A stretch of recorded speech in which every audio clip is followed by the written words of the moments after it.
usually fully engulfed. That's the technical word for it, meaning that they have to, they can contain it. Obviously, I don't know if this is in a residential area or not. It looks like there are a number of trees there, but they have to contain the fire. It looks like they do. The fire department knows what they're doing. You know, there could be water issues. There could be a lot of different issues, but that fire's got to get out, and that's going to take a while. But it looks like if the roof there, it could be quite a loss. And as far as, Lori, what you were talking about gathering evidence, that's a very key part of this investigation. And one thing we want to stress too, this is live video. So you're watching it as we are watching it. Charlie, you mentioned that typically at any type of, I guess we could call it a crime scene or definitely a fire, there's a specific perimeter that you have to be aware of. Yeah, the police will usually set up a perimeter, especially on an active shooter. When we first got this report, it was an active shooter. And generally speaking, in any kind of active shooter, the police will set up a perimeter. And that could be a couple of blocks if it's a close quarter, or it can be a mile, depending on how it, and then what it is they want to, number one, secure the scene, but number two, protect the public. A shooter can go on the front porch or so and they can start shooting. They'll keep the perimeter there because now they have to put out this fire, and they're going to need other apparatus to come in and assist with this fire. So that's the priority right now. Then they'll go in. There's always an arson team. There's always a number of teams that'll come in, usually after the fire is secure. It's a good day. There's no wind issue. So that is a help to the fire department, generally speaking, but it could take a while. And again, we just saw a picture earlier of the church. I don't know how old it is, but there could be hot spots. There could be a number of times. A ladder, though, indicates, as we already said, though, looks like the roof. Four-alarm fire. Four-alarm fire, so it's a big deal. There's the church. Okay. You can see that's so it looks like it's about a two-story church, but when the fire gets up into that roof, it's going to be a total loss. If nothing else, the water damage alone will hurt. And we have no idea how the fire started. Could it have been wiring? Could it have been deliberate? We don't know. But as you mentioned, that typically if the roof is gone, then it's not safe to be indoors for sure. But it also could mean that the church itself would be a total loss. And another thing, too, is that the fire department will do an assessment when they get to the scene. We've covered many, many, many fires. If it looks like the fire is very severe, and I mean, just looking at what we saw before, it looks pretty severe. The fire department will not go in there. They will not do an attack the fire. They'll fight the fire from outside, and that's why the ladders are up there. So it looks like they're not going to go in. Again, they do have to make an assessment as to whether or not there are people in there, and if they believe there are people, they certainly will go in. That's part of the job. This is typically the time that church would be in, you know. I mean, we've been covering this since about 11:30. Well, actually, it was during my stream. So about 11:15, 11:20 is when we first got information about the active shooter. If this fire has been going on for that long, like you said, 4-alarm fire, that's huge. Yeah. But also we're thinking about the potential for victims. We've been told that initially our reports were that there were 6 to 8 victims at this point, and that again, the shooter himself is down. We are working to confirm the amount of victims. And Charlie, we saw people taken out on stretchers, so we have to think that there's been some injuries as well associated with this. Yeah, I mean, that's something that you can see more live pictures now from the scene. There are a number of fire personnel there. This must be just toward the fire. I don't know how they'll set up a perimeter. They don't want people. In fact, the note that we got from the Grand Blanc Police Department is that they want to please avoid the area. Please avoid the area. This is McCandish Road, Church of the Latter-day Saints in that area. There is, as Lori mentioned, off-site Reunification Trillium Theater at Holly and McCandish. So it tells me there were people there. Those people, hopefully, they got out. But obviously, we don't know if this was a shooting situation that they were taken to the hospital, or because of the fire, or because of both. Right. And we don't know yet we don't know how if they're related. If the fire and the shooting is related. Which came first? I mean, we have no information on that, but we are working to get information. I've been told that the chopper is on the way, Charlie, so we'll get definitely a better perspective of how engulfed the church is in flames with the roof on fire. So why don't we, just to recap, there was an active shooter at the Church of the Latter-day Saints. That's on McCandish McCandlish Road, that's in Grand Blanc, or just near Grand Blanc. Multiple victims. The police say that the shooter is down, which I'm assuming that the shooter is he's incapacitated at some point. We're not sure if he's... Or in custody. Or in custody. I guess that's a little vague there. However, the police go on to say there is no, capital letters, no threat to the public at this time. However, as you can see from the video that we've got there, the church is on fire. It's a 4-alarm fire, a very severe fire. For the people on site, it looks like the authorities got people out of that church, I'm assuming because of it. Good for them. And there is a reunification site that is to the north. There we see Ingrid. She's on the All right, site. there's Ingrid Kelly on the scene. She is getting ready now. But there is a reunification site. It's at the Trillium Theater, Holly and McCandlish Road. Please say avoid the area. Fox News' Ingrid Kelly is getting ready to, she's on the scene, probably getting as close as she can. Again, Yes. Not sure of the perimeter, but there's got to be a safety factor for the people in the area, and that's what they're assessing right now. And we're told that the chopper will be there within 30 minutes, so that'll give us some additional information with the video that we see too. Yeah. Sad situation reporting here for the a number of the people. All right, so it looks like we've got live pictures. We're just getting, the problem is we're just trying to get set here. Yes. Now it looks like, as you can see there, the police, they moved their briefing. They're going to give a press conference of sorts. It was to be at noon. They pushed it to 12:45. Again, they've got an immediate problem there. That church is on fire right now, and they've got to take care of that. 4 alarms, which is a severe fire. Ladder, at least one ladder that we can see, and we also believe that there's damage to the roof of that church, which could indicate that it's a total loss or a fully engulfed fire. From the flames, it looks like it is. So it looks like we've, as you said, have changed perspective of our location, because now it looks like the video that we're trying to show you live is showing the church and the fire trucks at quite a distance away. And so the other thing is pretty routine. I don't say it's routine, but it is fairly routine. The police will move back perimeters too. Okay. Just because if there's a change in the wind, they need to bring in a change. Flying up. There could be if we get that close. I mean, so oftentimes on these, certainly on shooter situations, we can move back quite a bit. But even on these types of situations, they've got to bring in extra fire department personnel, so the perimeters get moved back, meaning the police just don't want us or anybody from the public to be that close to an active scene. It's still a crime scene. Either way we slice this, it's a crime scene, coupled with the fact now that it is there's an active fire, and it's a 4-alarm, meaning a big fire. Ingrid will get herself settled at some point in time, and at some point within about a half an hour or so, we should get more detailed information from the police in this area. Well, one thing though that you did mention before, and I am checking the stats on it for you, the wind direction, wind speed, it's not a gusty, windy day. Winds out of the northeast about 5 to 10 miles per hour, not expected to ramp up at all. So for the firefighters, that's good news fighting this fire. See, it's good to have you here, because that wind is very important. And we don't know the area that well. We'll get a little insight on it. But yes, the wind can be a major factor, especially on these fires. You can see that we showed a video earlier. And also it has something to do with how they pull the perimeter, pull people back. You know, if you're in the direction of the wind, even if it's a light wind, again, we have the embers, we have the smoke inhalation. All those things are factors when fighting a fire. I am guessing that they want us to be aware. And the other thing too is, again, if there's a safety issue, but there's also a logistical issue. These firefighters, you know, they have to change themselves out. I mean, there's a certain, you can't breathe that smoke forever.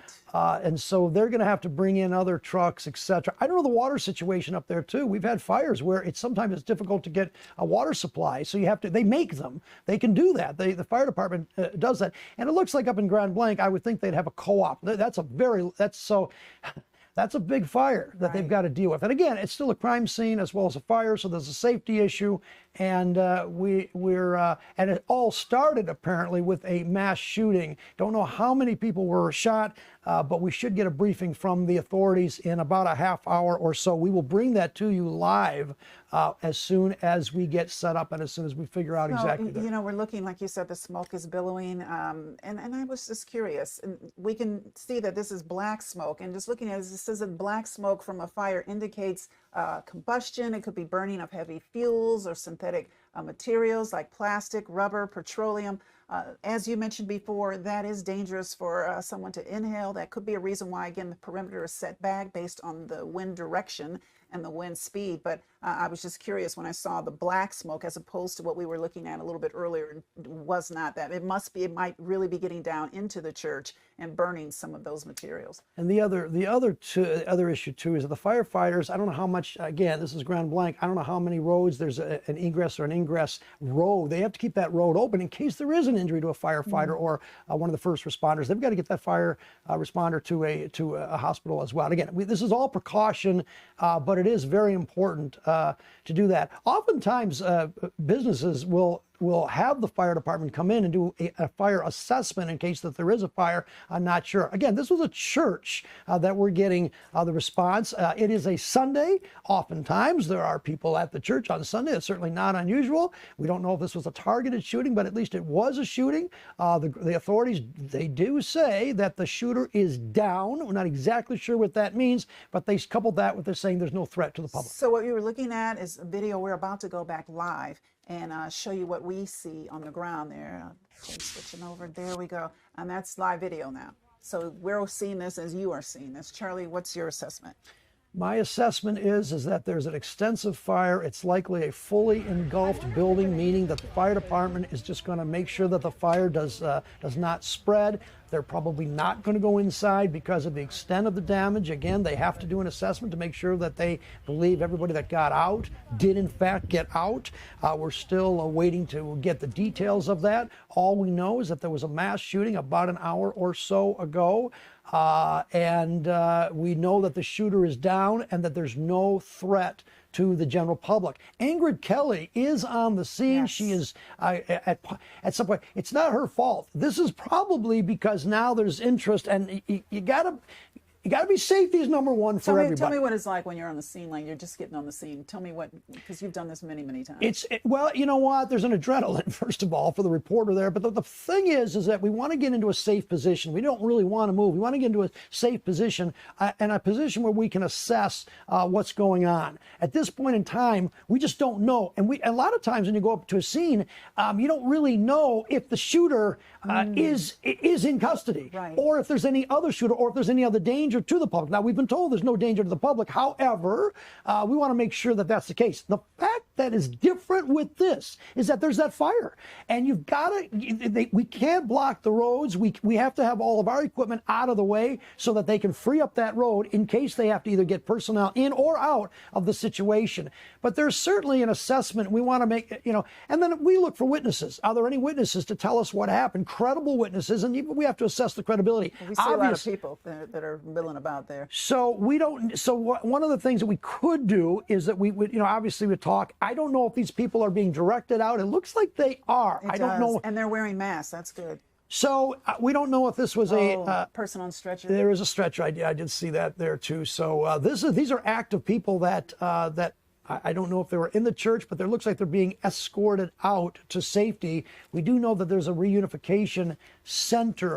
on the pavilion to the north, and the off-site reunification is at the Trillium Theater at Holly and McCandless. Charlie, when you get on the scene, we know that a press conference is scheduled now for 12:45. Are the police able to speak directly to you? Is there someone in charge that you're looking for to speak with? And will they be able to talk with you when you know that they're about to have a press conference? How forthcoming are they with information? Yeah, that's really good. Generally speaking, the police will want to reassure the public that there's no danger. That is a very big message to get out. They've already done that, and we're reporting that there's no danger to the public at this point in time, and that's very, very important.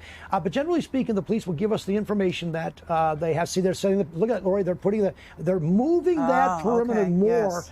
With that yellow tape. We don't cross the yellow tape. We absolutely respect the authorities.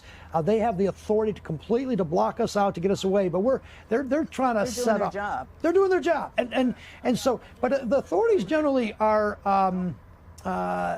By the way, that is. So the person with the gun there, don't think that that's a threat. That's just a security, probably for the first responders also, as well. They come on a site and they hear there's an active shooter. They are going to come you Sure. know, with guns. And they're worried. I mean, they're worried. I mean, I don't want to get too terrible. There could be some. Did he work alone? Like you Did said? he work alone? I mean, could there be an active situation? Now we got a bunch of people that are, you know, out in this area. I'm not familiar with Grand Blanc, but I can't imagine there's a lot of population. But there's a lot of population in this area at one time, and so that could be the danger as well. Too. And at that church, it looks like they had a banquet or something else, something outside. The point of this, the police will give us information. They will tell us generally what they know, and they will say that this is preliminary information, obviously, until they can gather video evidence or they can talk to witnesses, etc. The problem with this one more time, is that much of that evidence, I suspect, has been burned up in the fire. The video, maybe any other, cameras that they would have been installed in the church. Likely they have. That's pretty common. As you can see, there are good shots from this live. These are live pictures right now in the Grand Blanc church. A lot of people we saw likely were evacuated from the church in a safe area. It seems to be safe because of all the yellow tape. The police they do a pretty good job of roping off the area and determining that at this point in time, it's safe. But as you can see, we're quite a distance now away from the fire. So I would suspect that when Ingrid Kelly first arrived, the police said, you're too close, you got to get back. And it's just going to take a while for her to establish herself and then be able to give us some live video. But again, also stay with us. We're going to have a live press conference in probably about 20 minutes or so, 12:45, and then we should get a little more information from the authorities. And I would believe that they would tell us exactly what's going on. Obviously, the big question is what happened. We do understand there was a mass shooting. Not sure how many people were shot. Not sure if there was return fire, etc. But this is at the Grand Blanc Church, obviously in Grand Blanc, Church of the Latter-day Saints. And that's what we know. So far. Well, we're looking forward to hearing from Ingrid Kelly. She is on the scene, and hopefully we'll be able to give us some more confirmation. Again, several people have been shot. There you go. Several people have been shot. We heard that the active shooter is either he has been grabbed into custody, or perhaps he himself has deceased. We don't know the order or why. We don't know if the burning of the church has something to do with the shooting. All we know is that there is a 4-alarm fire that is out there right now, and we have several crews that are out there fighting it. Charlie, again, this is live video, so if it looks a little bit hectic, it's because they're just trying to get to their specific spot. You said that normally, and we did see them pull out the yellow tape. You need to stay back when the police tell you to stay back. You got to give the first responders time to go out there and to do their thing. This is likely what they call a fully engulfed fire, just by the smoke that we saw, the number of firefighters on the scene, the fact that we got a report that the fire went to the roof, the fact that there's a ladder up there, which if the fire goes to the roof, I mean, it's very, very difficult because all that water goes down into the first floor, and it's pretty much done at this point in time. Let's tell people if they are looking for their loved ones that they know may have been in service, where they should go. They could go to the Reunification site, is the pavilion to the north. Hopefully you're familiar with that. Or the off-site Reunification is at Trillium Theater at the corner of Holly and McCandlish. If you are in that area, you have additional information, feel free to share it with us on social media or call into the news desk.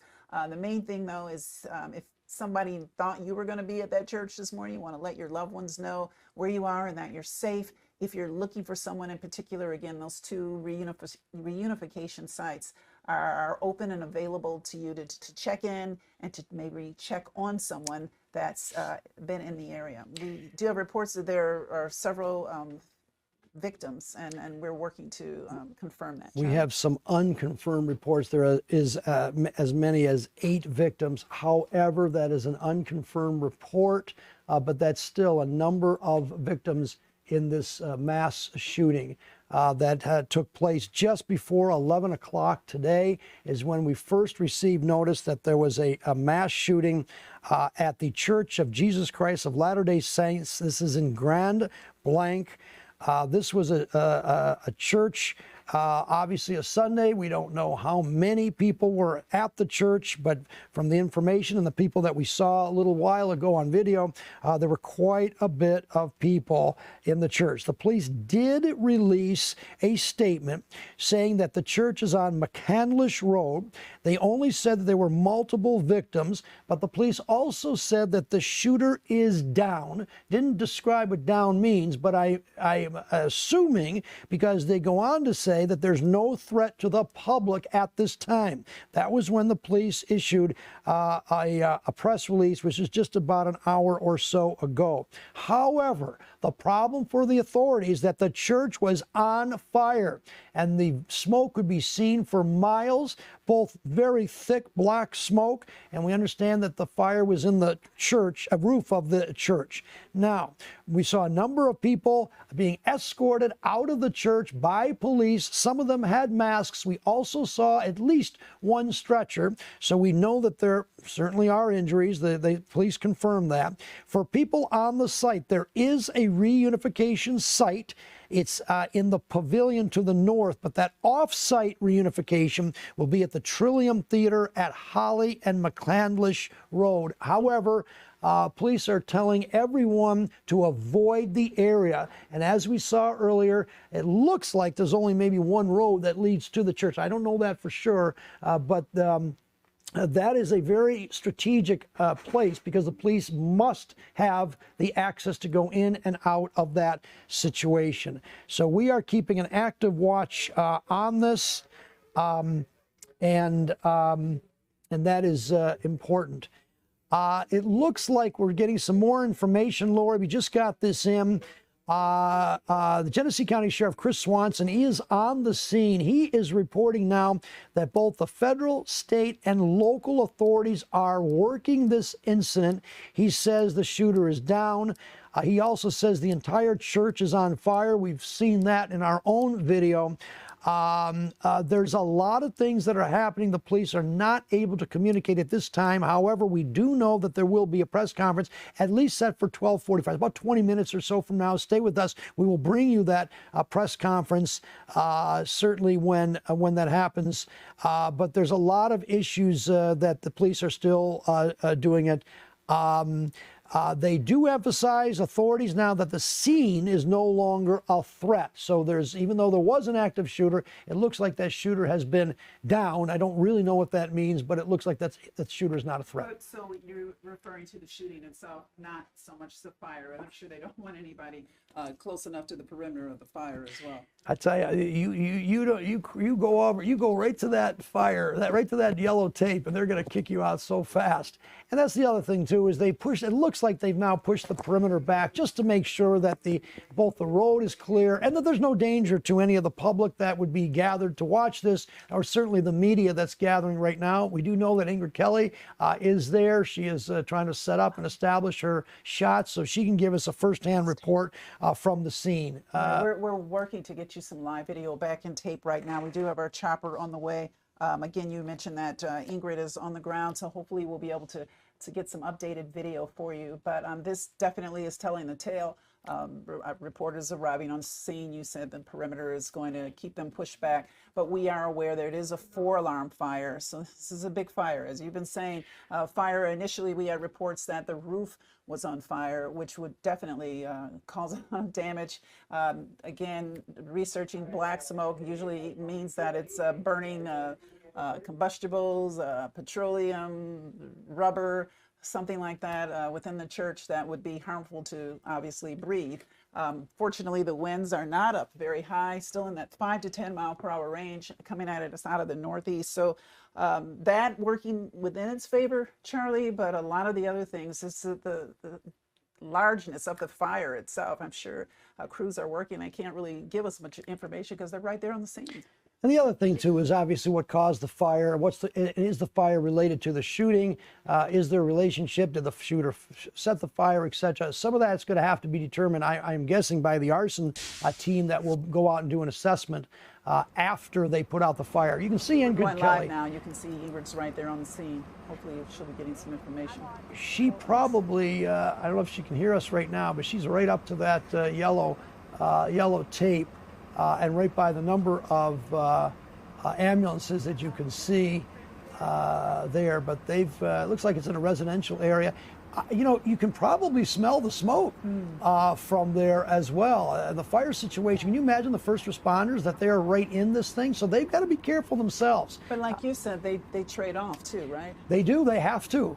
They have to, because it's obviously it's an active scene, but it's a very, you know, potentially dangerous scene for them. And so they've got to keep that road clear. They've got to make sure that they can go in and out quickly. Obviously, you can see it's somewhat of a residential area, but it looks like there's only really one road. I don't have a map at this point in time in front of me, but it doesn't look like it's a very busy road with only one major road for ingress and egress, and that could be say a problem, but it's certainly an issue that the first responders are going to have to deal with. They're going to take up most of that road because they need it to get those first responders in and out, and extra teams if in fact that happens. You can see the number of ambulances there, the fire personnel, police officers, and we found out that both the feds and the state and local law enforcement, they're working this incident, which started as a mass shooter just before 11 o'clock this morning. And then the shooter is down. That's according to police. There's no danger to the public. That's also according to police. And now they have to deal with this very massive fire. There you go again. And if you're wondering, where is Grand Blanc? It's about 60 miles north of the city, just to the south of Frankenmuth, about a 55-minute drive from Detroit. Okay, they're putting out more yellow tape for the perimeter. Yeah, they want to make sure that everybody is safe. That's a precaution that they want to do. And you know, we work with the law enforcement authorities. We respect their decision, and they've got a job to do to make sure that everybody is safe in the public. Probably within the next 15 minutes or so, we should be able to get a report from the police. It looks like they're going to be doing a press conference, which actually is, if this incident started at 11, to have a press conference within an hour and a half or so, it's pretty good. You know, again, first responders are still on the scene. They want to make sure that it's still a crime scene because of the shooting. Hopefully that there are no serious injuries. We just don't know at this particular time, either from a shooting or from the fire. Well, we saw people being taken out on stretchers, so we don't, like you said, we don't know if it has something to do with the fire itself. Were they in the building? Were they in a church? Were they around it? Or are they injured because of the shooting? Yeah, that's something that we're going to have to figure out as well. We're going to try to go to Ingrid Kelly at some point. She is there, but listen, Ingrid's got to make sure that she is safe as well, because she is with one of the officers from the Davison Township Police. If we can go to Ingrid, if that's possible, we're going to try to figure that out. The problem, though, is just able to get a line out there. It is difficult. But generally speaking, I know, Laura, you asked the question before, is that generally police officers are cooperative because they want to make sure that they, despite the fact that this is a shooting in a church, they want to reassure the public that there's no safety issues and no danger to the public at this point in time, which we've been assured that there's no danger to the public at this point in time. So Ingrid, and also on the scene, you can see Ingrid working. This is a good. But you know, that's what you do when you pull up. We don't really know the facts, and so you've got to get it. You know, we like to talk to witnesses, but the most reliable sources would be the personnel, the fire department, or the police department, whoever will be able to talk. It looks like she's getting into place there. She's on her mic. Hopefully, she'll be able to give us an update. Yeah, again, there may be a little bit of a technical issue. This is a police officer, looks like from the Davison Police Department, as I understand it. Maybe she can just do a phone. Rendon. She's Okay, probably and just talk to me about what police agency are you from? Davison Township Police, yes. We were advised of an active shooter situation at a church down here. It was active while it was active while it was happening. I sent out a text to all our guys, everybody go, everybody on duty, everybody off duty, everybody in and gone, including myself. So got here, the church was on fire, the gunman was down, and it's just been a very busy scene, as you can imagine. Thank you so much. Yep. I appreciate your time. Okay. Thank you. All right, mine really quick. Go ahead. Okay. Situation, the shooter is down. Right now we're trying to go through, take care of any casualties and any anybody needing medical. So it's a very active situation. But again, right now it's just a investigation, very active investigation. Ongoing fire? Yes, it's a big fire. And you are, I'm sorry? Davison Township Police Chief Jay Rendon. Okay. Yep. All right. Can I have somebody step on one end of that?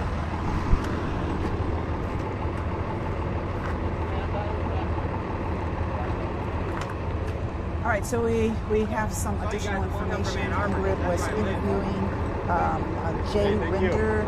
Thank you, said sir. that the shooter is down, as you mentioned, Charlie. There are some casualties. This is an active situation. I say we just break down active to that. investigation. Let me see what they Fire is want. ongoing as well. We're hoping to get some additional And then we just information. we got it. Basically, we gotta go. Okay, We gotta get to okay, that let's go. Yeah, I don't. Okay, all right then. I mean, he may not know either.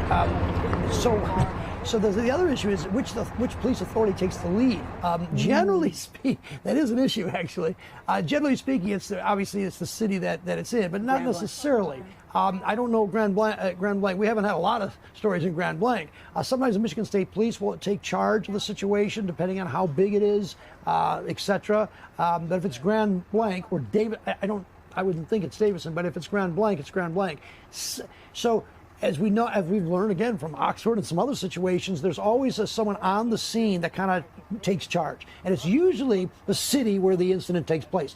There are exceptions, though, to that. Well, all of our updates have been from Grand Blanc Police, but you're saying that another police could. department could come in there just east of Lansing. So if there's a shooter, then, ATF comes in because you want to get that gun. That's another big deal. If there's a shooter, you always want the gun. The gun gives you so much evidence, generally speaking. It gives you a lot of evidence where the gun was purchased, the ammunition used, the bullets, all of those things. It's just a big deal. But usually, local authorities will secure the weapon, and then it's up to the feds to take it from there. And that, we already had confirmation that the feds are working with the local authorities to try to put something together to make sense of what's happening right now. Well, we're hoping for some additional information. That press conference should be just 10 minutes away, Charlie. So hopefully we'll get some additional. So maybe chopper this video. Is our chopper. All right. Okay. All right. So we're going to get chopper video. Chopper is now looking down on the area. Nice area there. But we want to get a little closer to the church. This is the Church of the Latter-day Saints. It's on a Sunday. We don't know if they had services, although we saw a lot of people looking like they were being escorted from the church. Some had masks on. We did see a stretcher, as you pointed out earlier. So we do know there are casualties. Not sure of the extent of the injuries, but we do know that that did happen. It's a beautiful home. That is not the church. That is not the church. No. We would see a lot more smoke if that was the church, but this is live, and the chopper on the way there, so we'll be able to get more of a bird's eye view as to what's going on. As you say, the perimeter keeps getting set back, so this chopper video will be excellent for us to get more of an idea of what's going on. And we want to make sure that the fire is under control too. That is a priority now. The fire department is going to make sure that the fire is under control. It looks like it's under control, but it's still burning. Is that the live picture as well? Okay. This is video. not. Okay. This is video just a short moment ago. As you can see, as Lori was talking about the black smoke, which could be, it could be an older church. It could be a whole bunch of things in there creating that black smoke, which the fire department knows about. They know how to put out the different kinds of smoke. They know what they're doing. And it does look like it's in a relatively secluded area. The wind factor is not a factor at this point in time. So the fire department just have to put enough water on this, make sure the water supply is good to put that fire out. And at that point in time, usually the protocol is that after the fire is completely out, the arson team will go in there. Again, this started though as an active shooter situation. Yes. So it appears that someone went into the church of the Latter-day Saints in Grand Blanc, just before 11 o'clock this morning, presumably started shooting. We do know there are casualties, and then somehow the church got on fire. We don't know if there's a relationship at this point in Well, time. we got first reports of this at about 11:20, 11:25, that we had reports at the Latter-day Saints Church that there was an active shooter, and that police were encouraging people to stay out of the area, that there were several victims associated with this, and that the shooter was down. And we just have confirmation from Jay Rinder that the shooter is no longer a factor and that the public is safe. And those are all good things. So we are getting communication from the authorities there. And we should have a press conference within, I would say, about 10 minutes or so. When we get that, we'll certainly give that to you. We'll get more information at this point in time. But obviously, a lot of questions to be answered. What's the association of anything with the shooter to the church? Why he chose this particular church? Motive is always something. And certainly we want to get an update on those casualties. We do know that there are injuries. We don't know the severity of the injuries. You can see now they want to keep that road open. I'm guessing that that's a main road leading into the church. And at this point in time, they need it for personnel. I would bet you there's going to be some kind of a firefighter or an ambulance trying to get through. Let's see if that's happening. What do you know? Oh, there you go. There you go. Mm-hmm. So that's what they want. They need those extra trucks to get in there, and that is one of the reasons why they put that yellow tape to keep everybody out, so they can keep that road clear. And you also mentioned that since we do have confirmation it's a 4-alarm fire, that there are usually units from other locations that will come and help. Is that pretty much true? Yeah, so that could be something. There is an issue of the chopper going up there. There are a lot of rules for flying, and we got this, that there's an airport not too far from there. So it can't be in the space then? Yeah, there could be some restrictions going in there. So the chopper can only do what it can do. We know that people do fly drones as well, but there are a lot of restrictions on flying. Even when we go do our stories, we have to get permission not only from the Fox stations, but also from the feds to make sure that we do not interfere with any airports. And it looks like there's an airport not too far from here, so that may be a no-fly zone in this area. Don't know how far this church is from an airport, but if it is, that could present just a little bit of a problem. That's why we're waiting to make sure that we can get some chopper video of the church. As someone, there's some social media saying basically that this was a fire in which the roof was on fire, which is pretty bad. What's that fire? You can see the smoke there, the black smoke going for miles and miles. So my guess is that this church is fully engulfed. That's a term meaning that this is not. It's going to be a total loss. Not salvageable. Not salvageable at this point in time. The firefighters can't risk going in there, that's for sure. And then you mentioned there's probably several hot spots as well.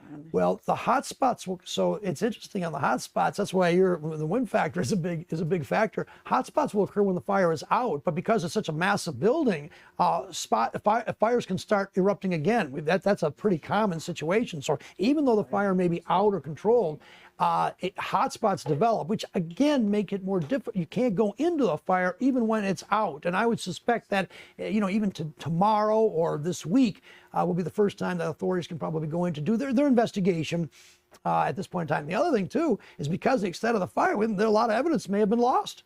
There may be cameras there. I don't know if they're operable. I kind of doubt it at this point in time. So we may not know other than from witnesses who were in the church. But as far as video evidence, unless there's cell phone video or some other kind of video which would help in piecing together exactly what happened. Again, this started as a shooting situation inside the church, which then escalated into this massive fire that we are seeing now in Grand Blanc. Yeah, difficult to know like what the order is even of this. Did the shooting occur concurrently with the burning of the church, or did that happen first? Or so we don't know if the two are connected in any way. We're still working to get information on this. We've got our reporter Ingrid Kelly, who's excellent, on the scene. And again, Charlie, we're about 3 minutes out from this press conference, unless it gets pushed back a little bit, hoping for a little bit more information. So we're taking a look there. There are a number of people that are beyond the perimeter that's being set up. I don't know if those are the people that were in the church. We do know that there were some evacuations because the police set up a reunification center. So presumably there were people inside the church. Looks like quite a few, but again, we don't know that until the authorities confirm it. However, those people probably will want to be talked to by the police before us. Because again, this is still a crime scene at this point in time, and the police still have to do an investigation, especially because we do know that there are casualties, there are injuries, the extent of which we just don't know. So there's someone right there. But this is not live. This is video from earlier, but still we saw several stretchers like this where people were being taken out. So we don't know if they were injured in association with the fire, or perhaps were they injured maybe associated with the shooting. So, and that's what the authorities will have to gather there. All right, so well, I am going to relinquish this to Robin right now, Robin Murdoch, and Charlie. Hopefully, we'll get some more information as to what's going on. All right, Lori Pinson, thank you for excellent coverage here, live on the spot during your stream, giving us the coverage, the sad coverage, unfortunately, of this shooting that happened in the Grand Rapids Church. We will make the exchange. Robin Murdoch will join me in just a moment or so. We're still waiting for the Grand Rapids Police Department Grand Blanc Police Department to give us an update. They should be doing a press conference at some point in time, which will then give us some of the information that we don't know.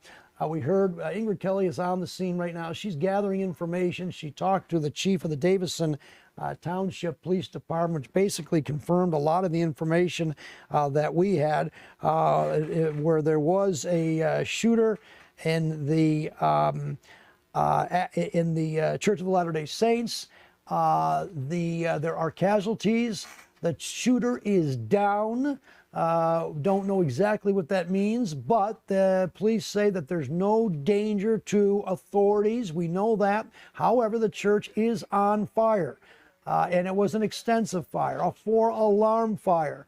Looks like people right there were evacuated from the church. You can see stretchers taking people away, presumably to the hospitals. Again, we don't know the extent of the injuries or the number. We heard 8, but it could have been, we just don't know yet. We hopefully will get that update as soon as possible. We know that they've set up a reunification center near the church, and the police also say they want people to avoid the area. This is video from before. This is not live at this point, but you can see the extent of the smoke, which could be seen for miles. We also saw that the police set up a perimeter. That was that yellow tape, but they moved the perimeter back and back. Not unusual in any situation where there was a shooter, and to some extent when there's a fire. The police want to make sure, number one, for safety, and number two, they need that road to get in and out of. Robin Murdoch joins me at this point in time. Good morning, Robin.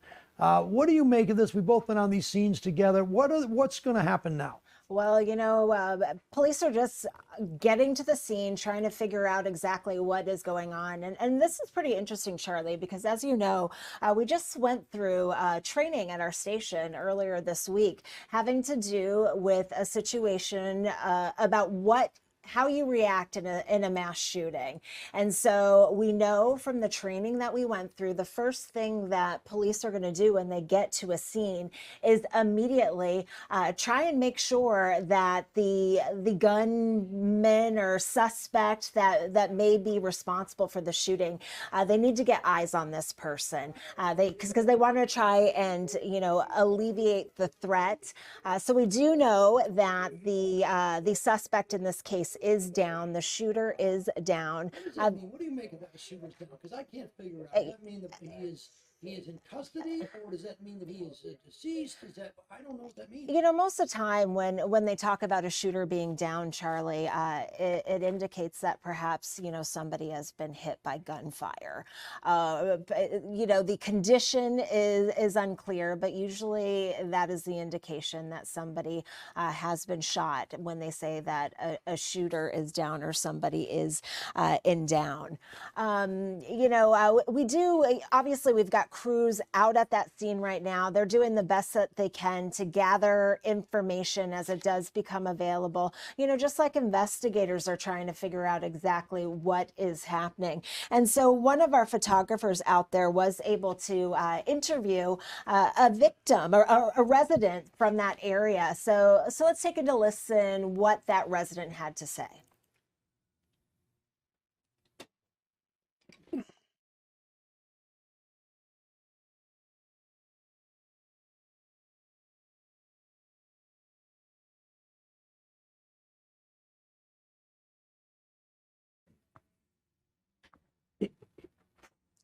Okay, so we're having a little bit of issue getting that information on air. Before I sat in this chair, though, I did listen to what that gentleman had to say.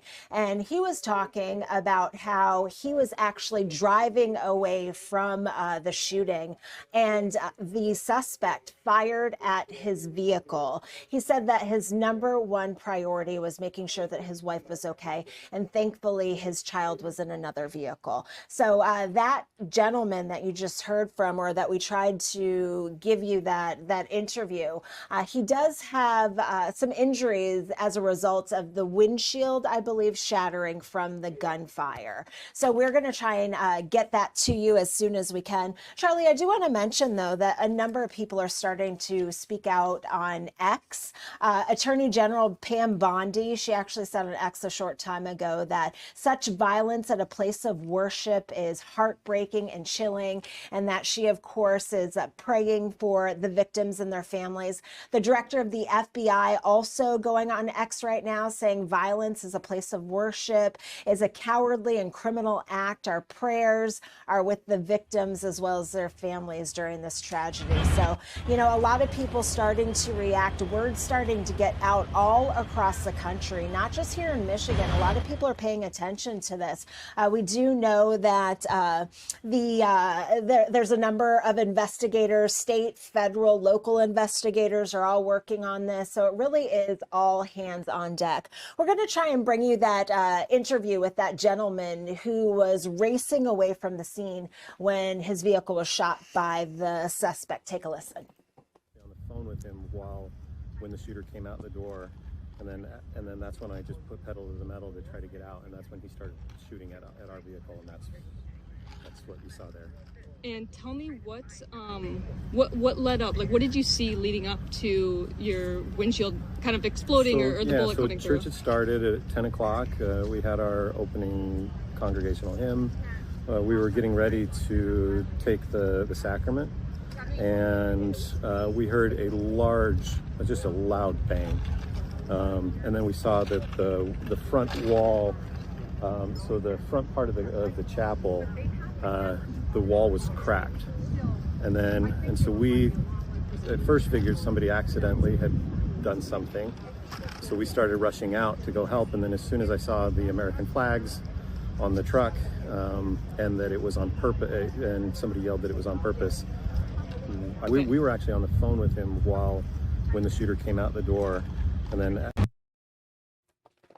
And that, again, was a man who was at the church when the shooting broke out this morning. Again, we are awaiting a press conference in which we're hoping to get a lot more details about exactly what happened this morning. At this point, I can tell you, and I know a bunch of reporters at the station started getting texts from our sources and calls from our sources right around 11 o'clock this morning. That is when that gunfire broke out at the Church of Latter-day Saints in Grand Blanc Township. Again, we do know that multiple victims were shot. We're still waiting to hear an exact number, still waiting to hear an exact condition. We do know that the suspect is down. Exactly what that means, we're still trying to figure that out at this point. Still trying to figure out whether the suspect is just in custody, whether he has actually been injured. So hopefully we'll get some clarity on that during that press conference. We do know that the church is on fire right now. Police are currently dealing with that.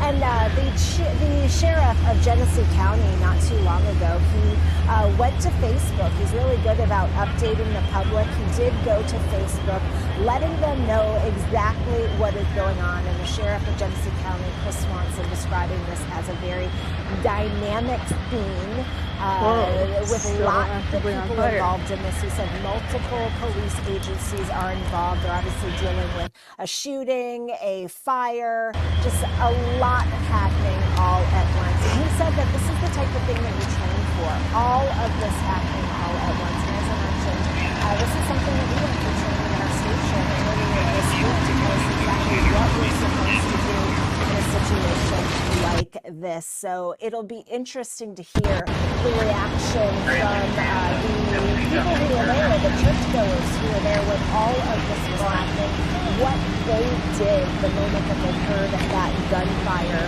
that was going on all around them. Again, we are waiting for a press conference to happen here shortly.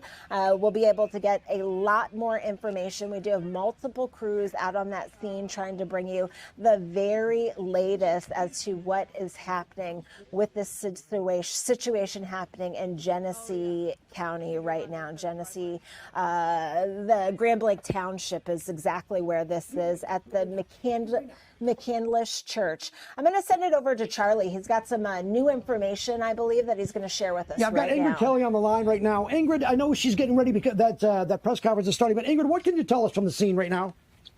You know what? The scene is very, it's just really heartbreaking to actually see what's going on. We just arrived to the police station. There is a 1 o'clock press conference, which we're gearing up for right now.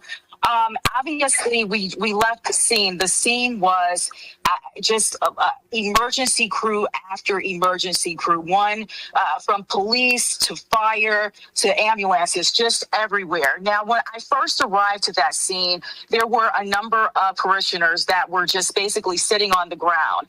They were put into buses and they were taken to an offsite, someplace just to calm them down. I did ask if anyone would talk to me. They said at a later time. Then I made my way closer to the church. It is just a cloud of black smoke coming from that church. The closer we got, eventually emergency crews told us that we had to get back. Then we were able to speak to Jay Rendon from the Davidson Township Police Department. And what he said, he was at home. Like most people today, they were gearing up for this Lions game. And then that's when they got the call that this was going on. He did tell us, he confirmed that the shooter is down. We do know that there are a number of victims. We're waiting to hear more about their status and what's going on. We're going to get that from police at this press conference. Ingrid, but again, it's just... Ingrid, can I interrupt you for a moment? When you say the shooter is down, does that mean he's killed? Or he's in custody? Or what does that mean? Exactly. I'm waiting for clarification on that too. Jay Rendon from the Davidson Township Police Department made it clear that he could not say a lot. He's not a part of the investigative agency. He's one of the responding units, and it's not their scene. But he did say that it's down, and because the shooter or the suspect is down, basically there's not a threat right now. I'm waiting. Yeah. Is this a Grand Blanc investigation? Is this the lead? Is that where this is at, this church? For now. I know Jay Rendon thought perhaps maybe Michigan State Police might end up taking this over. Yeah, we're seeing a Michigan State Police car on. This is a recorded video that we have earlier. The other thing is, as far as casualties, did he give you any indication of the extent of the casualties? How hurt are the people? Exactly. I'm waiting. I hope to have more details. We're going to take this press conference live. People at the scene, there were a number of people, but they were all busy and they would not provide a lot of details. I do believe that one of my colleagues did get an interview with one of the victims. So we're hoping to learn more at this press conference, official information from police. And at this point in time, how close did you get to the actual church that's on fire? You described it, but it looks like you were close. Yeah. I got pretty close at one point, close enough that actually the air and the quality of the air was impacting me just because of all the smoke. So police, they wanted us to get back, obviously for our safety, but also too, at one point I started to see people like just being brought out on stretchers. Do you know if there's only one road to get to this church? I don't know how rural this church is, but it looks like they're keeping that one road. It looked like there was only one road. I believe that's Holly Road that was leading up to this church. And again, I with all of that smoke, I'm wondering what's left of the church. Right. But again, I hope to get some answers here at this press conference in about 3 minutes. You go anytime you have to go. But does it look like the church was in service at the time the shooter was in the church? Absolutely. It has to. I mean, it looks like it was, only because of the number of parishioners that were out and coming from the church that were on the ground when we first arrived. It looked like that service, it might have been church time, a service time for this particular Church of Latter-day Saints. Where's the press conference? We're at the Grand Blanc Police Department. All right. Ingrid Kelly, I will let you go. Thank you so much for that on-the-scene report. Ingrid Kelly on the scene, giving us really firsthand information about what's happening. And we are getting word that the press conference will start in a matter of moments, and then we'll talk to you afterwards. Ingrid Kelly, thanks so much. Really appreciate it. Bye-bye. Thank you. Thank you. And right now, Charlie, this is a live look at the police department where this press conference is going to be happening at any moment. You can see the podium right there empty. We're just waiting for one of the investigators to walk up to the podium and answer all these questions. There are just so many questions right now about what is going on concerning the shooting. Now, from the interview that we had from the gentleman who was shot trying to get away from the scene, whose vehicle was shot trying to get away from the scene, it does sound like everything started to happen when he was inside. It sounded like the sermon was in process, and shortly after that is when gunfire just started to happen. Robin, it looks like we're gonna take this live. This is the press conference here. We'll get more information and we'll come back afterwards. Let's listen in right now. Make sure that everybody's ready. So, everybody ready? Okay. Hi, I'm Grand Blanc Township Police Chief William Rennie. That's R-E-N-Y-E. Here to give you some preliminary details on an incident that happened earlier today at 10:25 a.m. within Grand Blanc Township. First off, I'd like to say our thoughts and prayers go out to the victims of this incident, which is completely unnecessary and avoidable. The incident that we're going to talk about here today, as I said, was happened at 10:25 a.m. at the Church of Jesus Christ of Latter-day Saints, which is located at 4285 McCandless Road. During this incident, what we know right now is that a 40-year-old suspect from Burton, he's a male, he drove his vehicle through the front doors of the church. He then exited his vehicle, firing several rounds at individuals within the church. 10 gunshot victims have been transported to local hospitals at this time, including one who has been deceased. Officers who were trained immediately responded to the area. One was a DNR officer, and then one was a Grand Blanc Township officer, where they met the suspect and they engaged in gunfire with that particular individual, neutralizing that suspect, and that suspect is no longer with us. As I said, it is a 40-year-old male from Burton. During all this incident as well, there was a fire that occurred, and we believe that was deliberately set by the suspect. We do believe that we will find additional victims once we have that scene secure. That fire was just extinguished by the Grand Blanc Township Fire Department within the past hour. So where we go from here is we have investigators. We're going to do search warrants on the suspect's residence. We're going to find out if there was a motive. We're going to go through cell phone records, things like that. We had the FBI, you know, they're devoting 100 agents to this area because, as you can imagine, there's a lot of witnesses that were within the church, and that is a lot of witness information statements that we have to obtain. So I'd like to thank all the agencies who responded, the City of Grand Blanc, Genesee County, Oakland County Sheriff's Office, Flint Township Police Department, the DNR, the State Police, and the ATF. I will provide additional information for you at 5 p.m., but I am willing to take any questions that you have that I could possibly answer right now. Chief, can you talk about the kind of the progress of events? Did the suspect set the fire, then get back inside of his vehicle and then ran the front door, or did it all happen at the same time?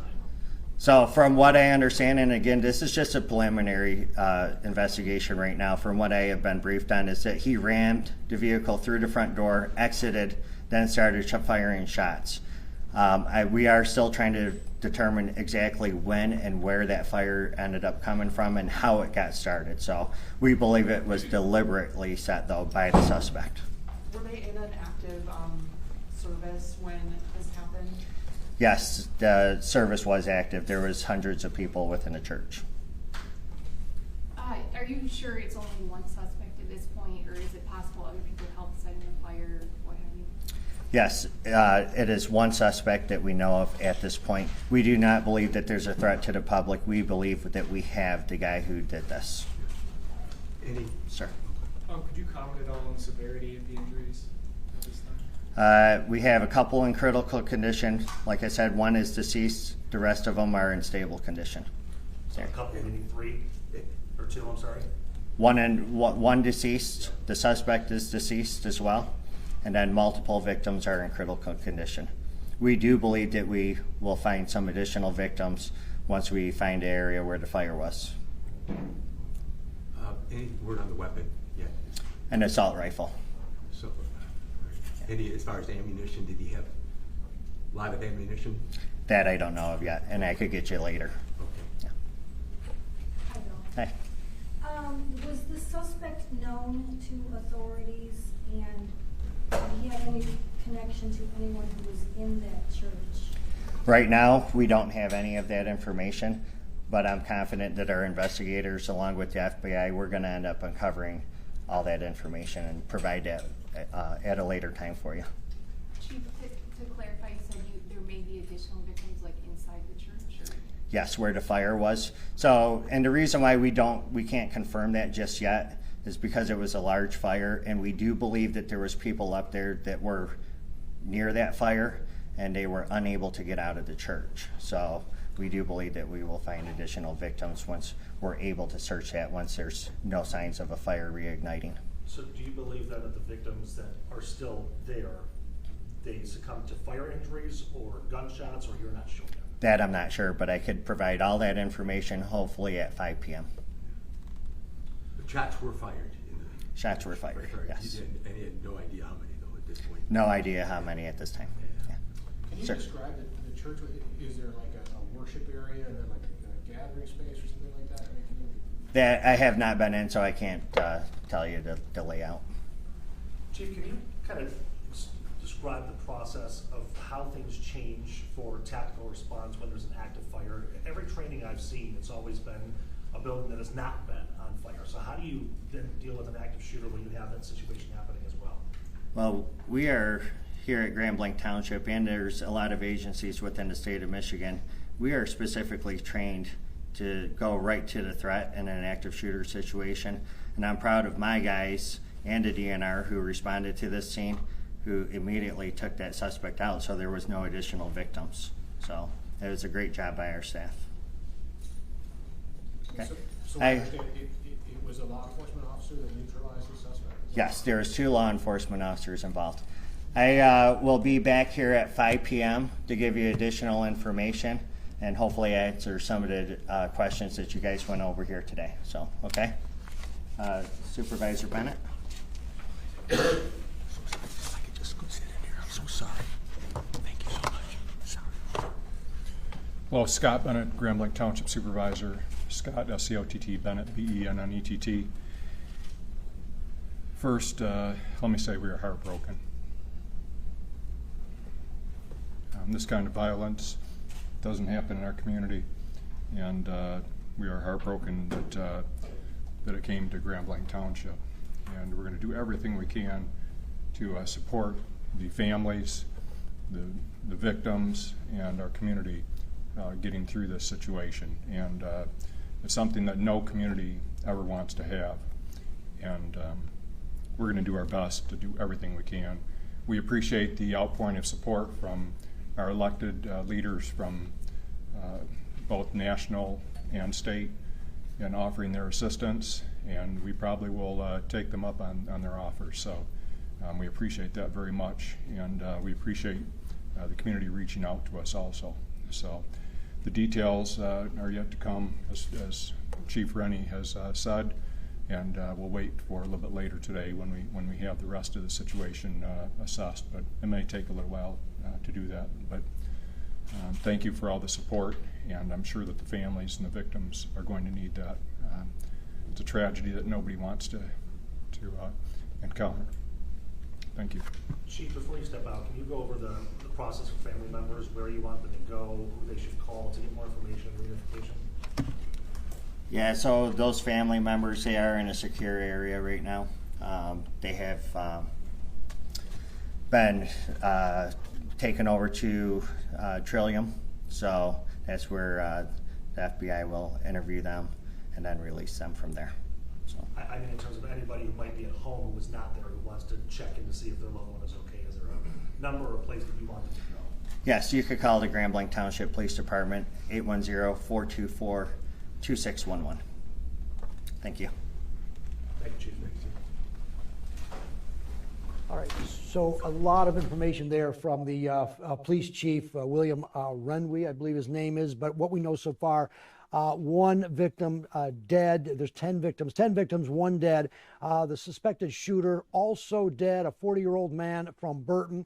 There may be other victims, as the shooter around 10:25 apparently drove his car into the Church of the Latter-day Saints and started shooting.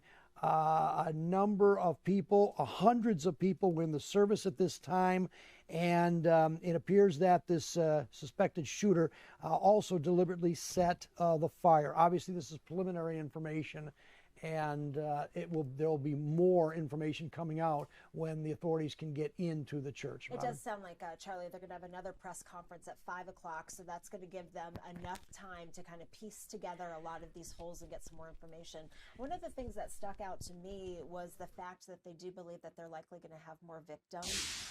There was obviously the fire that was going on inside the church at the time.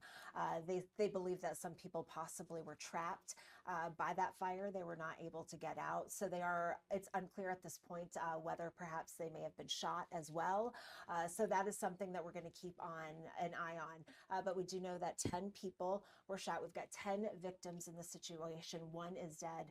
And the chief of police saying that likely there are going to be more victims as the day progresses. And the suspect, again, a 40-year-old man from Burton, apparently he did engage a gunshot with the police. They were on the scene very quickly, and there were shooting both by the police as well as the shooter. And the police shot the shooter. He is deceased now. That's why there's no danger to the public. But I agree with you. Once they get into the church, there could be more victims. And the fire that we saw was just tremendous. Although the chief didn't mention it, but he just mentioned it. But we saw the pictures. It was a very heavy fire with hundreds of people in a relatively small church with one road to get into that church. There could be quite a bit. Obviously, they have to get the fire is out now, or at least it's under control. I'm sure they're worried about hotspots, but that investigation we're shot again. 10 victims, one person dead. The shooter just before about around 10:25 this morning went into this church during an active service and started shooting. And the shooter was taken out by one of the Grand Blanc Township police officers or some police officer itself.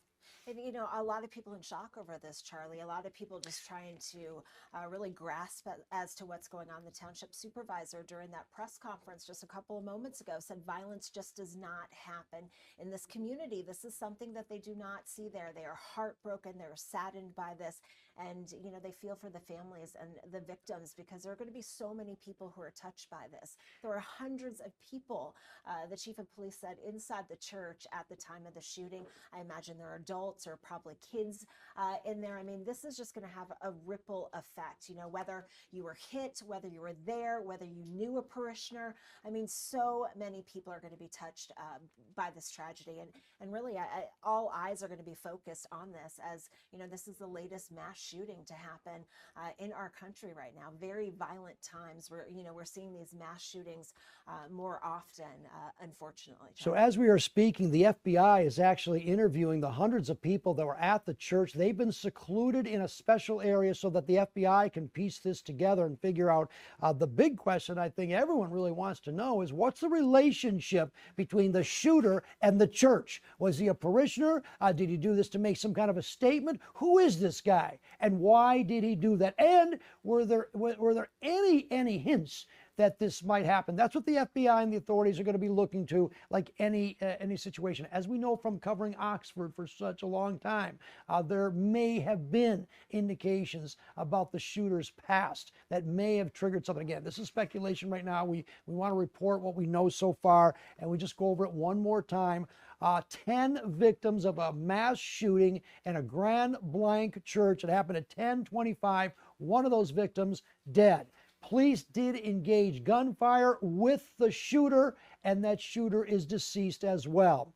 According to the police chief of Grand Blanc Township, because the shooter may have deliberately set that fire, there may be more victims as the service was in progress at the time of the shooting, and there were hundreds of people in that church. Right now, the victims and the other people that were sent away, they are being investigated, or they're being talked to now by the FBI. At least of those 10, one is dead. There are some in critical condition and others in stable condition. And there will be another update at 5 o'clock today. I think that summarizes it. Yeah, Charlie, and I want to let you know that Governor Gretchen Whitmer, she is now weighing in on the situation. She did say that my heart is breaking for the Grand Blanc community. Violence is anywhere, especially in a place of worship, is unacceptable. The governor says that I am grateful to the first responders who took action quickly. She says we will continue to monitor the situation and hold the Church of Jesus Christ of Latter-day Saints in Grand Blanc very close at this time. So, you know, a lot of people starting to weigh in on this. The Attorney General, Pam Bondi, also weighing in earlier, just talking about all how you know, their prayers go out to the victims and the families, and that this type of thing should not happen in a place of worship. You know, we're still waiting to get, you know, more updated information on exactly how many victims are in critical condition, Charlie, how many victims are in stable condition. We do know that, unfortunately, one person was killed by this suspected gunman, a 40-year-old suspect out of Burton. And we're still waiting to hear a little bit more about his past history. I mean, that's gonna be huge if we know that there have been any other, you know, interactions with law enforcement before, if he's made threats previously. All of this stuff is going to be very telling and will be part of this investigation.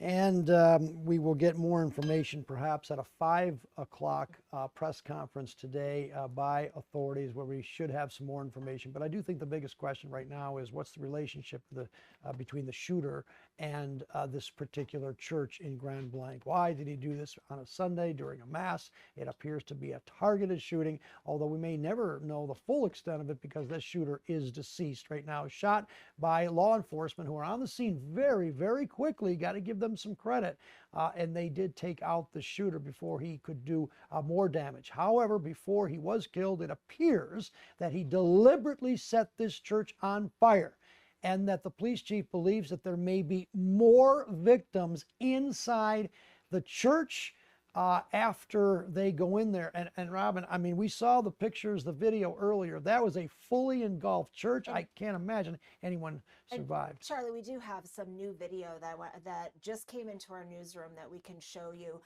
right now. I mean, just take a look at the plumes of smoke and the fire coming from that church right now. Just an unbelievable scene. Just, you know, I'm sure you could see that smoke billowing for miles and miles, you know, just letting you know just how horrific the situation is. Again, police do believe that this fire was purposely set by the suspected shooter in this case. They're just trying to figure out the timeline, though, with the fire. They don't know exactly, you know, if it happened prior to the shooting, after the shooting, in the middle of the shooting. Again, all of that still yet to be determined and will likely become much clearer during that press conference at 5 o'clock. And how this fire got so out of hand. You know, usually you set a little something on fire and it's contained to one particular area, but this fire is a tremendous fire that we say this is fully engulfed. I think that's a fair statement here. Once the roof goes and you can see the flames and the smoke, and it's it's not a particularly big church, but the hundreds of people, though, were in the church at the time, and that's key. He certainly presumably knew what he was doing when he set this fire at a church service on a Sunday of the Church of Jesus Christ of Latter-day Saints in Grand Blanc Township. Yeah, Charlie, this does appear to be very calculated, very planned out. Police are saying that he arrived at the church right around 10:25 in the morning, and that he rammed his vehicle into the front doors of that church, then got out and started firing at the many parishioners inside. We know that there were hundreds and hundreds of parishioners that were seated for this service inside the Church of Latter-day Saints in Grand Blanc Township, you know, presumably, you know, hoping to have, you know, just a normal Saturday, perhaps, or Sunday, perhaps get some inspiration, you know, while being in church, feeling some fellowship, you know, being around, you know, your family and friends, and to have something like this transpire. You do not imagine a shooting at a church, and unfortunately we saw that happen a couple months ago here in Detroit as well. Yeah, it's a sad situation. The video that you're looking at right now was taken a few hours, about an hour or so ago. This is not live video, but you can see the extent of the smoke, of the fire that fully engulfed this church in Grand Blanc. We do know, and the police chief just confirmed it, that although there are 10 people that are victims, the chief believes that there may be more inside that church that were just unable to get out. And so that number could go higher. Also, the shooter, we know that shooter is dead. He's a 40-year-old man from Burton. I don't believe that's too far from Grand Blanc Township, but we do not know the relationship between the shooter and the church. Was he a parishioner? Did he know someone there? Did he try to make a statement? We just don't know. The police, we do know that not only police, but the FBI on the scene as we speak, interviewing many of those hundreds of people that were inside the church for any kind of clues. This is protocol right now. Those victims that were removed from the church, I call them victims because they suffered, as Robin, I think you mentioned too, a tragic situation, having to run out of there. But nevertheless, they've been excluded right now away from any of the media because this is an active scene and an active investigation now being conducted apparently by the FBI. You just read a statement from Pam Bundy. Yeah. And so this is an active scene. Again, the feds, fed, state, and local authorities are involved. Yeah, Charlie, President Donald Trump is also getting word of exactly what is going on. He is weighing in on social media. He says in a statement, I have been briefed on the horrendous shooting that took place at the Church of Jesus Christ of Latter-day Saints in Grand Blanc, Michigan. The president says the FBI was immediately on scene and will be leading the federal investigation and providing full support to state and local officials. He says that the suspect is dead, but there's still a lot to learn. This appears to be yet another targeted attack on Christians in the United States of America. This is according to President Donald Trump. The Trump administration will keep the public posted, as we always do. The president says, in the meantime, pray for the victims and pray for their families. This epidemic of violence in our country must must end immediately, end quote. Again, that is President Donald Trump reacting to the shooting that we had here at the Church of Jesus Christ of Latter-day Saints in Grand Blanc Township earlier this morning. We now know it happened right around 10:25 this morning. That's when the calls first started coming into police about this mass shooting. We do know that there were 10 people that were shot. One has been killed. We know that multiple people are in critical condition at this hour. Multiple people are in stable condition. And unfortunately, during a press conference just a short time ago, we learned that there will likely be more victims connected to this because there was a massive fire that broke out. We're still trying to figure out the timeline when that fire started, but there was a massive fire, and police believe that there were likely victims that were trapped inside because of that. Just a horrendous situation that is playing out just north of us here. And we do know that the shooter, a 40-year-old man from Burton, not too far from where this church took place. We do not know, however, the motive. What was the motive? Obviously, that is a question that the President of the United States has now been made aware. We do know that the FBI on hand right now interviewing a number of people that were inside. We're told hundreds of people were inside that church during a service when the shooter apparently barged through the door and then deliberately set a fire and then got into a shooting match with a police officer that or more that happened to be called to the scene. So the shooter may very well have been on the scene for a while, at least setting the fire. Again, this is all preliminary information, but we just heard from the police chief of Grand Blanc Township, who basically told us what we know. What we don't know, again, is why did this happen, and that will be the big question. And they also, which is very problematic, is the chief said that he believes that there will be more victims. We know 10 now. One is dead, at least more than one in critical condition, and the number of them in stable condition. And again, there could be more victims. Shooter is dead, and then one of the victims dead as well. There'll be another press conference at 5 o'clock, and we should get more information right now, especially after the authorities, including the FBI, talk to this. The other issue, we don't know if there were cameras inside that church, but the problem is because of that fire, a lot of evidence may very well have been destroyed. And I think that that's going to be somewhat problematic for the authorities that have to piece together what happened. So that's why witness statements are crucial, and that's why the authorities are secluding the people that were actually in that church, at least from the media and from others. They want to make sure that their images and what they remember and what they know are preserved. And again, we don't know the relationship between that shooter and the church. We'll say it over and over again until we get something, because that's key information. Was he a parishioner? Did he know someone? Was there a grudge? Does it have anything to do with the fact that it was a church of the Jesus Christ of Latter-day Saints? Does it have anything to do whether it was a Sunday, or anything to do whether there was a mass with hundreds of people going on at the time he went in there, presumably to set a fire that engulfed the entire church and fire multiple shots into a crowded church? There's a lot of thinking going on, but still a lot of questions that need to be answered. Yeah, and this, Charlie, is going to be a very lengthy investigation. You're talking about hundreds of people inside, hundreds of potential witnesses. There may not be a lot of evidence because of the fire and what that destroyed, but you do have these people's first accounts of what happened, and that is going to be crucial in this investigation. You know, we've been talking about this press conference with the chief of police as well as the township supervisor in Grand Blanc that happened a short time ago.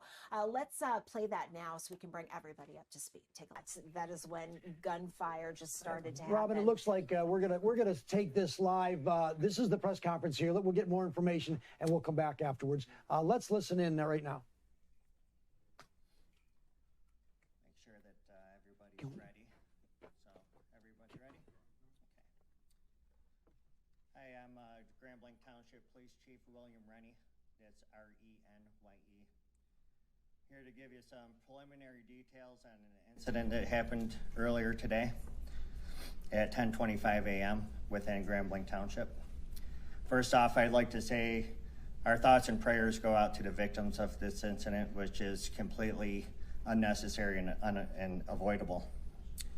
The incident that we're going to talk about here today, as I said, happened at 10:25 a.m. at the Church of Jesus Christ of Latter-day Saints, which is located at 4285 McCandless Road.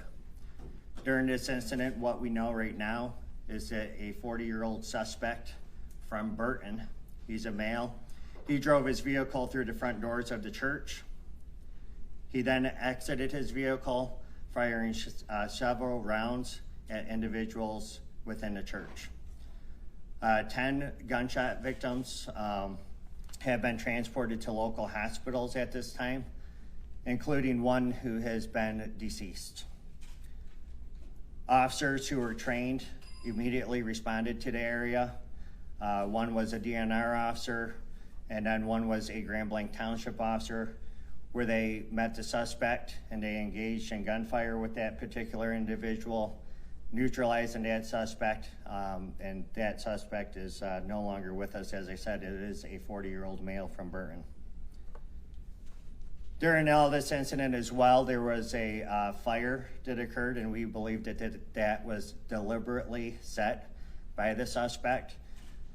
We do believe that we will find additional victims once we have that scene secure. That fire was just extinguished by the Grand Blanc Township Fire Department within the past hour. So where we go from here is we have investigators. We're going to do search warrants on the suspect's residence. We're going to find out if there was a motive. We're going to go through cell phone records, things like that.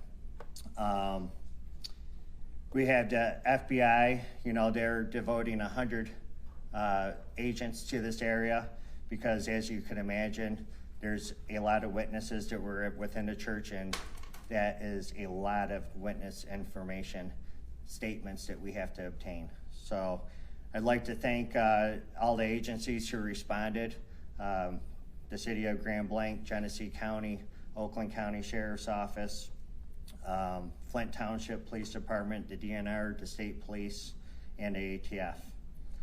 I will provide additional information for you at 5 p.m., but I am willing to take any questions that you have that I could possibly answer right now. Chief, can you talk about the kind of the progress of events? Did the suspect set the fire, then get back inside of his vehicle and then ran the front door, or did it all happen at the same time?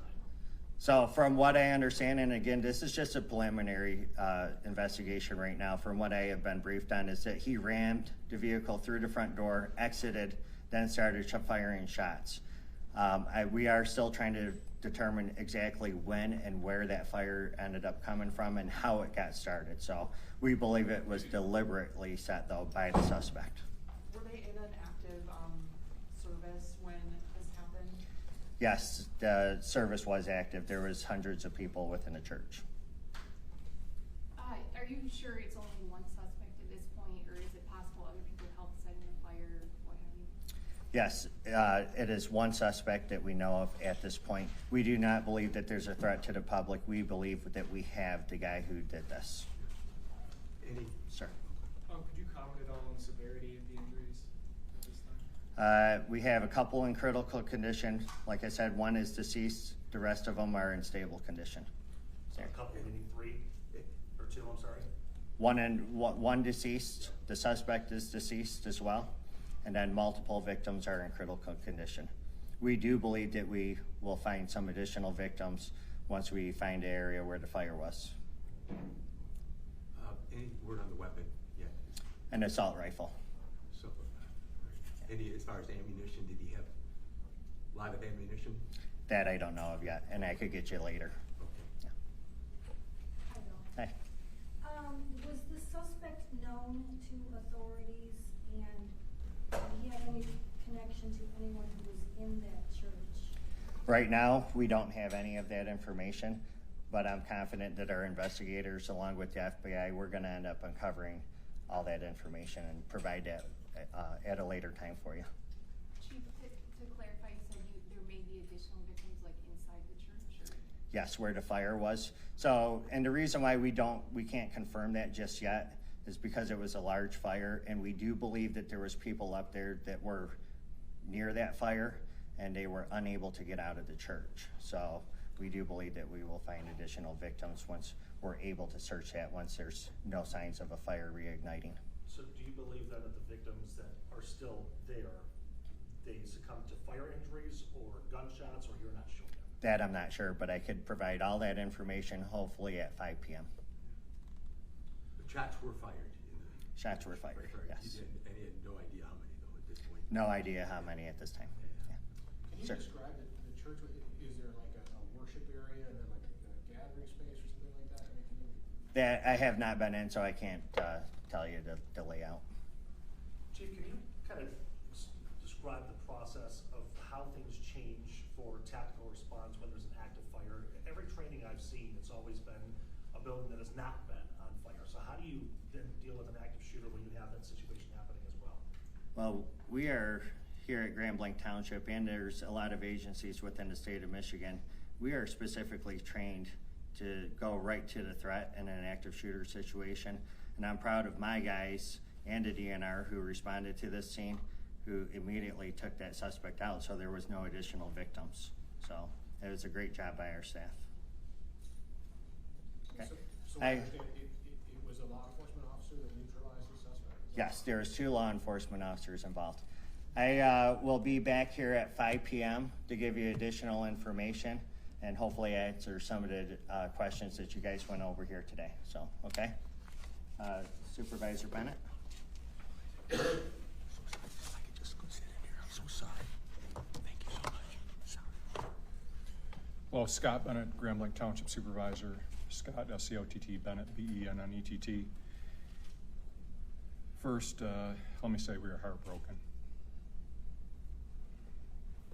This kind of violence doesn't happen in our community, and we are heartbroken that it came to Grand Blanc Township. And we're going to do everything we can to support the families, the victims, and our community getting through this situation. And it's something that no community ever wants to have.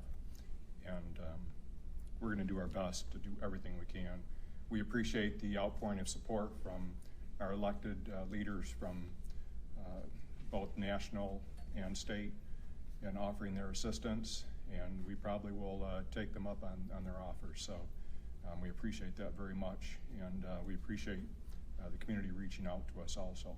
So the details are yet to come, as Chief Rennie has said, and we'll wait for a little bit later today when we have the rest of the situation assessed. But it may take a little while to do that. But thank you for all the support, and I'm sure that the families and the victims are going to need that.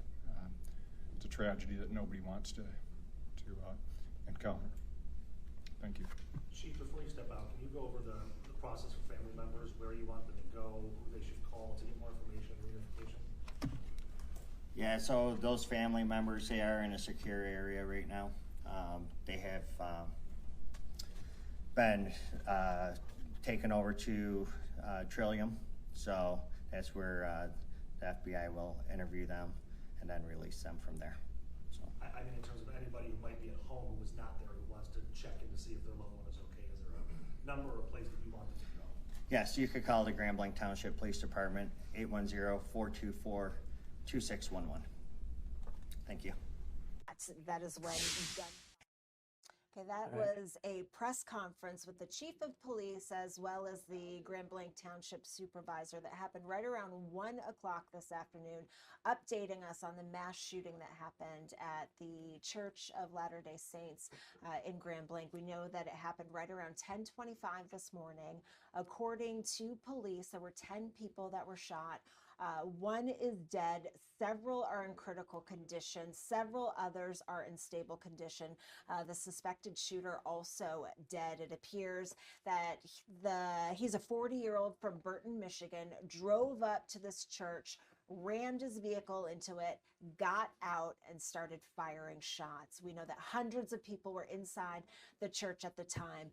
Police, what is just so frightening and horrific about this, police believe that there are likely going to be more victims because at some point in this, Charlie, there was a fire at this church. We don't know when that fire was set. Perhaps it was when he rammed his vehicle into it. Perhaps it was more well planned out. We just don't know. but the chief of police does believe that there are going to be more victims, that perhaps people were trapped inside. So once the fire is out, the situation is safe, they're going to be able to get inside, and then we're going to be able to know a little bit more, Charlie. So a couple of things. The immediate concern is that, number one, getting that fire out. We're told that the fire is out. However, we know from covering many, many fires that could be hotspots. We don't know if it's safe enough for personnel to go into the church. However, the chief said likely there will be more victims in the church. So my thought is that they're going to be going into the church. One of the reasons probably they set up a perimeter that was so far away. They really have to do the investigation, and it's not going to be it's not going to be fun. This is going to be a very tragic for those first responders to go into the church and likely, or perhaps, according to the chief, find more victims. We know, as you said, Robin, 10 victims total right now, one of them deceased. A couple of other issues that the authorities are going to have to figure out is who the shooter is. We know he's a 40-year-old man from Burton, Michigan, but why? Why did he do this? How did he go about doing this? A couple of things is, what was the motivation for going to this particular church on a Sunday while the service was in full and then start shooting? We also believe that he was the one that set the fire. How did he do it? According to the chief, he bashed through the front door, started shooting, but then how did he start that fire? All right, let's bring in Ingrid Kelly right now. Ingrid Kelly is live on the scene. You've been to the scene. You've been to the press conference. Ingrid, can you tell us what your thoughts are at this particular time? Ingrid? Right. Again, this is all in real time, a very active investigation. We left that press conference at the Grand Blanc Township Police Department. We're now back here at the scene. As you can see, just right now, Michigan State Police, they are heading in to help with this investigation. Obviously, numerous police agencies are here on site. Now, again, the chief gave us as much as he could. I mean, just to recap that, we know that a 40-year-old burdened man, he was in the vehicle that slammed through the doors of this church. At the time, he actively started firing a round of shots. 10 people were actually victimized. They were shot. We do know that one's dead, including obviously the shooter as well. That's when they were saying that the shooter is down. That's what they meant. He is actually deceased. We don't know a lot about this 40-year-old burdened man. They did say that they were going to actively be looking through like social media accounts and different things. Another thing that we were told, the FBI, they are sending 100 investigators to help with this, and primarily because of the number of people in the church. These 100 agents are going to have to speak to these eyewitnesses. That's exactly what they are, eyewitnesses, and really kind of tell these agents, FBI agents, what they saw, what they heard to help with this investigation. So that's one thing that we did learn. We also learned that although right now they're telling us 10, they believe that there are more victims. Unfortunately, that fire, there were people around that fire, and they believe that some of those people may be deceased. So again, we're waiting to hear more. There's going to be a press conference at 5 o'clock. What started this and what actually caused this person to do that, that's the million-dollar question. I mean, we don't know. Was he a former member of this church? Did he go to the church? We don't know those questions. And police hopefully...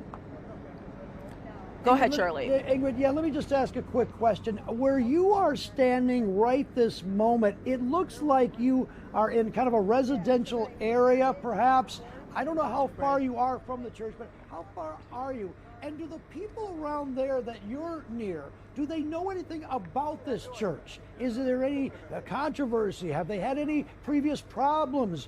Do they have any idea as to what may have happened to start this shooting?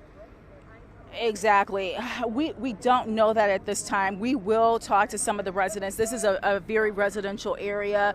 This is like a 2-lane road, one lane going, 1 lane coming. We tried to get as close as we could to the church earlier, and we were told to get back.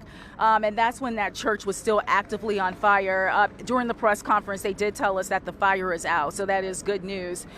In terms of controversy or what maybe led to this, I don't know. But either way, there is nothing that justifies anyone ramming a car through a door of an establishment and taking a gun and shooting and killing people. Okay, there is nothing that that justifies that act. So right now we're just waiting to hear more investigation information from police, and again, that'll take place at 5. But you know, again, the suspect, we have very little information about him, an age and where he's from, and that's it. That's all. And we know what he did allegedly, and you know, it's also believed that he is responsible for that fire as well. But why? We don't know. And again, there is no justification. Ingrid, give us a sense. You've been out there for a little bit right now. You said when you first got out there it was difficult to breathe because of the fire and the smoke that was billowing all around you. Describe to us how that has changed in the last half hour or so that you've been out there. Right. Exactly. Well, initially, again, I was trying to get as close as I could because I was hoping, obviously, to talk to anybody that was an eyewitness in that church. But the closer I got, that's when investigators told us that we had to get back. And as you can see, we're much further back.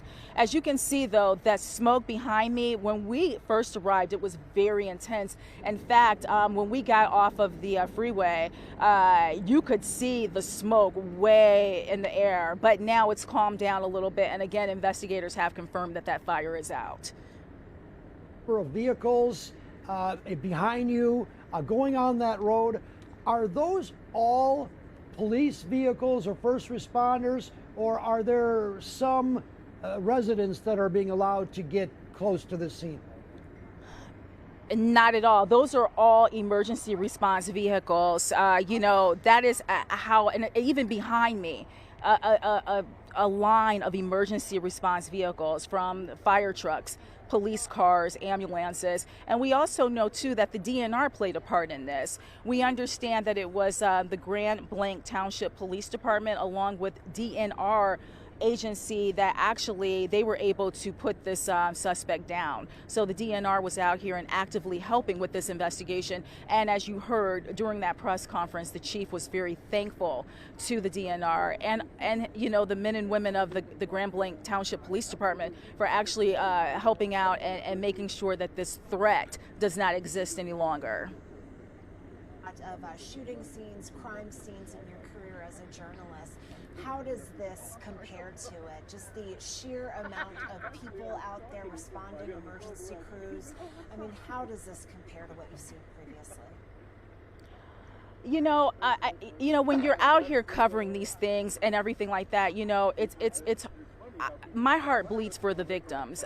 You know, I mean, that you're thinking of them, and that's how this press conference started off. I mean, you know, the chief was like, you know, we just want to say, you know, our hearts go out to these victims, but this is a massive response. I mean, when I look at the number of units that are actually out here responding to this scene, I would say this is massive. I've also been active on social media, and now, you know, all the national news networks are pushing this out. We've also heard from Pam Bondi. You know, this is now all eyes are on Michigan right now. You know, the Flint area. You know, in recent weeks, you know, we've been hearing about some of these devastating incidents that have been taking place. And, you know, you always say you hope not here. And now it's here. It's actively in our market, in our area, and we're dealing with this. And I don't know what is the causation and what's causing this. But, you know, this is something in the weeks ahead that, you know, in terms of, I hate the mental health and well-being of citizens that people are going to have to really kind of zero in on to avoid these sort of scenes. The United States weighed in on this as well. So obviously the eyes of the country, Ingrid, you are right, are on Grand Blanc right now. Ingrid, just how close are you to this church? You know what? I tried to get as close as I really could, but again, they're keeping people back. And at the time, you know, I saw people who were coming from there. They were actually wearing a mask because of the air quality. I mean, it was a plume of black smoke just up in the air, and you know, that obviously is not good. Now, again, when he rammed through the doors and how that fire was set, we hope to learn more about that coming up at 5 p.m. news conference. Bomb squad there, Ingrid. Be careful. That bomb squad, exactly. No doubt. I mean, but that just tells you the urgency of this scene. I mean, the bomb squad, Michigan State bomb squad. I mean, you know, we've got people.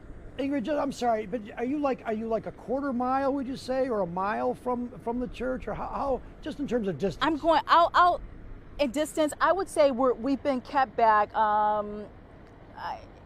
When I as close as I was earlier, I still couldn't see the church, but a lot of that had to do with the intense flame, smoke coming from that area. So, I'll see what they say in terms of distance, and I'll find out for the next hit. But I mean, we're back enough that they feel we're safe. Good. All right, Ingrid, I wanted you to be safe. I'll figure out what is going on there. I know that Ingrid Selle, one of the first reporters on the scene today. Good for you. We also know there'll be a 5 o'clock press conference, and there'll be a lot more. Ingrid, thank you so much for your reporting, and we'll check in with you in a little while. Absolutely. Thank you. This for a while, Charlie. We know this happened at 10:25 this morning, but this is just the beginning of the a quarter mile. Thank you, sir. They are going to be out there for hours and hours. Right now they're going to try and figure out why this happened. They're waiting for search warrants so they can search the gunman's home. They've got to go through cell phone records. They're going to try and figure out a motive and backtrack as much as they can to see if they can figure out what happened, why this is the situation that we're dealing with right now. And there are a couple things too. Usually the feds will want to know about the gun. I don't know if they have the gun in custody. That guns usually do tell quite a bit about where the shooter got the gun, how he got the gun, was it legal or otherwise, and so that will make for obviously this is an investigation involving a death. At least one victim was killed. Unfortunately, I hate to say, but there could be more, because the police chief did say that they have to go back into that church because there are likely more victims. This was a church that was active. He went in deliberately, presumably, during a service where there were hundreds of people in this active church, and then he started shooting. And not only did he do that, but he set this on fire. He, the gunman, shot dead. And so we may not know a lot about what he did or what his motive, but they have to reconstruct what happened. And the other little problem here is because the intensity of the fire may have destroyed some evidence. We don't know if it destroyed video evidence, etc. And that's why the FBI now are talking to those hundreds of people that were at the church to get their point of view. What did they see? What did they hear? And do they know this gunman? And of course, the big question, why did he do it? Charlie, we're constantly getting new information into the newsroom, and I do have a statement from the Church of Jesus Christ of Latter-day Saints. They issued just a short time ago that statement. It's rather long, but I do want to read it to you. It says, a tragic act of violence occurred today at the chapel of the Church of Jesus Christ of Latter-day Saints in Grand Blanc, Michigan. During Sunday worship services, a gunman opened fire, and early reports indicate that multiple individuals were injured. We ask for cooperation with local authorities as details become available. That statement went on to say the church is in communication with local law enforcement as the investigation continues and as we receive updates on the condition of those affected. We offer thanks to the emergency responders who are assisting victims and families. We are deeply grateful for the outpouring of prayers and concerns from so many people from around the world. In moments of sorrow and uncertainty, we find strength and comfort through our faith in Jesus Christ. Places of worship are meant to be sanctuaries of peacemaking, prayer, and connection.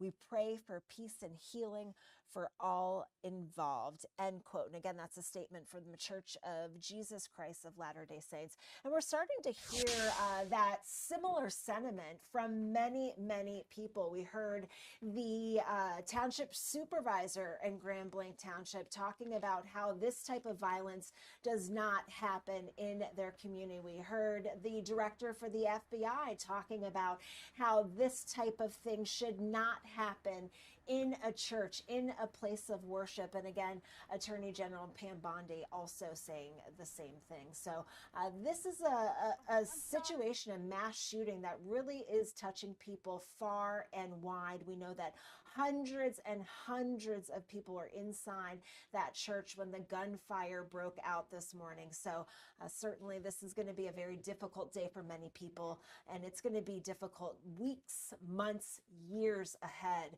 as a result of what happened earlier this morning. You're looking at live pictures now from Grand Blanc, very close to where that church shooting took place. You can see the media now gathering, national media, because this has become a national story. The president weighing in, the Pam Bundy weighing in, a lot of local officials weighing in.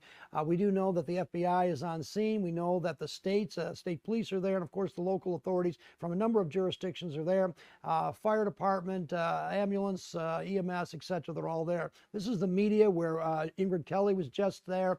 She attended a press conference not too far from where she's at. People are still trying to find out a lot of questions. We also know we should get more information about 5 o'clock where the authorities will update us. It has become a national story, a church shooting where one person is dead, 10 people, 10 victims inside that church that we know of so far, and that the chief does expect that there may be more victims because of that deadly fire that was apparently deliberately set by the gunman. Don't know how he did it. We do know that he rammed his his vehicle through the doors, began shooting in the church. 10 people were shot.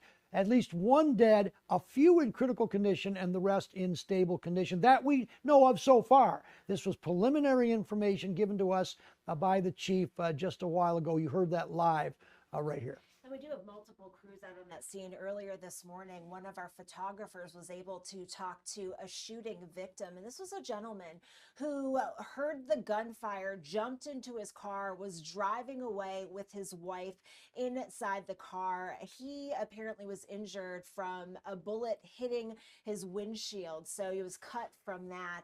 And he just described how frightening this was. He had a child in another vehicle. That child was ducking in that vehicle so that child would not be hit by the gunfire.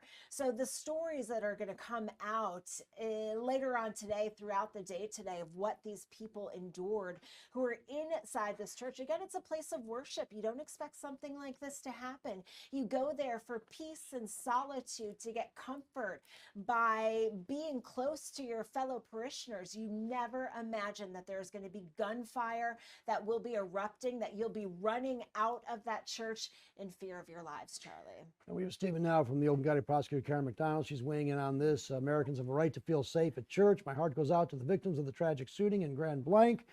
Sympathy is not enough. Gun violence is a public health crisis. We have an obligation to find solutions to this deadly problem so that everyone can be safe at church, school, and other public places. So Karen McDonald weighing in. Obviously, she was the prosecutor during the Oxford school shooting, so I would imagine that she's got a lot of insight into these massive shootings.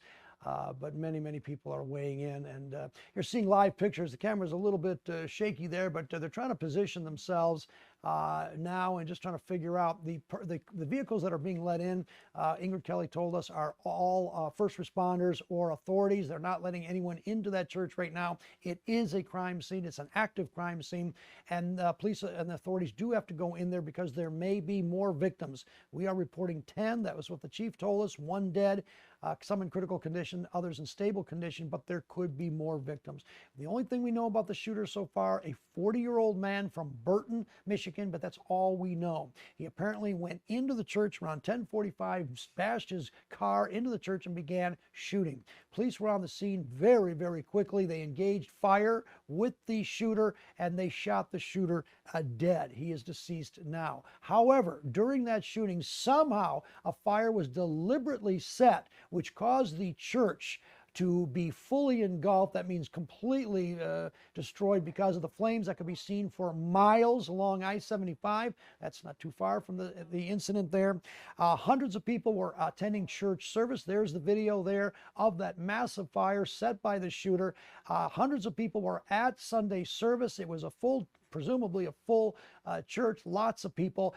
They have been escorted out of the church now to a place, the Trillium, I believe they call it, not too far from the church, where they are being interviewed now by the FBI. quickly on the scene. As Ingrid Kelly, who's on the scene now, she said that they are bringing in extra FBI to interview those people. And because this fire is so bad, we don't know, but some of the evidence, maybe video evidence, perhaps lost in this particular fire. Obviously, a lot of questions to be answered. There will be a 5 o'clock press conference. And this is going to be a very lengthy investigation, Charlie. They're just beginning. They need to talk to the hundreds of parishioners that were inside at the time of the shooting.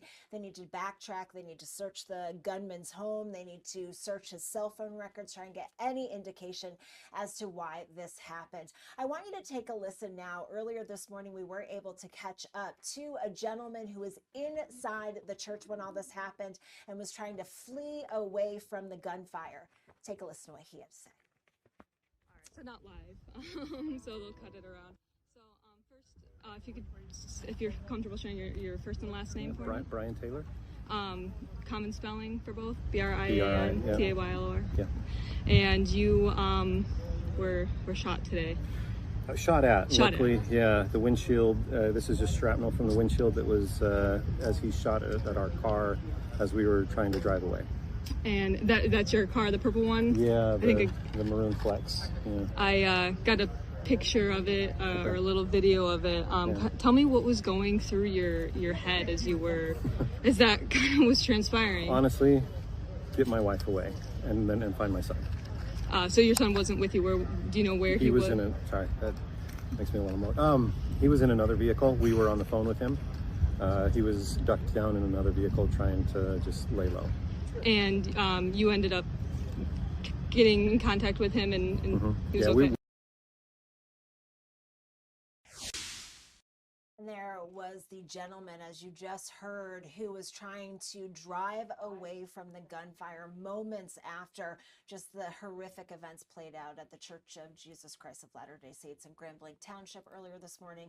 We know it was around 10:25 this morning that gunfire started erupting. We know a suspect, a 40-year-old suspect from Burton, Michigan, drove to the church, rammed his vehicle into the front doors, got out, and just opened fire, unleashed his gun. And we do know that it was an assault rifle. That is what the chief of police indicated earlier during that press conference, that it was an assault rifle that was used, that there was a DNR officer as well as another police officer that were able to get close to the gunman. They were able to have an exchange of gunfire, and they were able to take that suspect down. We do know it was a 40-year-old suspect from Burton, Michigan, Charlie. So still a lot of questions to be answered. Some of them, of course, is why the gunman did what he did. It appears to be deliberate on a Sunday service, hundreds of people in the church. He obviously had a lot of rounds. He prepared for that. Don't know how many weapons he had. I don't know if the weapon's been recovered. Don't know if the ammunition, the bullets have been recovered. A lot. Ballistics can tell. Usually they call it ATF. But we do know the feds around the scene. We do know that FBI people there are talking, special agents are talking to the people that were in that church. That's one thing. We also don't know the mechanics. How did he get into the church? The police chief seemed to say that he smashed his car through the front door of the church, which, that in and of itself is a little hard to do. And then he started opening fire. How he set the fire, we believe it was a deliberately set fire, but how did he do it? How could he set a fire so much that it caused that church to become so fully engulfed and really so quickly? Some people apparently were able to get out. We just saw the one person that was there.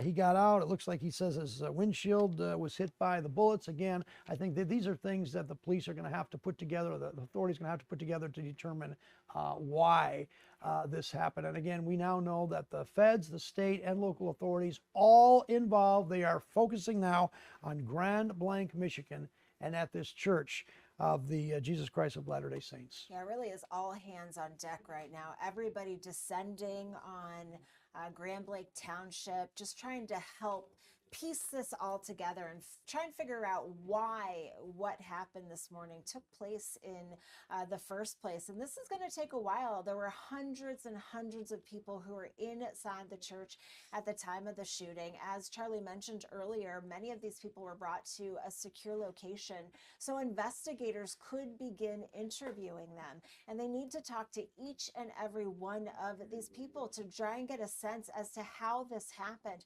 And that is going to help them and piece together a motive and why this all took place in the first place. I mean, just horrific. The fact that 10 people were shot. We know that one person was killed, multiple people in critical condition, multiple people in stable condition. And from what I understand, Ingrid Kelly, she is out at the scene right now. She's been able to track down a resident there.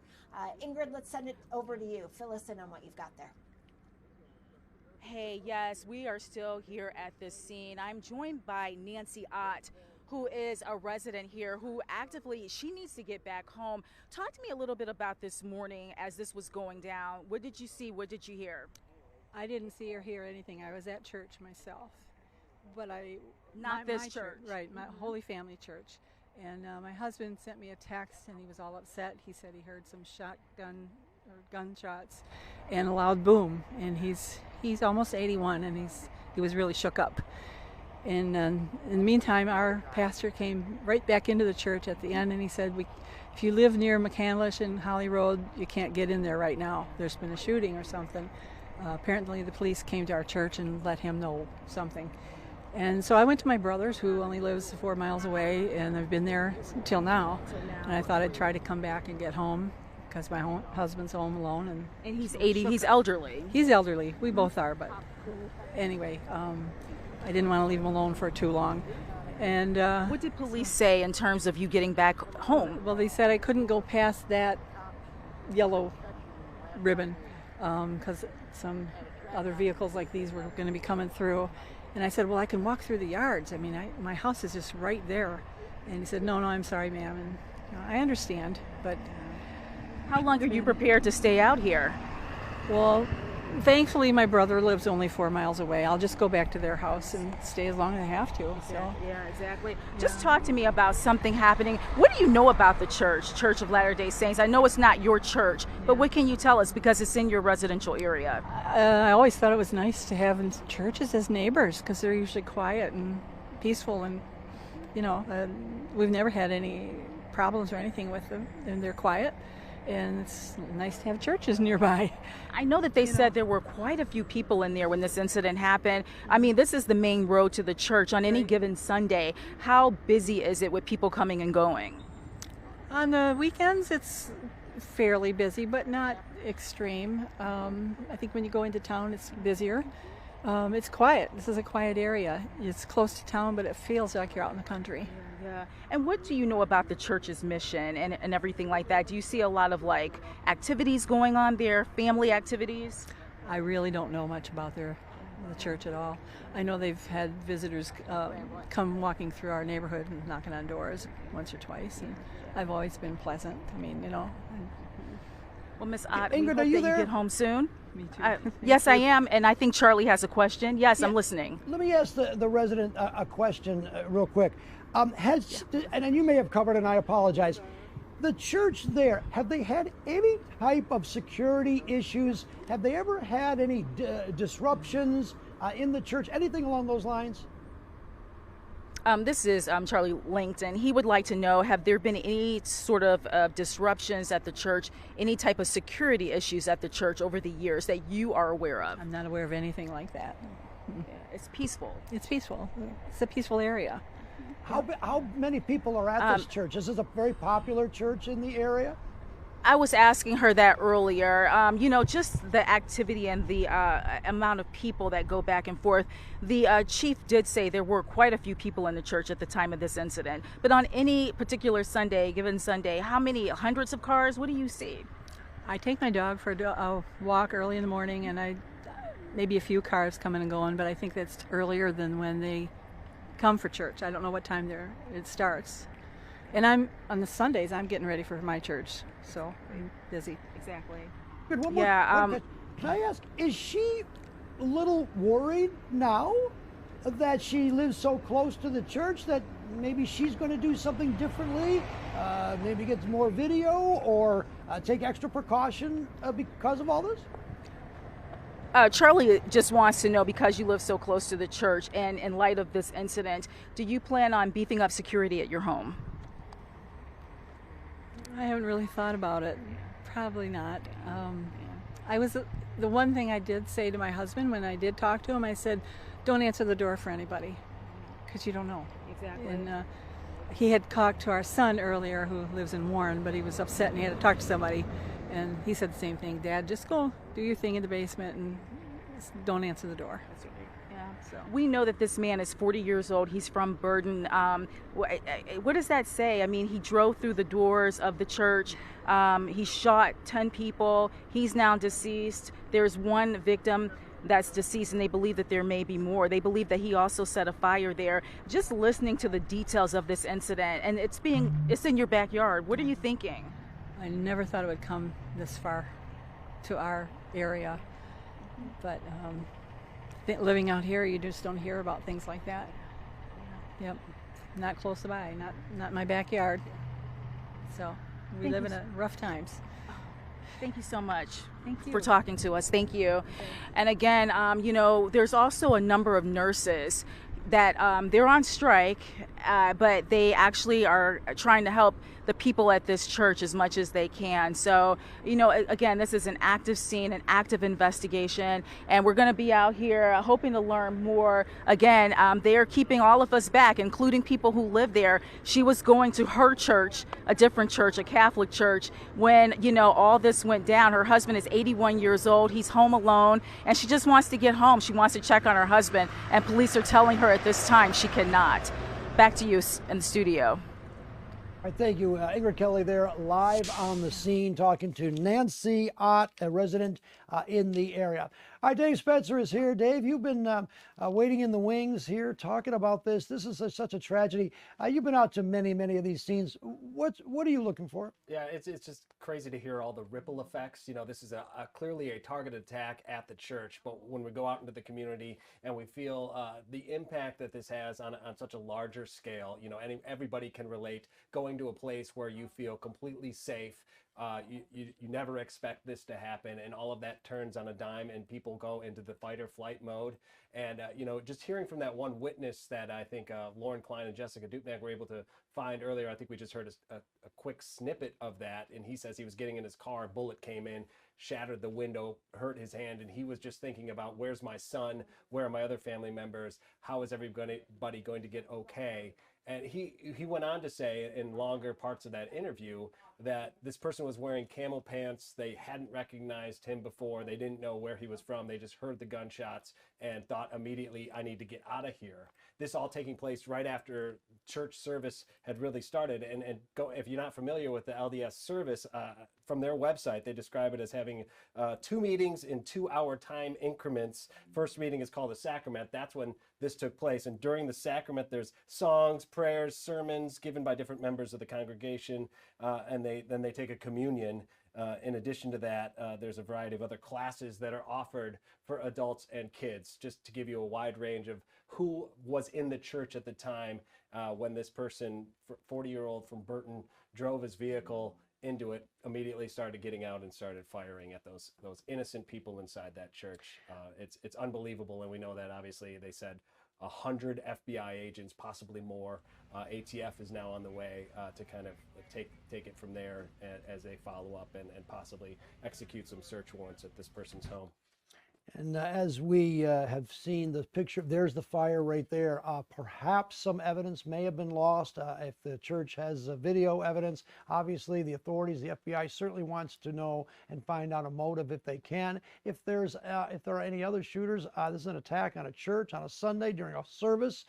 Dave, as you mentioned, this is something that obviously now the eyes of the country are looked at, and other churches around the country may have to be on some kind of an alert. It's sad to say, but that is the case. Grand Blanc is what is it, about an hour or so north of here. Yeah. Burton, Michigan is only a couple miles from this, so 18-minute drive is what I saw it as, just straight south. Straight south. It's a rural area. People in that area, between Grand Blanc and Burton and Flint, those are kind of the big areas. We don't know if this person was a parishioner, whether he went there. We just don't know that at this point in time. Some of the questions, but obviously the FBI is going to want to know why he did this. And there's got to be some motivation. This seems like an extremely planned out attack, deliberate attack on this church, just to smash in to the church and then start opening fire. He must have fired a lot of rounds. We don't know exactly how much. That's another issue that the FBI is going to want to figure it out. But 10 victims, 1 killed, at least 2 in critical condition, the others in stable condition. And as the chief said, and we've been talking about this, now that the fire is out, perhaps the authorities can go into the remains of the church and there may be more victims. Yeah, they seem pretty confident that they would find some over by where they were blocked out of kind of exiting. You kind of wonder if maybe the vehicle had some sort of improvised device in it that started this fire. As you mentioned, a carried out attack, the witness describing him wearing camouflage clothing and saying that they've never seen this person before. But if he's shooting at cars that are trying to flee from the scene, you wonder, if he just went in there and how many people were in his line of sight there that he was attempting to take out, and the motivation behind that. Clearly, one would think that mental health is a factor in all of this. Well, or a deliberate attack. I think that we can safely say that that is the case. Shooter, though, is dead. He did exchange. There was gunfire between the shooter and the authorities that were on the scene. Give them some credit. They were there on that scene so quickly. They did engage in gunfire, and the shooter is dead. Again, as we've been talking about, a 40-year-old man from Burton, which is really only an 18-minute drive straight north, right? So Burton is north, you head south, and right, head down to south. Grand Blanc. So he must have headed south to Grand Blanc, and that's all we know about the shooter now. But again, very important now, if evidence is destroyed, if there's video, I don't know if that can survive a fire like that. I don't know what the place is going to look like when the authorities get in. And they have to do, after the fire is out, as we've covered many times, there could be hotspots, which makes it dangerous for the authorities to actually get in there. But likely there will be people in there, which we hope not. It's not the case, but the chief seems to say that although we have 10 victims now, there could very well be more. That is a live picture, I believe, right now of what's going on. There's only, according to Ingrid Kelly, there's only one road that leads into the church. It has been blocked off now because the authorities needed to go in and out. Authorities have now been on the scene now since about 10:30 or so this morning. It is an active scene. It likely will be blocked off for quite a while. The authorities have to get in there and figure out what they can do to kind of recreate this tragedy that happened earlier. Yeah, and you mentioned that is a live look, and we can still see some smoky haze in the background. So clearly, if they did put out the fire, it is still burning in some capacity there. And this is a quarter-mile back, I heard Ingrid say after we kind of were able to listen to her interview that one witness that lives close by. So that is a quarter-mile back, and you see the police presence and the emergency responders on scene. And we know that all agencies from all over the area responded. And one of those victims who had the injured hand there said he was surprised at how fast police were on scene. They do these active shooter trainings. It's just a way of life now, clearly putting it into action today. And you mentioned that they were able to engage this person, this 40-year-old, and eliminate the threat. So they say that there is no threat to the public now that this person has been taken out. We're going to just give everybody an update on what was said around 1 o'clock today, coming straight from the source from the police. Ready? Okay. Hi, I'm Grand Blanc Township Police Chief William Rennie. That's R-E-N-Y-E. Here to give you some preliminary details on an incident that happened earlier today at 10:25 a.m. within Grand Blanc Township. First off, I'd like to say our thoughts and prayers go out to the victims of this incident, which is completely unnecessary and avoidable. The incident that we're going to talk about here today, as I said, was happening at 10:25 a.m. at the Church of Jesus Christ of Latter-day Saints, which is located at 4285 McCandless Road. During this incident, what we know right now is that a 40-year-old suspect from Burton, he's a male, he drove his vehicle through the front doors of the church. He then exited his vehicle, firing several rounds at individuals within the church. 10 gunshot victims have been transported to local hospitals at this time, including one who has been deceased. Officers who were trained immediately responded to the area. One was a DNR officer, and then one was a Grand Blanc Township officer, where they met the suspect and they engaged in gunfire with that particular individual, neutralizing that suspect, and that suspect is no longer with us. As I said, it is a 40-year-old male from Burton. During all this incident as well, there was a fire that occurred, and we believe that was deliberately set by the suspect. We do believe that we will find additional victims once we have that scene secure. That fire was just extinguished by the Grand Blanc Township Fire Department within the past hour. So where we go from here is we have investigators. We're going to do search warrants on the suspect's residence. We're going to find out if there was a motive. We're going to go through cell phone records, things like that. We had the FBI, they're devoting 100 agents to this area because, as you can imagine, there's a lot of witnesses that were within the church, and that is a lot of witness information, statements that we have to obtain. So I'd like to thank all the agencies who responded, the City of Grand Blanc, Genesee County, Oakland County Sheriff's Office, Flint Township Police Department, the DNR, the State Police, and the ATF.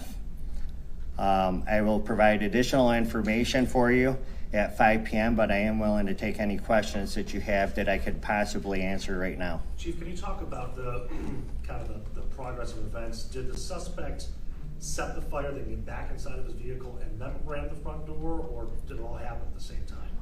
So from what I understand, and again, this is just a preliminary investigation right now, from what I have been briefed on, is that he rammed the vehicle through the front door, exited, then started firing shots.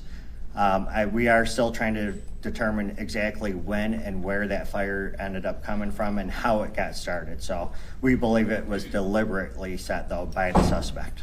Were they in an active service when this happened? Yes, the service was active. There was hundreds of people within the church. Are you sure it's only one suspect at this point, or is it possible other people helped setting the fire, what have you? Yes, it is one suspect that we know of at this point. We do not believe that there's a threat to the public. We believe that we have the guy who did this. Sir. Could you comment at all on the severity of the injuries at this time? We have a couple in critical condition. Like I said, one is deceased. The rest of them are in stable condition. So a couple, meaning 3 or 2, I'm sorry? One deceased. The suspect is deceased as well. And then multiple victims are in critical condition. We do believe that we will find some additional victims once we find the area where the fire was. Any word on the weapon yet? An assault rifle.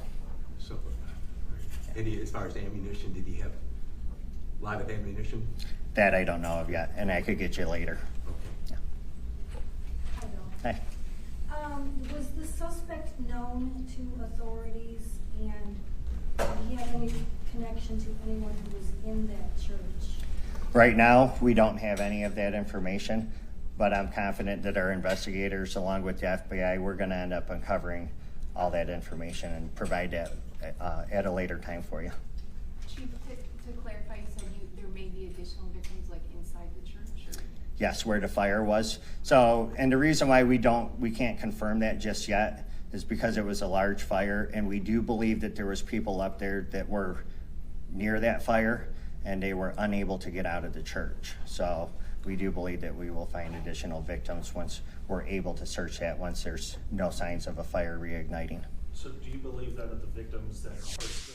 All right, we're going to jump out of that news conference right now because we're getting some developing news coming from Ingrid Kelly, who is about a quarter mile from the scene, and we understand that you have a nurse that rushed in to help somebody after learning what had happened about the shooting at the church. Exactly. You know, her name is Tara Duvall. She's standing here. She is with Henry Ford Genesis, and it's really interesting because this church basically is with this incident happened, there's nurses who were on strike and they rushed in to help. Talk to us a little bit about how this went down. So, hi, my name is Tara. I was actually downtown Detroit with my Teamster family. I am currently on strike along with 700 other nurses at Henry Ford Genesis, Grand Blanc. And immediately, we all received the messages. Immediately, we're in our panic mode. That's our family. Not to get into too much detail, but my coworkers attend there, their children attend there, our family attends there, and we're getting calls that our coworkers are affected by this. Again, I won't go into detail, but we're being pushed away by Henry Ford. We want to be in there, we want to be helping, and there's babies. I'm sorry, I take my kids preciously. I take every life preciously. And so you went into the hospital? I was down in Detroit at the time, but there were ER nurses, there were other staff that are currently on strike, that know that hospital, that know how that hospital works, that can provide the care that they needed at this time. It was a mass casualty. They needed the help. They needed all hands on deck, and they were pushing the nurses that were on strike away. They would not let them enter the building. And so when that happened, you came over here to the scene. Absolutely. Describe what happened. We rushed here immediately because we wanted to offer our help. This is, again, our community. This is who we are fighting for, and it's not just this community, it's all of nursing, it's all of healthcare. This should have never happened. Why are our babies, why are our churches and schools, why are we being targeted like this? And why can't we help? This is what we devoted our lives to, is helping our patients. So when you came here, how did you assist the people here at the scene? My coworkers, I arrived a little bit late. My coworkers were there. They said they did as much as they could. And, you know, anything a nurse can do. What is that? Show love, show up, give a hug, assist that family member that's crying, that doesn't know what's going on, that maybe doesn't know where their family member's at. Anything that we could offer, like nurses do, we were there for that. Describe the scene when you came over here. I don't know, how close did you get to the church, and what did you see with your own eyes? I mean, obviously this is all in real time. Well, driving up the highway, you can see the smoke. You could absolutely see the smoke. Immediately, silence. You know, it was just a very, very somber feeling. You just knew something was bad. You knew something was bad. You come up to the road, you see all the construction tape. You see all the counties here. You see everybody. And it's serious. It's serious. This is our Grand Blanc. Yeah, and I know that some of your co-workers attend this church. What can you share?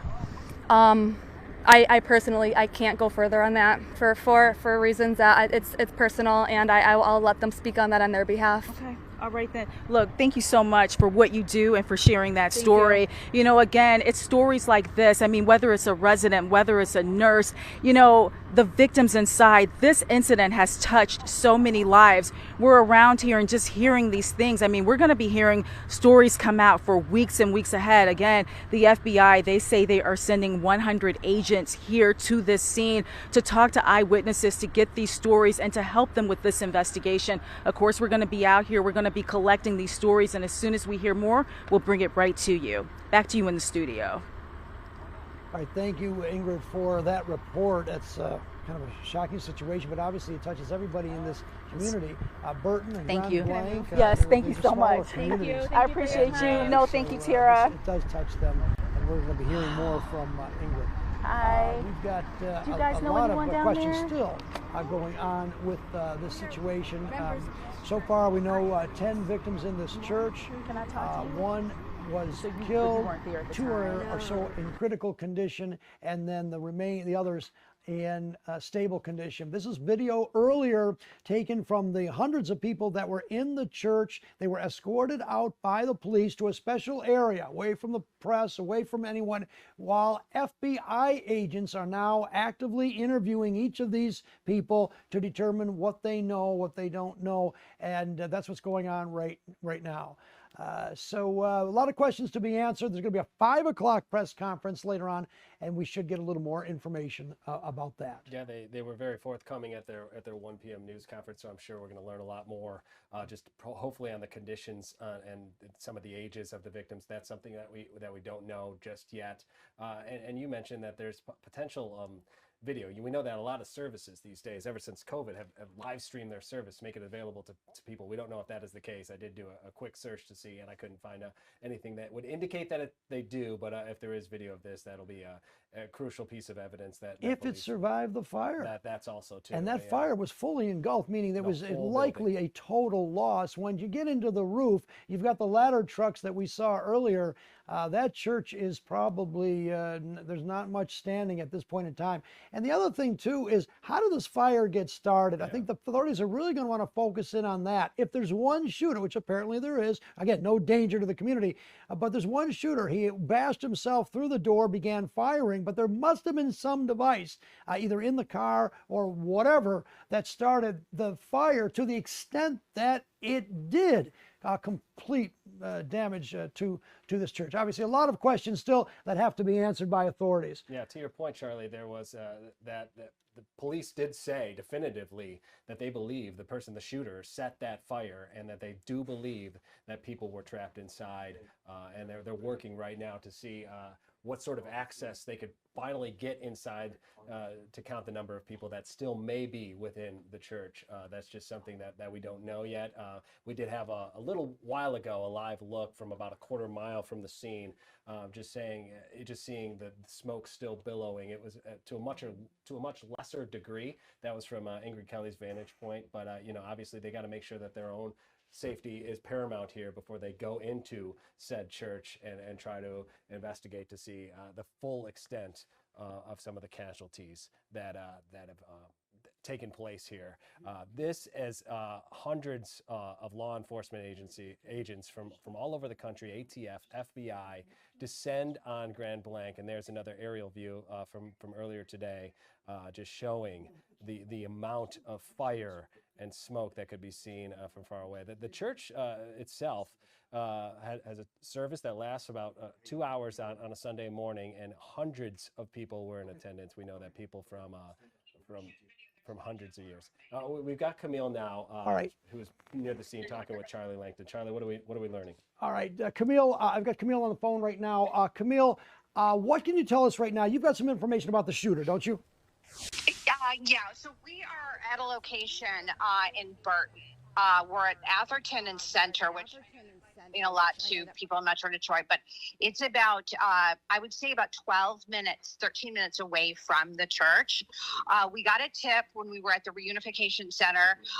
We saw people being reunited with family members, but we were told to stay away. So we got this tip. We headed over here. There's a very large police presence. State Police bomb squad just pulled up. We have heard, this is unconfirmed, but obviously a very large police scene, but we've heard that this is where they are searching, that this site is somehow connected to the home of the suspected shooter. So again, if you can, I'm not sure if you're able to see video right now. We can, Camille. We are looking at you right now. Okay. You're on our air, and we see this is live pictures there. And you, describe where you are again, what you see here, and what you know so far. Okay, yeah. So I'm stepping on the camera. I just was not sure about technical what you could see and couldn't see. But so we're actually nearby a Meyer and a Burton Glen Charter Academy are the signs that I'm seeing. This is a neighborhood, and hello, can you hear me?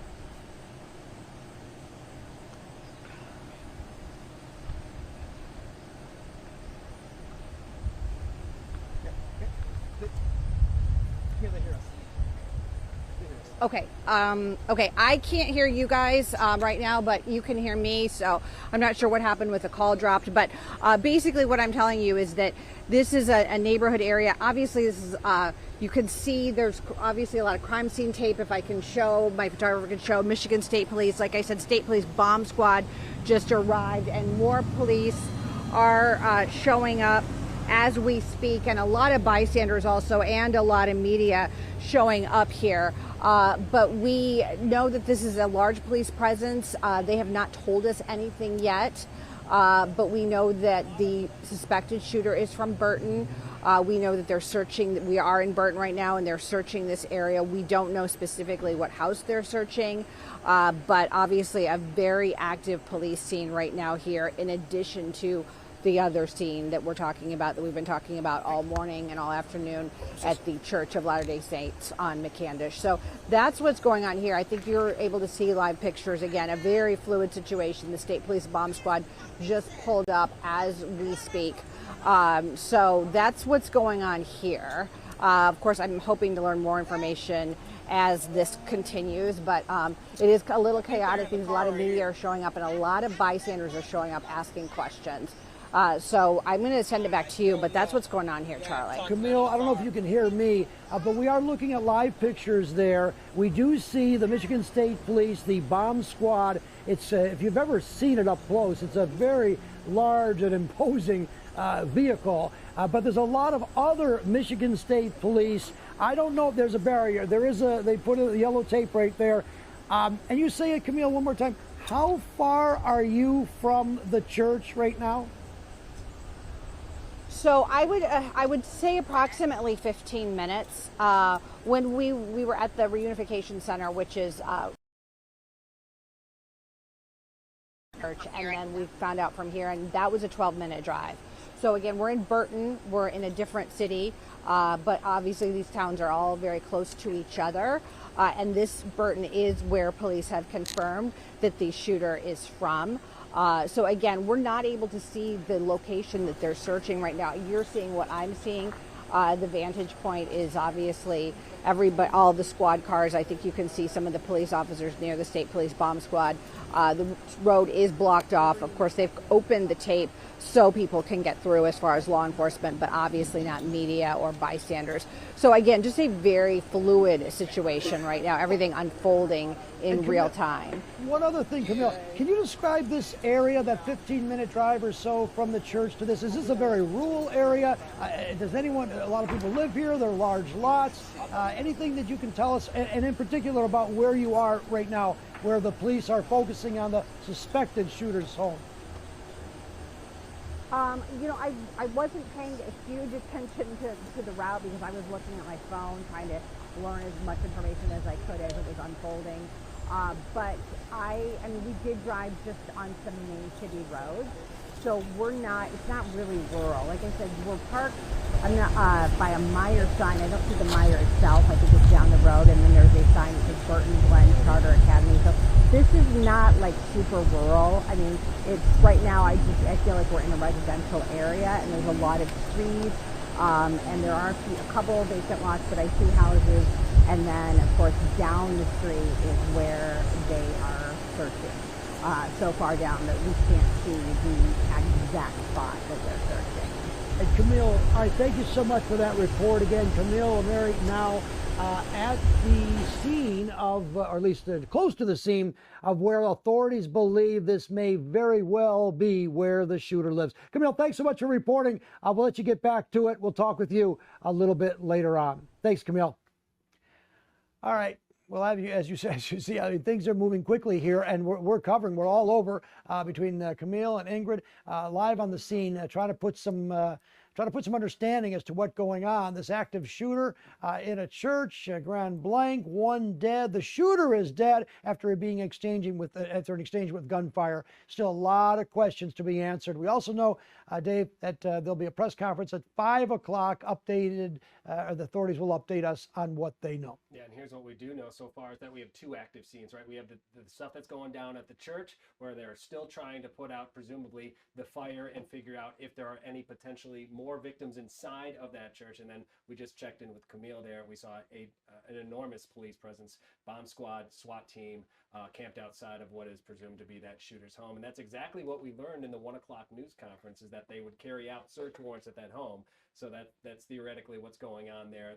They did seem pretty confident that this shooter acted alone, saying that there is no threat to the public. Obviously, you don't know until you know. And I'll be curious to see if Camille out there is able to talk to any neighbors who might have some light on the person that we're dealing with. All we know at this point is that it's a 40-year-old who lives in Burton, who traveled about 18 minutes south to the Church of Latter-day Saints there in Grand Blanc, carried out this attack at 10 in the morning by crashing a vehicle into the church while service was ongoing, hundreds of people inside, getting out and immediately using an assault-style gun started firing at people in a parking lot, firing at other people.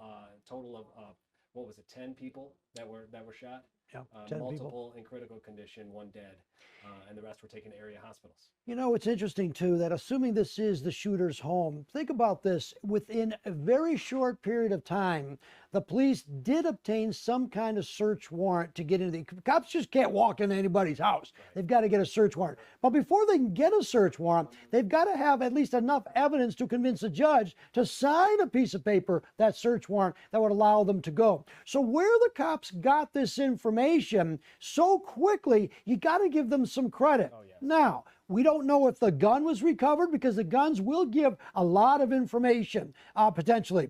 We don't know if one of the parishioners that were in the service, if they knew the shooter, that would also give the cops a lot of information. We don't know if there's any identifications on the shooter, that maybe some note or something. Now, obviously, the shooter is dead. Maybe he had a wallet, which would give him an address. Good piece of information there. But nevertheless, you still have to go and get that information, type it up. They don't type it up anymore. It's all done electronically. They call a judge, judge signs it, and they're off. So this happens at a very quick, but you got to give the police and the law enforcement, the first responders, some credit for doing that. And that's probably why they wanted us. They secured the area very, very quickly, got the people out of that church, and so that now we're talking, and we understand the FBI has been brought in very quickly, and more agents will be brought so they can gather more information. But obviously going to the shooter's house, and the search warrant would say they want anything related to electronic devices, cell phones,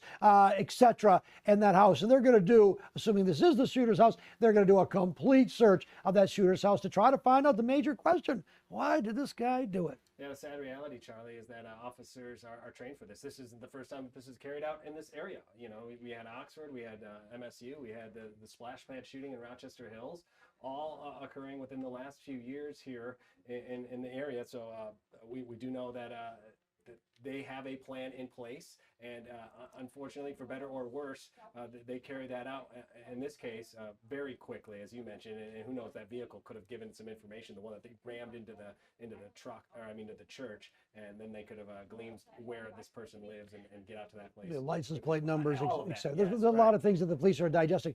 The other thing too is give some credit to the police officers. They did a press conference relatively quickly after and gave us a lot of information. And I remember on the Michigan State shooting, I was actually on my way on that scene, but there were a lot of misinformation being spread on social media, etc., that really was not good. I don't see it at this point in time from my vantage, but the police seem to have this under control at least pretty well, pretty quickly. And when they said there's no threat to the public, that's a big deal. Because people around there, this is a tight-knit community. We just talked to one of the residents. They know people. People were down in Detroit, nurses that knew people that went to this church, and they left the football game to come here to try to help. Why? In part because they're nurses, yes, but because this is their community. And they're going to do everything they can to help people in the community, where the entire eyes of the country, including a statement by the President of the United States, came out and talked about this. So everyone's watching this right now.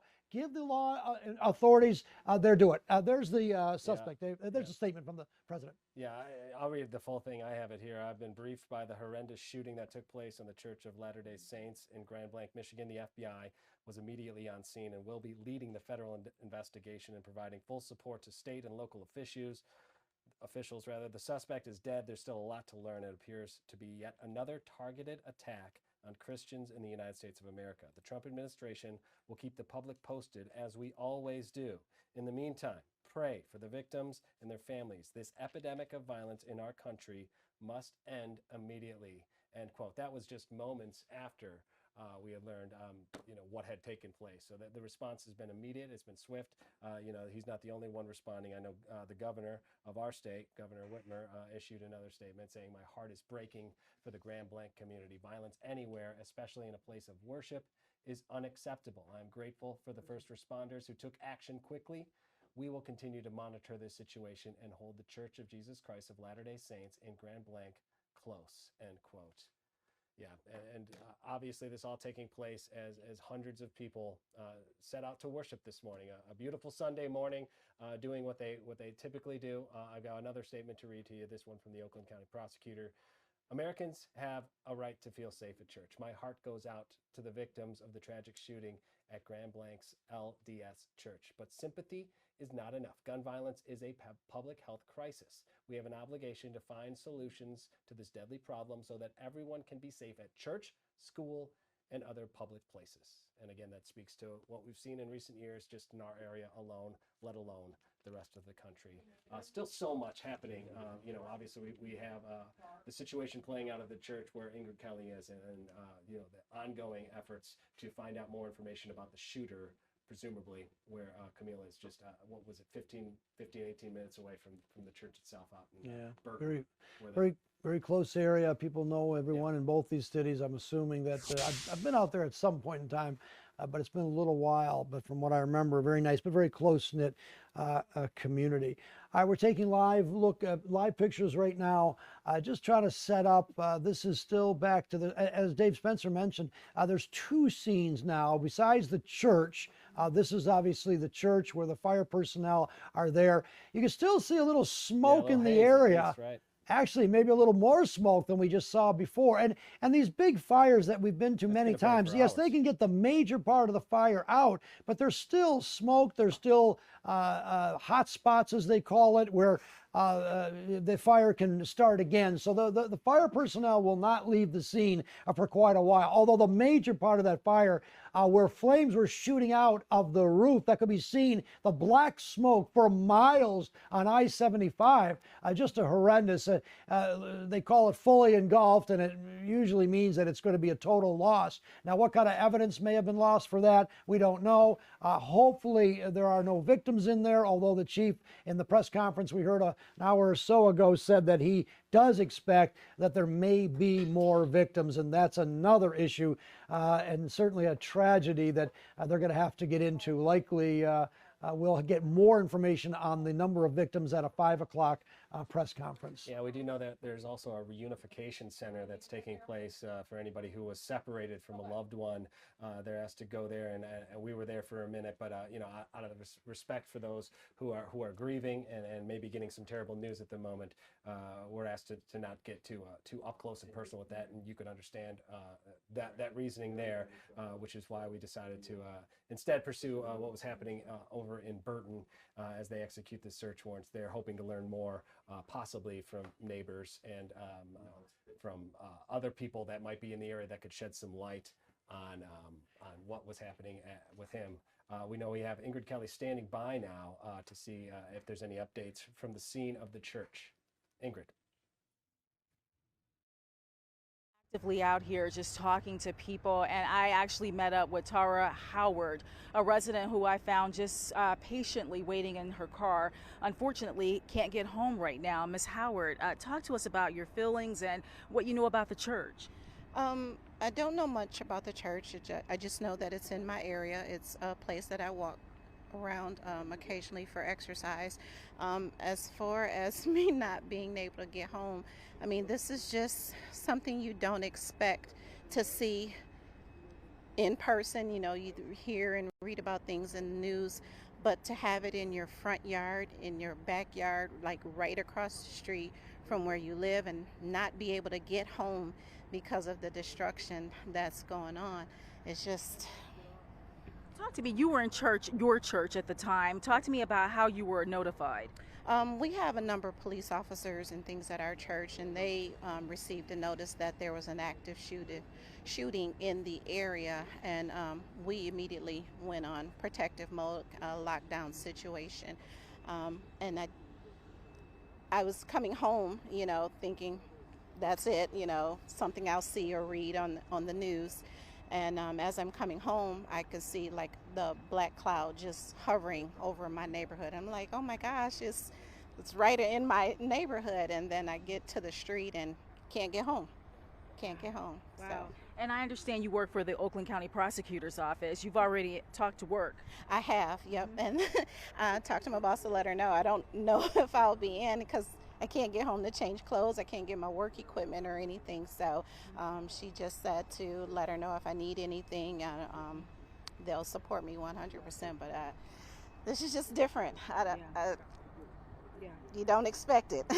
Exactly. And again, so close to home in your neighborhood and everything like that. What do you know about this church? Not much. I haven't been here that many years, so I'm not too familiar. But there's community events there, peaceful environment. You've never seen anything destructive there? Never anything destructive. Never heard anything destructive. Neighborhood is so super quiet. You don't hear anything. Maybe a dog barking every now and then, but you don't hear anything. Again, just when you look around at the number that's massive. Charlie, go ahead. Well, I just want to ask Ms. Howard, if you could, just give us a little idea of Grand Blanc. What kind of city is it? Do people know everybody? Is this a popular church? And then also, well, let's just go that, and then I have one more follow-up. So Charlie Langton, he just would like to ask you, talk to us about Grand Blanc. What is it like? What type of community is this? And again, just this sense of community. Oh, there's a serious sense of community here. The Grand Blanc High School has a lot of events going on a lot of times. Just at the corner, you'll see a number of vendors and different activities going on in the neighborhood. I do see activity at the church as far as people dropping their kids off. I believe there's a daycare there or something of the sort in the mornings. But other than that, quiet community. You don't hear anything. Nice place to just get home and relax and just live life. And what's your second question, Charlie? Yeah, does she know anything about Burton, where the gunman, the shooter, apparently lives? What about Burton? So in the press conference, the chief said that the shooter, the alleged shooter, is a 40-year-old person from Burton. What can you tell us about that area? I'm not too familiar with Burton. I do believe I have some friends that still live out that way, but I've never heard anything bad about any of the surrounding areas, to be exact, and especially something to this magnitude. You just don't expect it to be in your face. Yeah, exactly. It definitely does give you pause when you see something like this. But try one more question, Ingrid. Does she seem worried? I mean, is she going to do anything differently because of this shooting? So, and then one last question. We were wondering, do you plan to beef up security at your home based on this incident? My home is pretty secure. What can you do? You do as much as you can. You secure as much as you can. Security alarm system, dogs, cameras, whatever. What can you do? What can the church do? Aside of locking the door behind each and every. We lost Ingrid there, but she was talking to Tara Howard, a resident of the area, talking about Grand Blanc and just talking about how this impacts her. She said people, they know it's a close-knit community, and it's shocking. Yeah, you can make all the efforts to be as safe as you want, but in the end of the day, if somebody wants to take a vehicle, use that to ram a building, get out with an assault rifle, and start shooting, there's little you can do other than take cover, protect as many as you can, and hope that help is on the way as soon as possible. And in this case, even hearing from some of the witnesses that were there on the scene, they even commented how fast law enforcement was able to get there, engage this gunman, and take out the threat essentially before more damage could be done. Because who knows what his plans were ultimately. Clearly, he destroyed an entire church. The ripple effects will be felt throughout this community for many, many years. I mean, that fire is still going. We saw how large it was from our aerial views from some of that drone footage that we showed you earlier. That church is a total loss. It's unclear. There it is now. This was from earlier this morning. It's unclear how many people are in that church when this fire is taking place. That is the scary reality, and something that we hope to learn more when they give us an update in a couple hours now. And the sad thing is that when the chief was talking an hour or so ago, he said that he does expect to find more victims inside that church. Obviously, when authorities are allowed to go in to the church, you know that it's not going to be a pretty sight. So that's what a couple hours ago. That we understand that the fire is out, but again, we did see video. There's still a lot of smoke, not unusual, but we will get an update from the chief at 5 o'clock. We know for sure 10 victims at least have been identified right now. One is dead, and at least a couple are in critical condition. The others stable condition because of the shooting that happened at 10:25 this morning in a Grand Blanc Church of the Jesus Christ of Latter-day Saints. While there was a full service going on, hundreds of people inside the church when the shooter bashed his car through the front door and began shooting.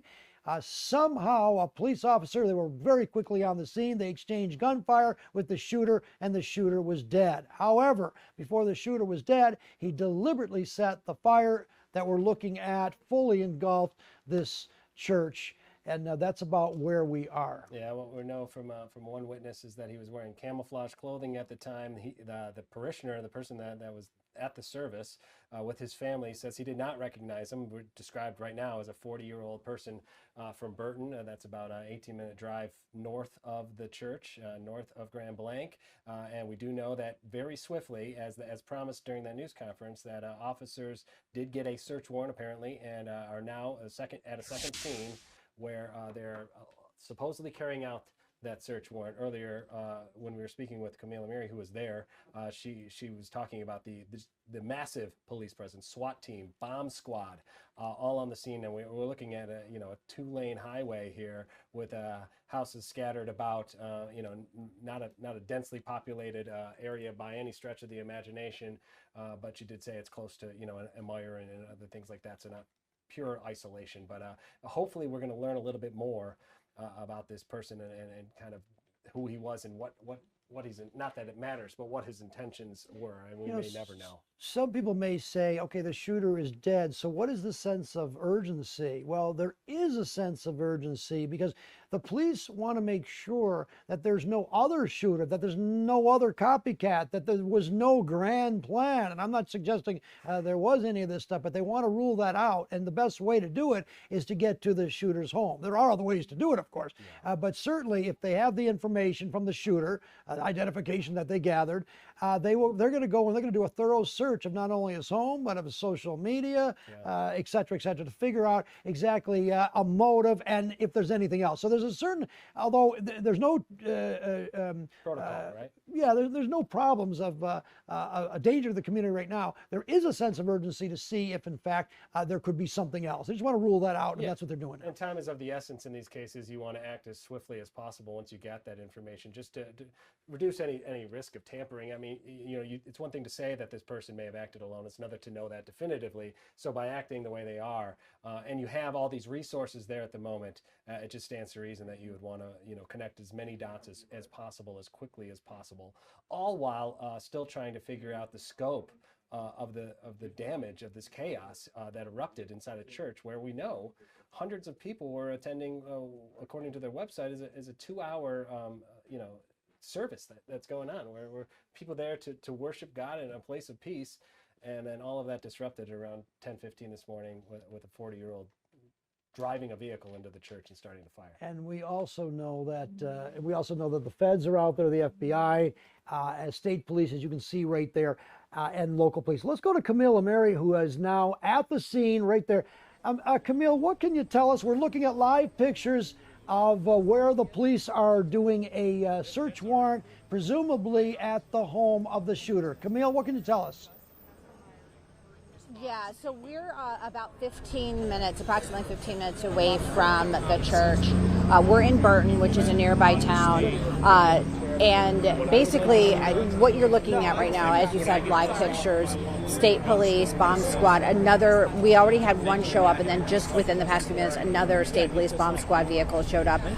From what we can gather, they are searching a house on the other side of the trees, this big line of trees that you can see. We can't see the house, but we've been able to kind of pinpoint that that's where they're searching. Again, a very large police presence, a very large media presence, and then just most recently, a lot of bystanders showing up and using their resources too, trying to figure out if they know this person. There are some people here who can't get home because their houses are down there. So they're just kind of on standby. So there's obviously a lot of public interest in this case. I've been asking everybody if they knew who he was. So far, we haven't found anybody yet. But again, it's still very early on in the investigation. There's also a police chopper up above this search right now. So obviously they are having to make sure that everybody here is protected and safe, because if there's still any active explosives inside the home, we're trying to figure out if the suspected gunman has if there were family members inside the home or anything like that. So we're still working to figure out a lot of information. But again, people all kind of pitching together, trying to figure out what's going on. But that's what's going on here. Again, we're at Atherton and Center, which is, we're in a neighborhood right now. It's a little bit, it is more residential, but there is a Meyer and a Burton Glen Charter Academy right down the road. So that's what's going on here. Okay, so what's our legal power now? End of the course. Thanks. Sorry I couldn't help you more. I appreciate you guys chatting. I'm just trying. Yeah, it definitely has grown. I mean, the tape has been up this whole time since we got here. We came down here as soon as we found out about this. We were actually at the Reunification Center, but we really weren't getting much over there because the people there looked like they were just kind of standing around waiting, and we were told by a Chamber of Commerce representative not to approach them and not to even get anywhere close, because obviously this is a very traumatic time for everybody. So we found out about this place. We headed over here as soon as possible.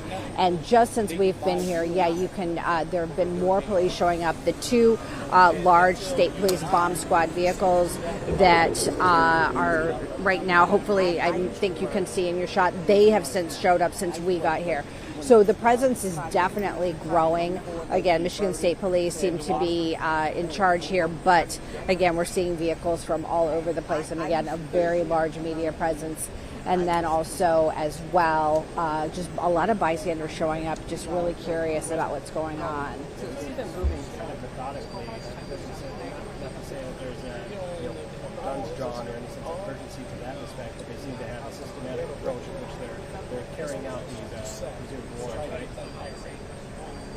Yeah. I mean, I don't get the feeling, you and I both been on a lot of these scenes where things are very frantic and we see them running and we see the guns drawn. That is not the case here. We are seeing them just kind of walk around, going to vehicle, kind of look like they're getting set up. I don't know if they're waiting to actually approach the home, just to determine maybe if there aren't any explosives inside the home that could be detonated. Of course, that's speculation, but it's always something that you have to keep in mind, especially with this type of situation. So, right now we're just kind of, they look like they're kind of just setting things up right now, maybe even to send a drone in. So right now I think it's just kind of a wait and see. And unfortunately, we just don't have clear eyes on the property because of this huge tree line. If all of these trees were here, we would be able to see the house, but because of the way it's set up, we're not able to see that. It could be a safety issue for the officers involved. I think you said it, Camille.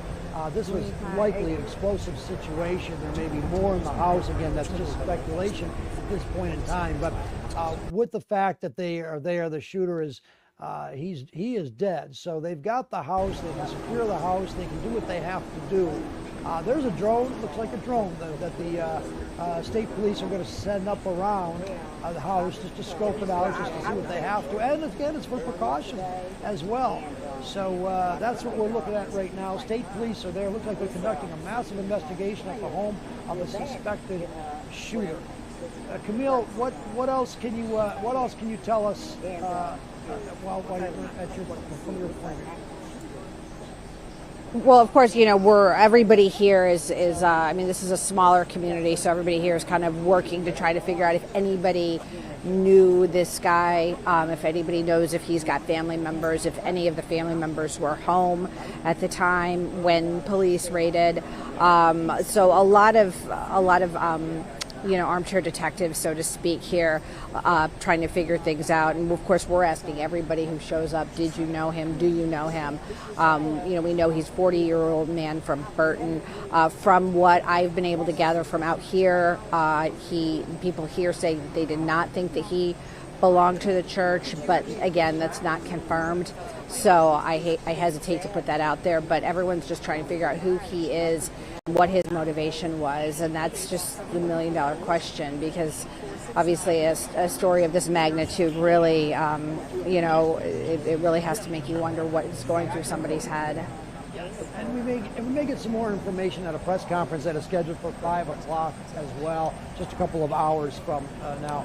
All right, Camille, thanks so much. Appreciate your reporting out there. On the scene now where the police are at the suspected shooter's home conducting an investigation. State police, they've got their bomb squad out there. They also now have a drone. Likely they're going to do a scope out the home to see if there's any danger to them or what they can find. Camille, thanks so much. We'll check in with you a little bit later as well.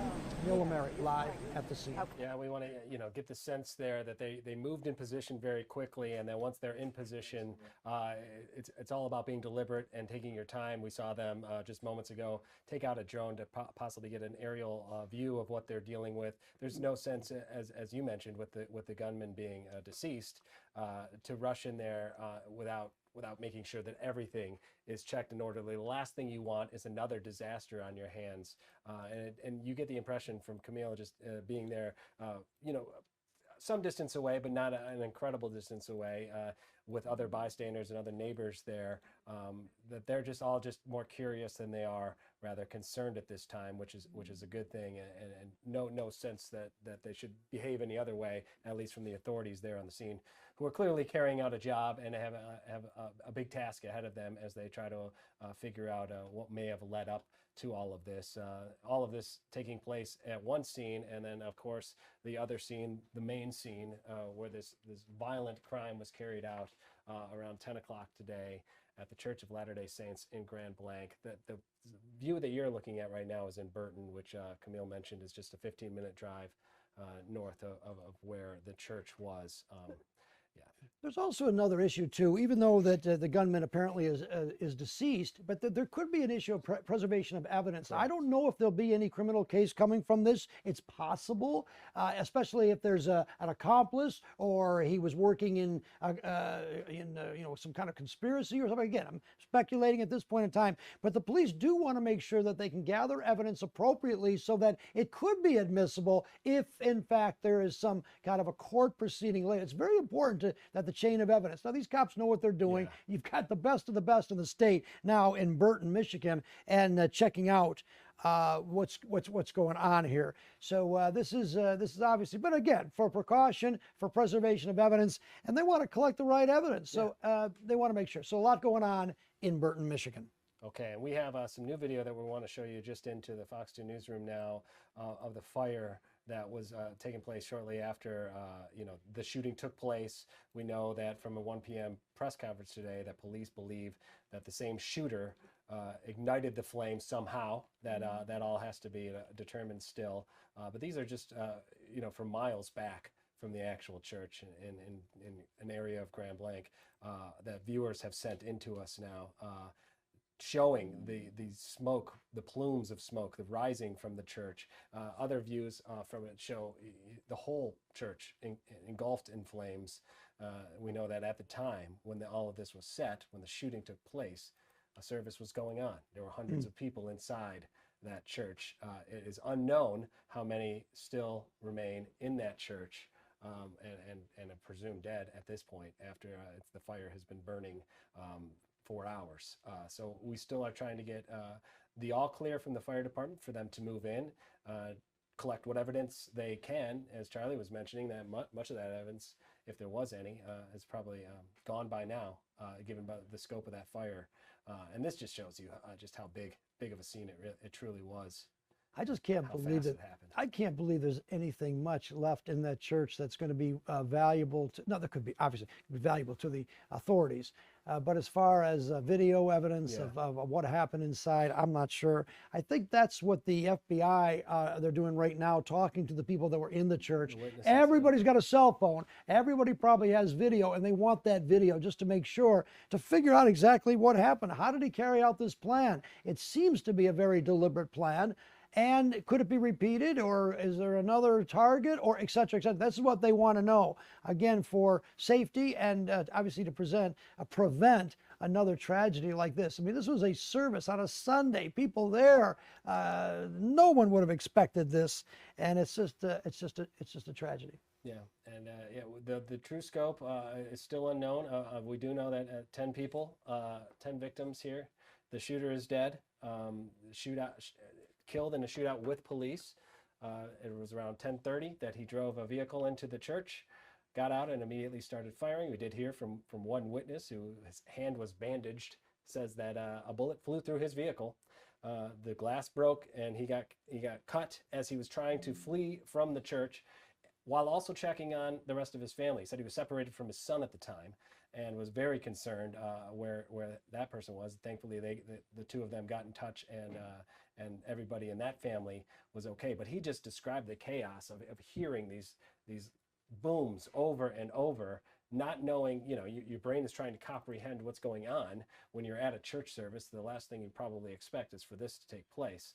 So as he's getting out, he saw a person wearing camouflage that he hadn't recognized before. And that person had a gun and was pointing the gun at him and then pointing it at others, firing until police, which he said, arrived very swiftly. He commented on how fast they got there.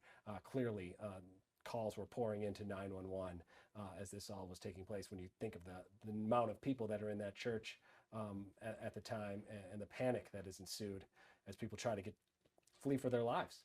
And the police got there so fast that they exchanged gunfire with the shooter and shot the shooter. So you got to give some of the local authorities some credit for getting there so quickly. Charlie, I'm hearing that we have another report coming from Camille, who again has some sound to chew. While I was at work, my son called me and said that something was on fire. And so then my coworker, she went going through her phone, and she said there was an active shooter at a church. And I was like, oh, wow. So then she kept going through her phone, and she was like, that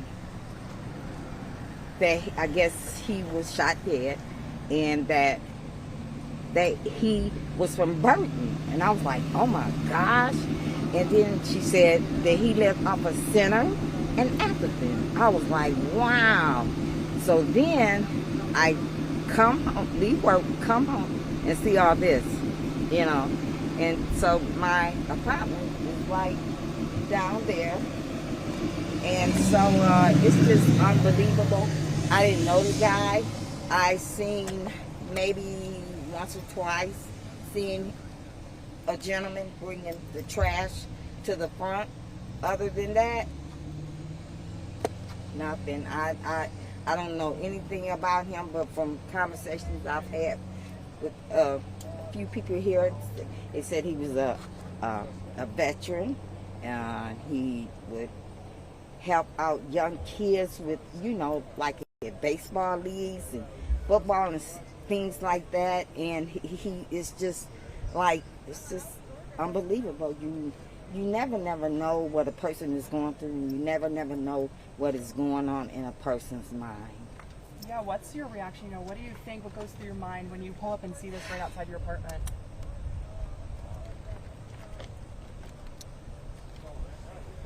Scared a little bit. I'm a widow. I've been a widow for 6 years. I live alone, but I put my trust in God, put my trust in God and ask God for his protection every day and keep his guardian angels around me. But, I really feel for the families, even feel for the accused, It's just sad. It's really sad. Have you ever seen anything like this happen here? No, never in my life. Never in my life. Like I said, it's just unbelievable. It's just sad situation. Really sad situation.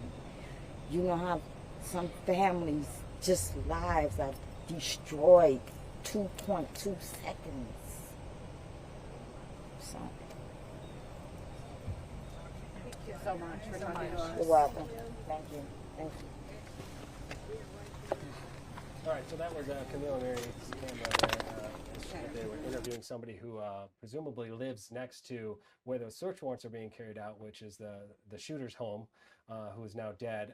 Just kind of giving a little perspective on what she knows, saying that she didn't know him very well, that you would see him kind of taking in the trash and things of that nature.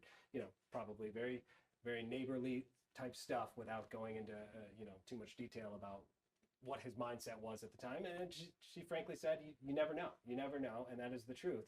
We just don't know what's going on with anyone else's lives, and you can never assume anything, which is why they want to make sure that they're connecting all the dots, and we're seeing that presence outside of that home, Charlie.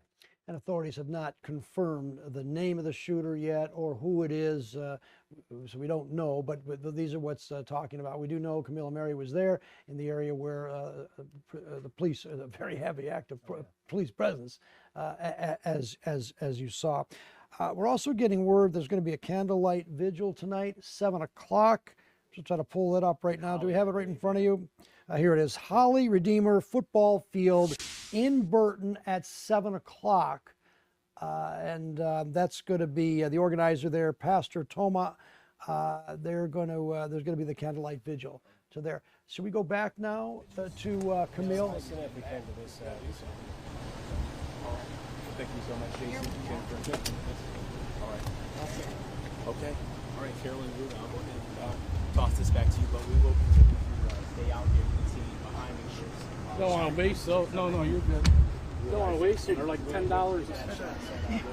We'll continue just to kind of recap on where we stand now, as we have two unfolding scenes. One of them taking place in Grand Blanc outside of a church. The second one just a few miles north in Burton, where the suspected shooter's home, where we see a large police presence, including the bomb squad, SWAT members, and Michigan State Police, along with other law enforcement agents. We know that, frankly, upwards of 100 FBI agents are descending on the small town of Grand Blanc as we speak, to try to make sure that they have all the resources that they could possibly need. There's still, as this is all transpiring, a recovery effort to find out how many victims potentially are at play here. As we heard, and we haven't gotten any update since then. Let's see if this it's getting bad, right? Yeah. Okay. What's your name? Jason. Jason. What's your last name? Miller. Miller. M-I-L-L-E-R. Yes. So what can you tell us about the situation? So obviously, they've connected him to what happened at the church this morning, which is a really sad thing. I spoke with somebody in the parking lot a little bit earlier, that's supposedly pretty good friends with him, which I do believe because of the emotions the guy was showing, that this guy was a stand-up guy and would do things for anybody. Did say he was an Army vet. Have no clue if that's what the truth is to that.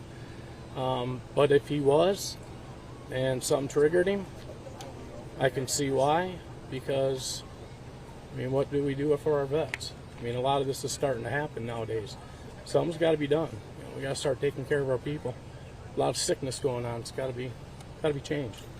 Did you learn his name by chance? I did, but I'm not going to speak of that until, obviously I don't want to say somebody's name and then not actually be the name, but I'm pretty certain of it. I do know the name. But that's fair.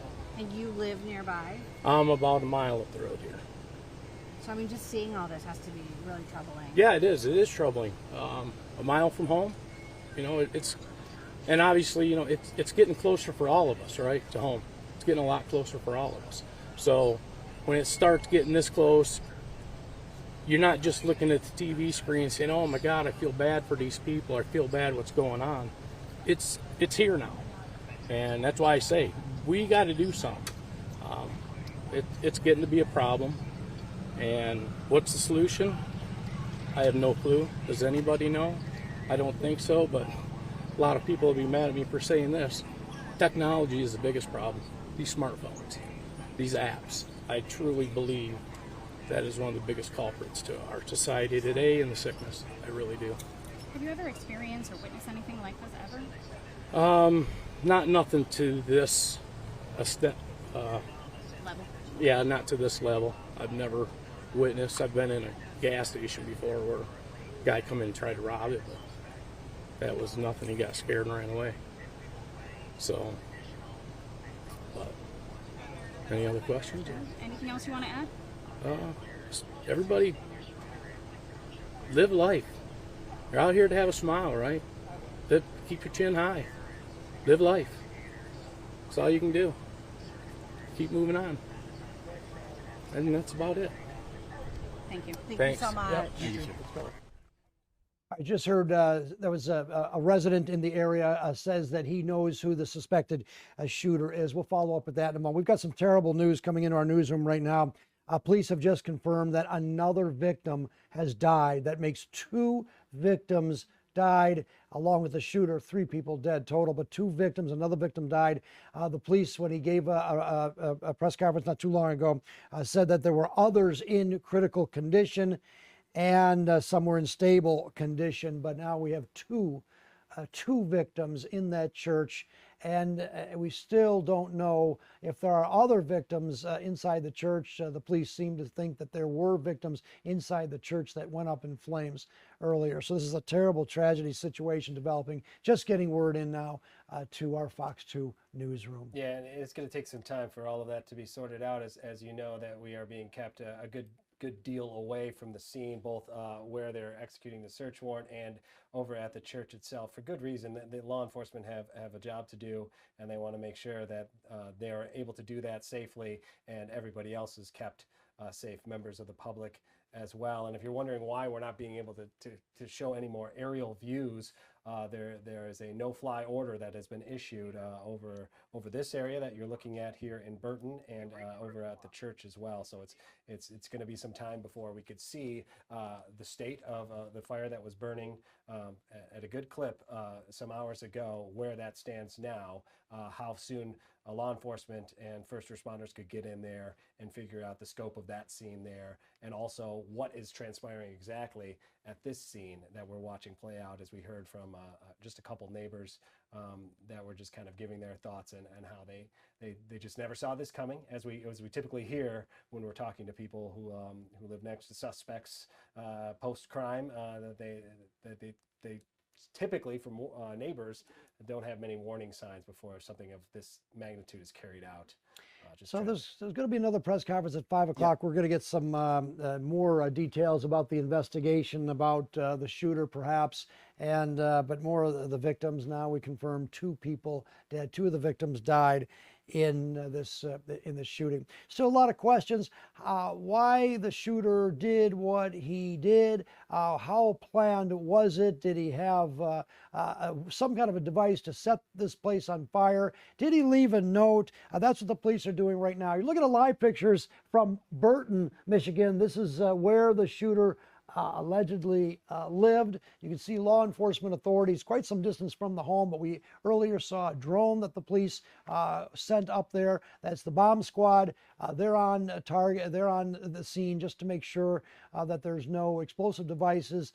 We don't know, but certainly we can assume a little bit that there was a bomb placed by the shooter somehow to cause that terrible fire that likely put the church, made it a total loss. Yeah, just a horrible scene that's transpiring, and as each moment passes and we learn further details, the tragedy grows. Again, just to if you're just joining us, then second person has been confirmed dead, bringing the total of innocent victims here to 2.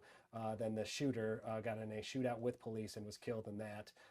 So that would be three fatalities, 7 others at least that were injured, and some taken to area hospitals in various degrees of seriousness. But we know this shooter must have planned this. The shooter did this while a service was going on, in which the police say hundreds of people were at that service. He deliberately smashed his car through the front door, got in, and started shooting. We know 10 people total victims. Now 2 have died, at least another perhaps more in critical condition, and some in stable condition. Somehow the cops get on the scene, they started firing, and they in fact killed the shooter. But he deliberately did this during a service on a Sunday, of which hundreds of people were there. The people that were escorted out of the church, they are now being interviewed as we speak by the FBI to determine what they can learn from this shooting. What other evidence that may have existed possibly has been burned up in that fire that leveled this church. We'll get more information on that at a 5 o'clock press conference just a couple of hours or so from now. At least that's what the chief said will be the next update. Still a lot of work to do in this tragedy that just occurred. And news that has reached the White House, the governor, all of them weighing in. Obviously, when we have a tragedy of this magnitude, we've seen this play out across the country and here in Metro Detroit, unfortunately, a number of times. So obviously, thoughts and prayers are coming in from leaders from around the area and around the country as they continue. And again, we're trying to get as much information to you as we can as we kind of take this look here at what's happening outside of the shooter's home, presumably. All right, so Dave Spencer, let me ask you a question. You've been on many of these things, these active scenes. You're a reporter. What's going through your mind? Where do you think the feds, the state police and local police, where are they concentrating mostly on right now? Well, they want to make sure that nothing else is going to be carried out, that this was a singular act, that it took place at that church, that was the only target, and as awful as that is as far as this tragedy will go. And hopefully that is the case. Now, every indication from what we heard from law enforcement is that will be the case. That's what they said at 1 o'clock, is that there is no threat to the public. You don't say that on a whim unless you have some knowledge that this person possibly acted alone. Now we see this huge police presence that indicates that they want to make sure that they're right on their assumption that there is no further threat to the public. And obviously, when we hear of more deaths coming and the fact that we can't get inside that church, law enforcement can't get inside that church and find the true scope, that is where your concern grows. How far-reaching will this be? How many people will be impacted? Obviously, this happened at the church community, but the community at large will be suffering for some time here, Charlie. And I want to find out why. And I think that going into the house, getting social media, it's such a big thing these days, getting his emails, his texts, who he communicated with, who does he live with in there? I think it's going to give us a profile of this guy. We heard from some of the neighbors, he may have been an Army veteran. He may know how to use weapons. He obviously hit at least 10 people in that church, of which there may have been hundreds there.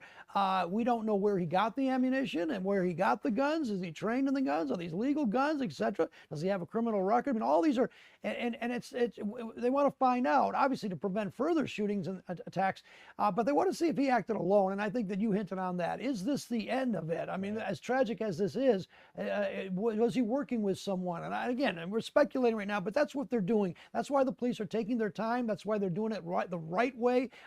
Presumably there are search warrants, so the court system has been involved. You got to gather the evidence the right way. There's plenty of clues that the police have already got, and you got to give some credit to law enforcement. They were on that scene so quickly enough to take out the shooter, who may have done more had there not been a police presence there. We know that the church was set on fire. You could see the flames for miles on I-75, and that in and of itself, what was he doing? Thinking that there are 100 people there, setting a church on fire, and there may still be more victims. That's what the chief of police hinted a couple of hours ago. Yeah, all of this taking place during a service where you have children there with families, all of them taking part in a religious activity, a church service on a Sunday. I mean, it started at 10 o'clock, and what we learned from their webpage at the LDS Church's website is that this is roughly a 2-hour service, and that they take part in sermons and songs and prayers and receive the Eucharist. And then at that moment is when this gunman, this 40-year-old who police say is from Burton, drove a vehicle through the church, got out and started to shoot, and subsequently lit a fire and then engaged with police and was ultimately killed. The scope of which this tragedy, we still don't know. They've been forthcoming with us, police, as they get this information. Again, we just learned moments ago that a second innocent victim has been confirmed dead. We're still waiting to see how many more potentially, what the ages of the other victims are, the severity of their injuries. All of those things are still unknown at this time. Again, we're just a couple hours away from a second news conference. They were prompt at 1 o'clock. They said they would give us the information at 1.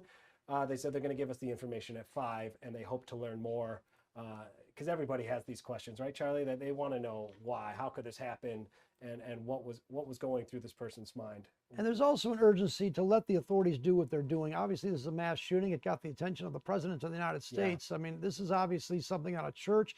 You can read a lot into that, and we don't want to. We want to let the authorities do what they have to do. And what they have to do right now is make sure that everyone else is safe.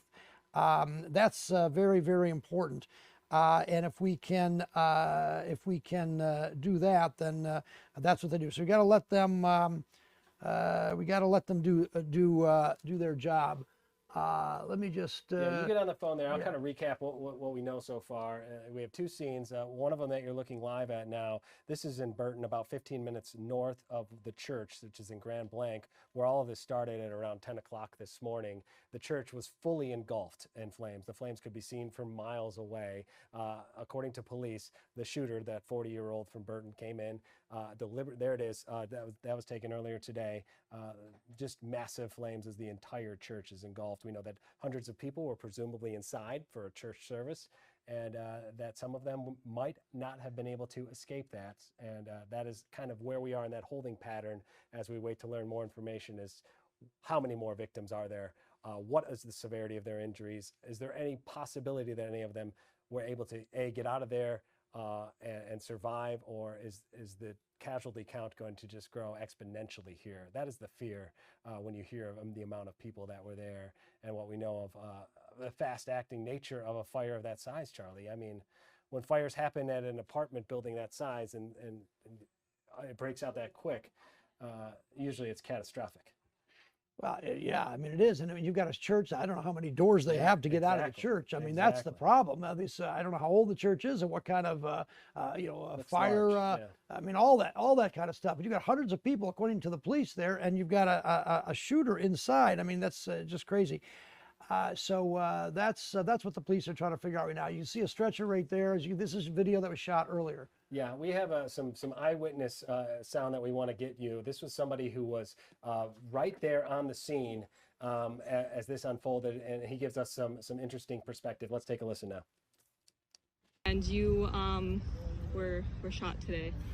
Shot at. Luckily, yeah, the windshield. This is just shrapnel from the windshield that was as he shot at our car as we were trying to drive away. And that's your car, the purple one? Yeah, the maroon Flex. Yeah. I got a picture of it, or a little video of it.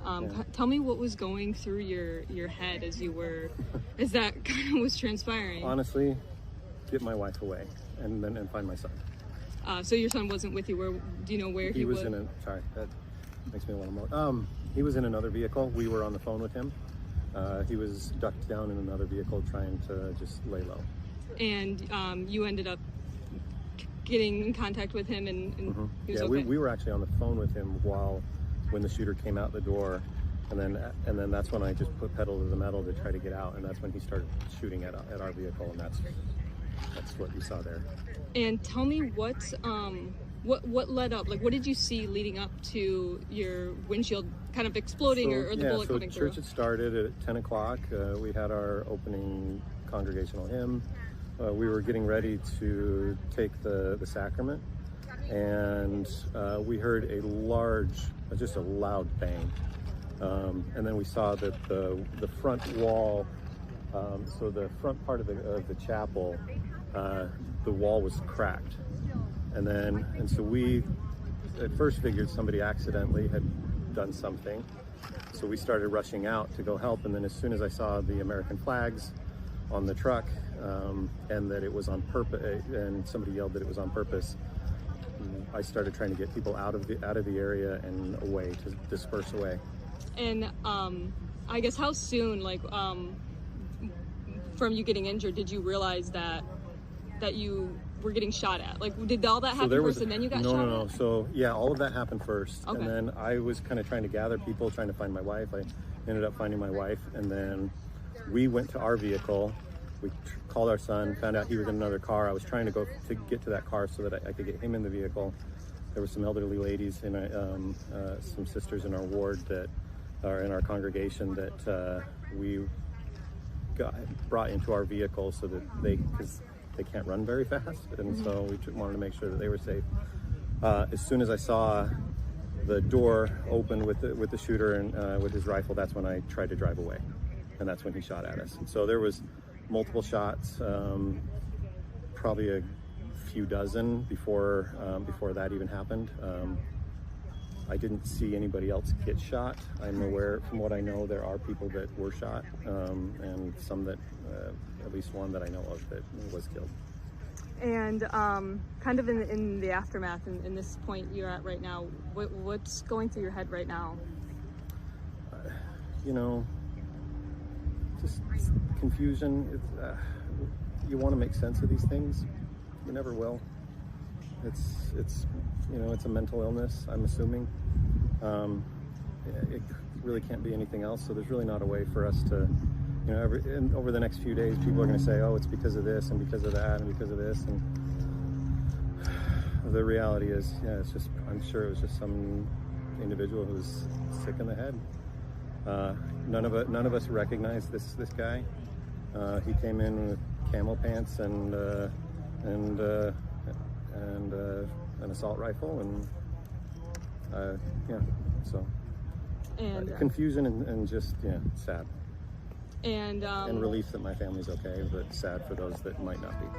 I mean, and you did see a lot of people, or we saw a lot of people exiting. So a lot of you guys did, were able to make it out. What do you say to the group effort to get everyone out safely? I'd say the police came very quickly, faster than I would have expected, which is great.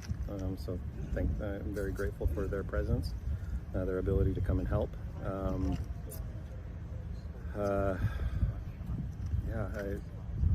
I think, I'm sure in the future we're going to start figuring out protocol in churches what to do with this kind of thing, and even though we really shouldn't have to. It should not be something that you have to be afraid of when you go to worship.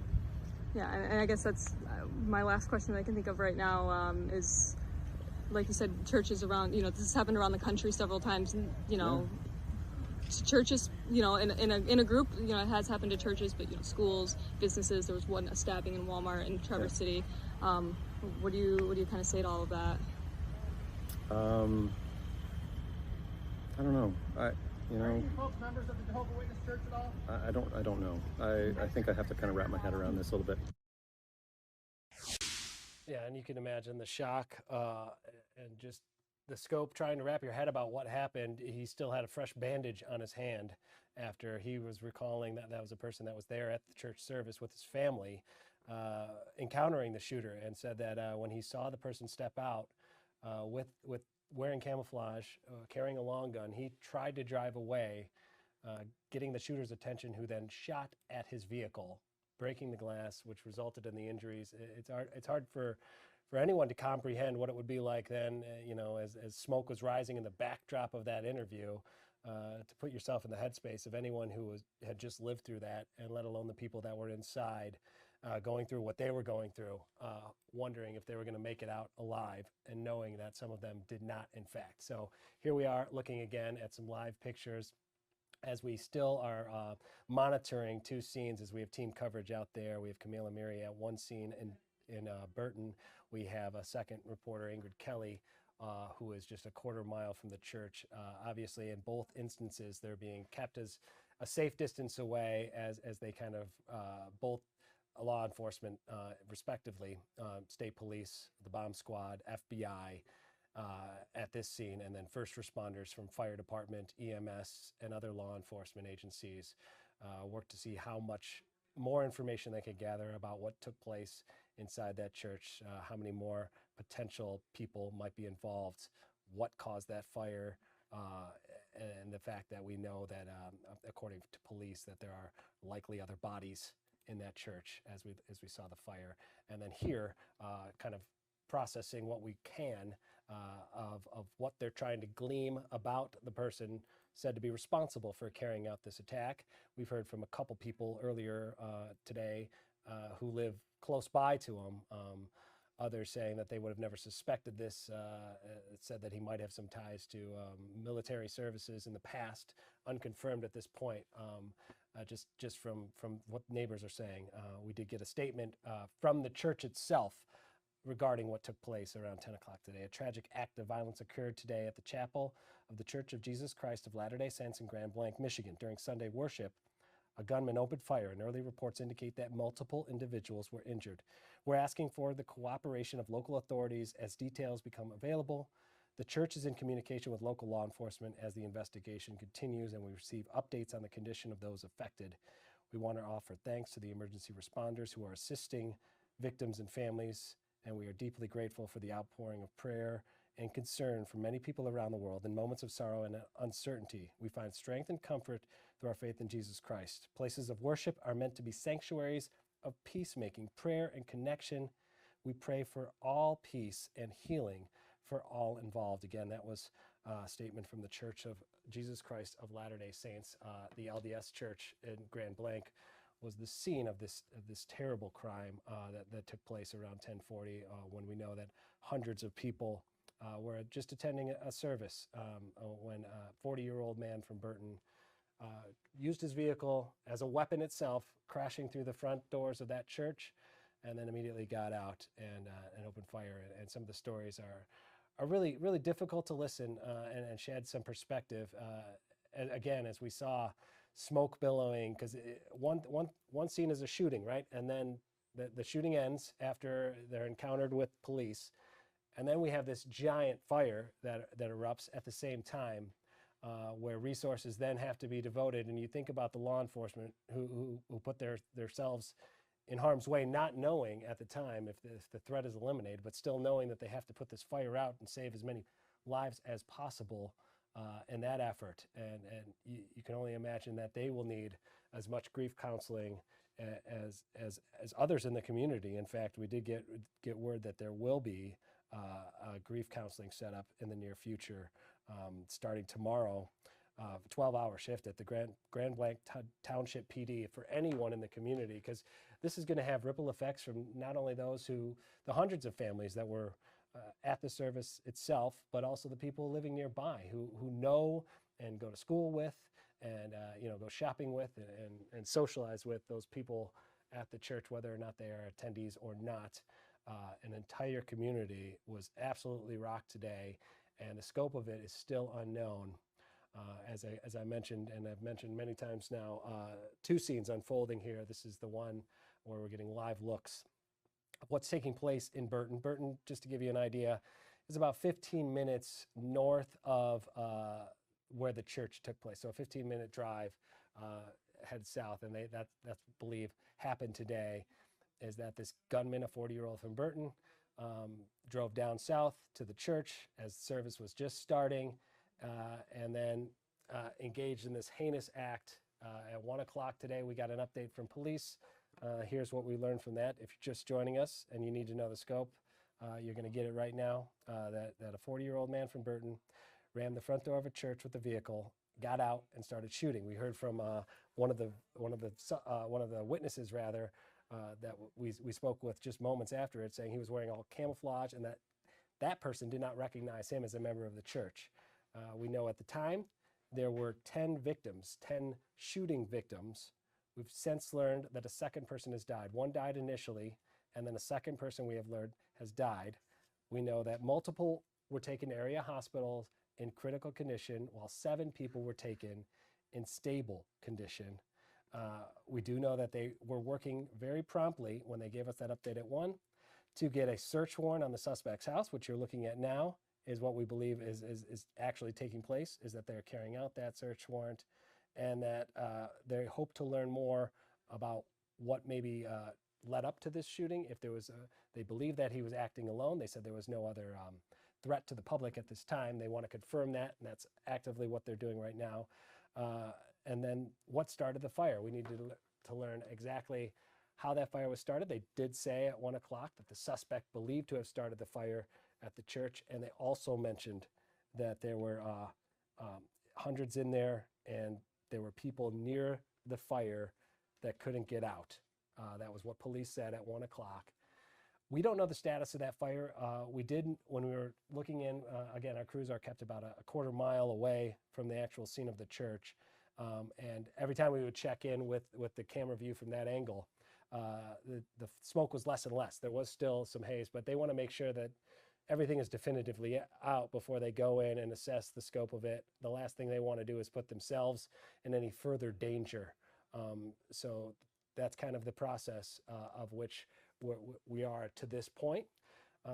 Again, we've been hearing some people who live near the church and say, you know, this is a peaceful place of worship. They never could point to anything that would say otherwise. And they were clearly rocked by what happened as well. They mentioned that, you know, they didn't attend to the church per se by themselves, but they live within a proximity of it, and they could definitely feel for anyone involved. Anytime this something happens of this magnitude, you definitely know that it has ripple effects, and that's exactly what we're seeing taking place right now. We know we're hearing a lot of people from the local level and from the national level weighing in on what transpired. Just moments after learning about what happened, President himself, President Donald Trump, released a statement on Truth Social. And this is the second one that he read or has put out there. The suspect is dead, but there's still a lot to learn. This appears to be yet another targeted attack on Christians in the United States of America. The Trump administration will keep the public posted, as we always do. In the meantime, pray for the victims and their families. This epidemic of violence in our country must end immediately. That was the statement put out by the president, and we know that Governor Whitmer also, shortly after learning what happened, issued a statement herself. It says, "My heart is breaking for the Grand Blanc community. Violence everywhere, especially in a place of worship, is unacceptable. I'm grateful for the first responders who took action quickly. We will continue to monitor this situation and hold the Church of Jesus Christ of Latter-day Saints in Grand Blanc close in our hearts." Of course, this was all, that's all pretty much anyone can do at this point is say that action will taken. Action will be taken as a result of this. And for those of you who might be just tuning in now, maybe you were watching the lines and you want to get up to speed on what's going on here, we're going to go ahead and play what we know to this point from law enforcement, who gave us a news conference today at 1 o'clock. Take a listen to that. When gunfire just started to happen. Robin, it looks like we're gonna take this live. This is the press conference here. We'll get more information and we'll come back afterwards. Let's listen in right now. Make sure that everybody's ready. So, everybody ready? Okay. Hi, I'm Grand Blanc Township Police Chief William Rennie. That's R-E-N-Y-E. Here to give you some preliminary details on an incident that happened earlier today at 10:25 a.m. within Grand Blanc Township. First off, I'd like to say our thoughts and prayers go out to the victims of this incident, which is completely unnecessary and avoidable. The incident that we're going to talk about here today, as I said, was happened at 10:25 a.m. at the Church of Jesus Christ of Latter-day Saints, which is located at 4285 McCandless Road. During this incident, what we know right now is that a 40-year-old suspect from Burton, he's a male, he drove his vehicle through the front doors of the church. He then exited his vehicle, firing several rounds at individuals within the church. 10 gunshot victims have been transported to local hospitals at this time, including one who has been deceased. Officers who were trained immediately responded to the area. One was a DNR officer, and then one was a Grand Blanc Township officer, where they met the suspect and they engaged in gunfire with that particular individual. neutralizing that suspect, and that suspect is no longer with us. As I said, it is a 40-year-old male from Burton. During all this incident as well, there was a fire that occurred, and we believe that was deliberately set by the suspect. We do believe that we will find additional victims once we have that scene secure. That fire was just extinguished by the Grand Blanc Township Fire Department within the past hour. So where we go from here is we have investigators. We're going to do search warrants on the suspect's residence. We're going to find out if there was a motive. We're going to go through cell phone records, things like that. We had the FBI, they're devoting 100 agents to this area because, as you can imagine, there's a lot of witnesses that were within the church, and that is a lot of witness information, statements that we have to obtain. So I'd like to thank all the agencies who responded, the City of Grand Blanc, Genesee County, Oakland County Sheriff's Office, Flint Township Police Department, the DNR, the State Police, and the ATF. I will provide additional information for you at 5 p.m., but I am willing to take any questions that you have that I could possibly answer right now. Chief, can you talk about the kind of the progress of events? Did the suspect set the fire, then get back inside of his vehicle and then ran the front door, or did it all happen at the same time? So from what I understand, and again, this is just a preliminary investigation right now, from what I have been briefed on, is that he rammed the vehicle through the front door, exited, then started firing shots. We are still trying to determine exactly when and where that fire ended up coming from and how it got started. So we believe it was deliberately set, though, by the suspect. Were they in an active service when this happened? Yes, the service was active. There was hundreds of people within the church. Are you sure it's only one suspect at this point, or is it possible other people helped setting the fire, what have you? Yes, it is one suspect that we know of at this point. We do not believe that there's a threat to the public. We believe that we have the guy who did this. Sir. Could you comment at all on the severity of the injuries at this time? We have a couple in critical condition. Like I said, one is deceased. The rest of them are in stable condition. So a couple, maybe three or two, I'm sorry? One deceased. The suspect is deceased as well. And then multiple victims are in critical condition. We do believe that we will find some additional victims once we find the area where the fire was. Any word on the weapon yet? An assault rifle. So, any, as far as ammunition, did he have a lot of ammunition? That I don't know of yet, and I could get you later. Okay. Yeah. Hey. Was the suspect known to authorities, and did he have any connection to anyone who was in that church? Right now, we don't have any of that information, but I'm confident that our investigators, along with the FBI, we're going to end up uncovering all that information and provide that at a later time for you. Chief, to clarify, you said there may be additional victims like inside the church? Or? Yes, where the fire was. So, and the reason why we can't confirm that just yet is because it was a large fire, and we do believe that there was people up there that were near that fire, and they were unable to get out of the church. So we do believe that we will find additional victims once we're able to search that, once there's no signs of a fire reigniting. So do you believe then that the victims that are still there, they succumbed to fire injuries or gunshots, or you're not sure? That I'm not sure, but I could provide all that information hopefully at 5 p.m. The shots were fired. Shots were fired, yes. And he had no idea how many, though, at this point? No idea how many at this time. Yeah. Can you describe the church? Is there like a worship area and then like a gathering space or something like that? That I have not been in, so I can't tell you the layout.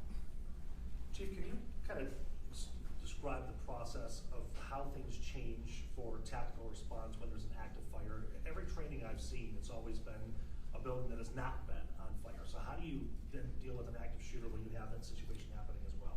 Well, we are here at Grand Blanc Township, and there's a lot of agencies within the state of Michigan. We are specifically trained to go right to the threat in an active shooter situation. And I'm proud of my guys and the DNR who responded to this scene, who immediately took that suspect out, so there was no additional victims. So it was a great job by our staff. Okay. So I understand it was a law enforcement officer that neutralized the suspect? Yes, there was 2 law enforcement officers involved. I will be back here at 5 p.m. to give you additional information and hopefully answer some of the questions that you guys went over here today. So, okay.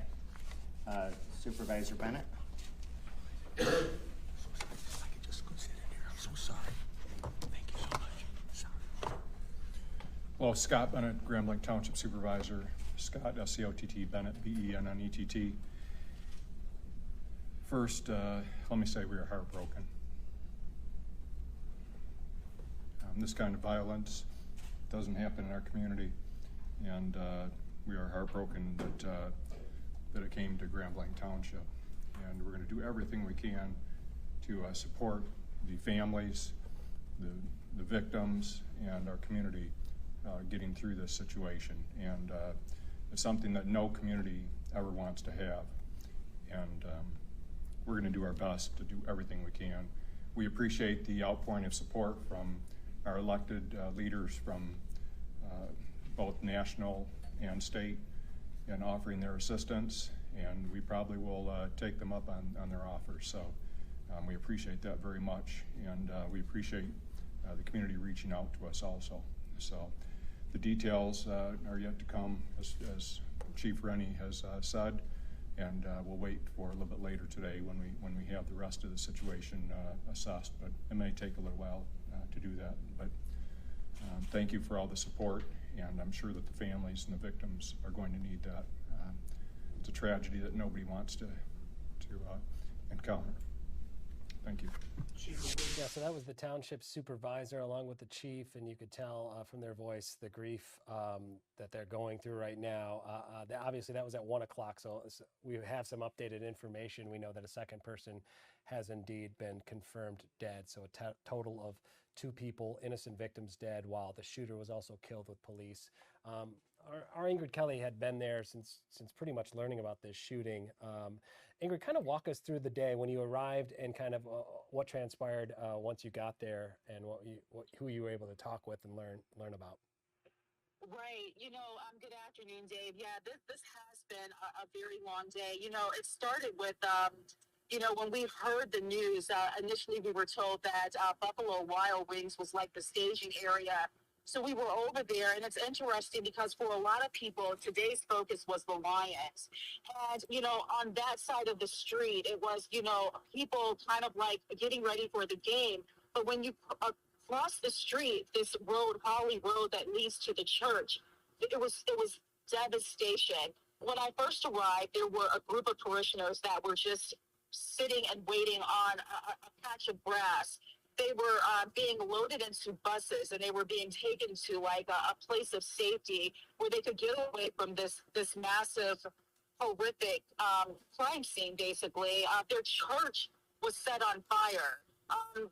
At the time, we did not have all of the details about what had transpired, but we saw this road that was just lined with basically police car, emergency vehicles, ambulances everywhere. I walked as close to the church as I could. And again, even on our way here, you could just see a massive cloud of smoke coming from this church. The closer I got to this church, I can tell you the air quality was impacting my breathing. It was so bad. This church was still on fire at the time. At that point, emergency crews told us that we had to get back. So we got back to the point where they felt that we were safe. And at this point, we were talking to a few people. I was able to talk to a man who is actually from he was from one of the police agencies. And, he was just saying he was at home, got the call, and ran right here. But he did confirm that the suspect was down. At the time, we didn't quite know what that meant, but after attending the press conference, we realized that he had been shot by the Grand Blanc Township Police Department along with DNR. Now, what we know about this suspect, he's a 40-year-old burdened man who drove his vehicle into the doors of this church. He got out and he shot 10 people. He just fired a round of gunfire into this church. At the time, one person was dead. We have now learned that a second person has died. We know that the FBI is sending 100 agents to this area to talk to. There were hundreds of people in the church, according to the police chief. And those people are now eyewitnesses. And it is going to take that amount of agents to actually get these reports, these eyewitness reports, as they investigate this case. We don't know why this person did this. They are going to go through his social media accounts to figure this out. But I can tell you that this is a really heartbreaking scene. We know that a number of the members of the federal government, Pam Bondi, the president, they have all commented on this situation. All eyes are on Michigan right now as we try to learn more about this devastating situation. Yeah, and when you first arrived, I know that you were able to talk to some people, some that went to the church, some who just lived nearby, others who were nurses who saw what was unfolding and rushed in to help. Talk a little bit about those encounters and things you learned from speaking with them. Absolutely. So I talked to a couple of people, residents who live. This is the road leading up to this church is residential. These residents are not allowed into their homes. Many of these residents, they were attending their own church services when this incident transpired. And so they were away from home. And many of them now cannot get back in their home as this is an active crime scene. So I talked to those residents. I also spoke to a nurse. In Report Genesis, these nurses are on strike. And what I'm hearing is that these nurses actually ran into the hospital ready to assist these victims. Now, administration, the hospital let them in and they were ready to go to work, but administrators, as I am told, said that they could not participate in the workday because they are on strike. So then those nurses went back over to the scene so that they could actually help the people that were still over on the church. They did the best. But one nurse who I actually spoke to, Tara Duval, she's an RN on strike. She told me she could not go into details, but many of her coworkers were actually attending that church service. And I mean, people are devastated. We do know that officials believe that there are people still trapped inside that church because where the fire actually took place, they believe that those people were trapped and unfortunately probably deceased. If you've seen the images of this church, it doesn't exist anymore. I actually also spoke to a member of the church. She is a member of the Church of Latter-day Saints. She's been to this church twice. We did not talk to her on air, on camera, but she did tell me she attends the one in Flint. And she told me that she had to back away from the church a little bit because as much as she loves the people who attend there, she felt that some of the messages that were coming from the church were a little outdated. She felt that primarily for women. And so she had kind of backed away a little bit. But she couldn't talk to us on camera, but she did share that message. Her name is Brianna Fleetwood. So yeah, it's been a crazy day. It started out for us talking about the Lions, and we were at a live store, a retail store, born in Detroit. And for a lot of people, we were hoping just to celebrate a win, and then to actually get this information about an active shooter situation and Grand Blanc just totally turned this day another way for us. My photographer Timothy and I, you know, we've been working on this, and I can tell you, it's just devastating. It's heartbreaking to see this. Yes, Ingrid, it takes a toll on everybody, yourself included, Timothy, anybody who is close to the scene, all the first responders. Just a big thank you from all of us here at Fox 2 for the excellent efforts you went through today to give us the story in real time as it was happening. I know it's never an easy task. So again, thank you for that reporting, and we appreciate it. Get home safe. Thank you. All right, and what you're seeing right now is just some earlier footage, just to kind of put in perspective the scope of this fire. This fire took place and was set, according to police, by the person who carried out the violent attack, who came to a church with deadly intentions, according to police, drove a vehicle right into the front door of that church where hundreds were attending a service. We know from the church website that services are broken into basically two parts, an hour of sermons, song, prayer, and where they receive communion, and they have some fellowship where hundreds of people gather every Sunday, and then it's broken into smaller classes afterward. It never reached that point today because of a person, a 40-year-old man from Burton, had different intentions, and we heard some stirring witness testimony that we played for you a little earlier about this man with a bandaged hand who said that basically he was trying after the crash into the vehicle to escape as fast as he could. He was able to make it to his car. Then he watched the person get out with camouflage and pointing a gun and started to shoot at various people, including at his vehicle. Indeed, a bullet did smash the windshield and brought him some injury. So that is just stirring testimony when you think of the chaos that ensued. All of that before the fire that you're seeing transpired, and what we're learning now from police, that there may potentially be people that were still trapped inside of that. So again, we're hoping to learn more in about an hour from authorities as they kind of continue to gather whatever other information we can. I have on the phone right now my colleague, Hillary Golston, who's making her way to the scene. Hillary, where are you heading right now? So we're headed to where there's expected to be a vigil happening at 7 p.m. And of course, the real information we're going to get about updates on what the shooter was doing, maybe even some more information on motive. 7 o'clock is going to be, 5 o'clock rather, is going to be really, really critical for understanding that. This vigil we expect to happen at 7 o'clock. Now, I can tell you from a personal perspective, Grand Blanc is a place that my husband actually worked as a medical professional, as a doctor, for several years, and we have attended church there in Grand Blanc. Certainly not at this church, but in that community.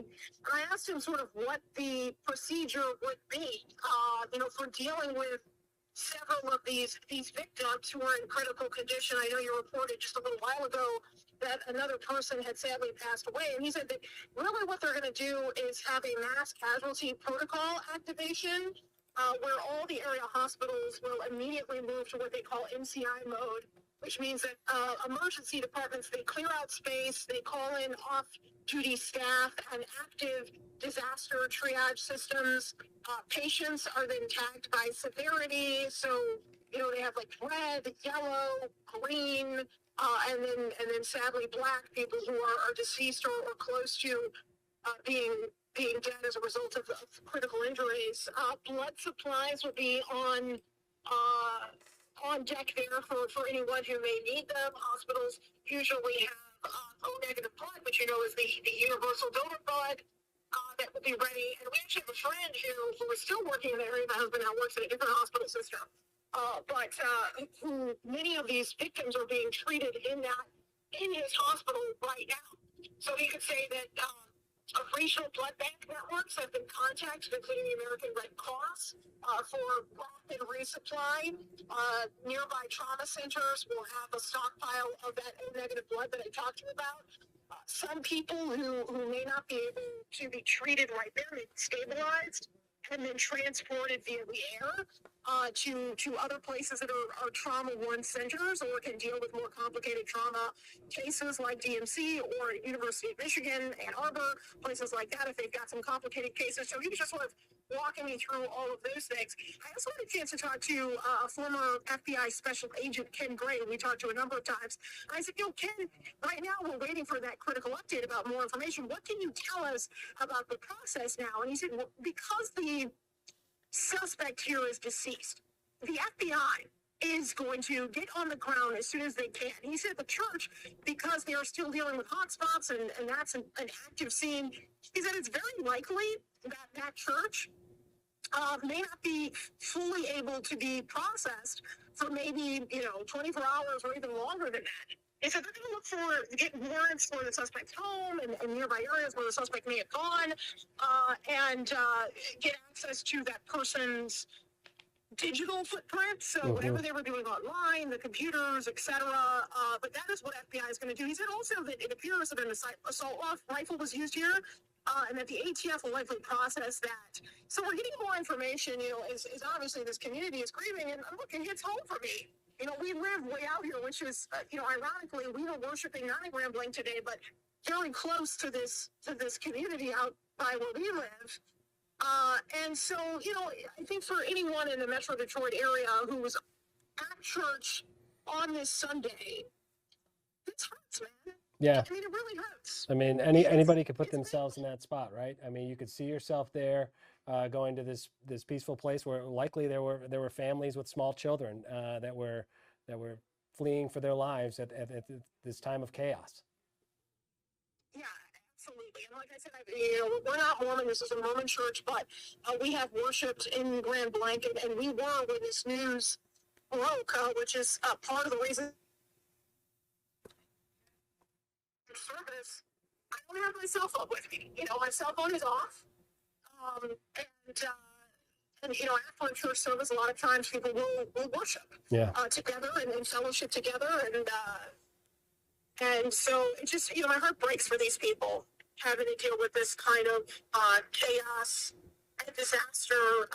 One thing that I think is very important to note there, this is something that I asked Ken Gray, and I know what the president said, but do we know at this point what the motive is? And Ken Gray was very careful to say, look, we're getting ahead of the investigation. We don't know why this person did what they did. We're awaiting that information. We'll likely learn more at 5 o'clock, but it's also likely that we won't know at that point. And that's just the way that things are. When you have a breaking situation, when you have multiple casualties, when you have many people who are in serious or critical condition. And that is the primary goal, and obviously tending to the perishable data. That is what investigators are working on. The motive will likely come later. So we just don't know what the reason is for this attack and fire. Yeah, and to that end, what the person from the FBI was saying, we have been watching, carrying out in real time, what presumably is the state police with the direction of the FBI, along with the bomb squad and the SWAT team, surround a home believed to be that of the shooters and carry out some sort of warrants. They mentioned during that 1 p.m. news conference that was the priority. So that is clearly what we're seeing kind of unfold at the moment now. We've been kind of checking in with other crews that have been there on the scene and watch that scene kind of grow. Just to speak to what you were talking about, try to preserve whatever potential evidence that they could glean from the shooter. But like the likelihood of that being known at 5 o'clock today, or even in the time weeks to come, is pretty minimal at this time. So we just want to make sure investigators have that. When the public gets it, they will get it. In the meantime, we want to make sure that there is no more threats to anyone else. That's why they're using the force that we're seeing with our cameras on the ground there, just this massive police force. And again, we just learned today that the ripple effects that this will have. Schools is going to be closed in the Grand Blanc Community District for Monday due to this tragedy, because this doesn't affect one single church. It doesn't affect the hundreds of members that were in attendance today. It affects the entire community, the Metro Detroit community at large, if you will, because we can all put ourselves in that spot on that day, and this could happen literally now, anywhere, and it's happened here far too often. Yeah, absolutely. And I think for anyone, because we do have a number of people again who were likely in service at the time that this occurred, they can relate to what this is, and we've seen that multiple times, Dave. Right, when we've had tragedies across our community, how much other Metro Detroiters really feel deeply the pain that these people are going through. And I think that it's right to sort of have a tempered, very cautious and somewhat circumspect approach to understanding what was behind this, and just let investigators do their work. If 100 FBI officials are coming to the scene, certainly they're going to be able to, uncover what happened here. And then the very good work of local law enforcement, ATF, Michigan State Police, Sheriff's Office, all of them are working in coordination to find out what's going on. But the perishable data will be very key. Because there is some evidence, obviously, that can go bad, can go sour as a result here of course, the fire. And who knows why that fire was set and what the reasons were behind that. But again, all of that is something that investigators will uncover as they do the very good work here. But what I will tell you is that once we get to the location of this vigil, which isn't expected to happen until closer to 7 o'clock, I am going to do a Zoom interview with Ken Gray so we can have some more extensive first-hand information about what FBI investigators are doing there. This is something that he worked on for years. Sure, yeah. As an FBI special investigator, he can give us some insight about at least what the steps in the process will be. So I'm hoping that we'll be able to share that with you coming up here, maybe at 5, maybe at 6 o'clock, or maybe at 10. So, Okay. Keep you in the loop. That sounds perfect. Be safe as you travel up there. I'm sure that there will be an amazing outpouring of support as people try to just want to wrap their hands around this community. So it should be quite a sight out there for the vigil that's supposed to take place at 7. And as you mentioned, you're going to get some more information from some experts that can kind of lend us in on the process of what happens now. Hillary Golston, thank you very much for checking in, and safe travels. We'll talk to you real soon. Sure. Okay, thanks. Bye-bye. All right, and just to get people kind of up to speed, if you possibly are just joining us now, what we've been covering that's been breaking now for some hours, 10 o'clock, that's when church was happening at the Church of Latter-day Saints in Grand Blanc Township. We know that from police, a 40-year-old man from Burton, he rammed the front of the church with a vehicle witnesses described was a truck with an American flag on it. He had camouflage clothing, according to those witnesses, and immediately just stepped out and started shooting. 10 victims, we're told initially at 1 o'clock, were struck, and that 2 of them have now, we have learned, 2 of them have died. Immediately, police were on the scene. We're told it was township police and a member of DNR officer. Can't imagine that they have engaged in many gun battles before, but they are the ones said to be responsible for taking out the shooter, engaging with him and stopping him from continuing this rampage any further. But before they were able to eliminate him as a threat, we learned that some sort of fire was set, whether that be from the vehicle or a different device that he had placed perhaps somewhere within the church. Either way, the church ignited in flames and immediately spread to encompass the entirety of the church. The smoke could be seen from miles away. So on top of the shooting, on top of the victims that you have there, you then have the potential victims, because a church service was going on inside a church where hundreds of people, families, were inside attempting to worship, and now they are trying to escape a fire that's raging around them while bullets fly. I can't even imagine that chaos. And in speaking with the one person that Lauren Klein, our photographer, was able to speak with, just hearing the calmness, I mean, clearly a person in shock, kind of recall the details of which he was trying to escape in his vehicle, and a bullet came through his glass windshield and struck him. The windshield cut his hand as he tried to reunite his family, not knowing where they were. All the while talking about the response that police had immediately after that to come in and eliminate the threat. Then we learned that once they figured out that this gunman was indeed deceased, they said, we need to get as much information about him as we can. We need all the resources of the federal government. So we heard that upwards of 100 FBI agents were then descending towards the area of Grand Blanc. They immediately figured out where this person lives and surrounded his home in a giant show of force. We saw a bomb squad, we saw SWAT trucks, we saw multiple Michigan State Police, we saw drone officers there trying to figure out what they can learn from the residents of this person. And we also had Camille Amiri, who was there close to the scene, speaking with a number of people that live nearby, who had the typical things to say when you ask neighbors if they saw this coming, and the answer is typically no, and that was the case here. If indeed that was who they thought it was, they said that there were no signs. They did point to what they thought was a prior history of military. While that is transpiring, police still have their work to do over at the church. So the fire was out, we're told, at 1 o'clock. However, when we were checking in periodically with crews on the scene and doing some interviews there on the spot, we did notice that there was still smoke billowing from a scene, and they were a quarter mile away, keep in mind, that there was still smoke coming from there. So as far as a fire being out, when you look at it from the magnitude and the deep black smoke and how a massive church totally engulfed in flames, that just shows you what they're dealing with as they now focus that part of the investigation into a recovery, not knowing how many, if any, other bodies are still inside that church. Just into the newsroom now, we have confirmed the shooter's name. His name is Thomas Sanford, 40-year-old. He goes by the nickname of Jake. We do know that he did serve as a Marine 4 years in Iraq. And according to our sources and what we're learning, Thomas Sanford was married and has a son, 40 years old, and for some reason carried out this attack on a church, on the Church of Latter-day Saints.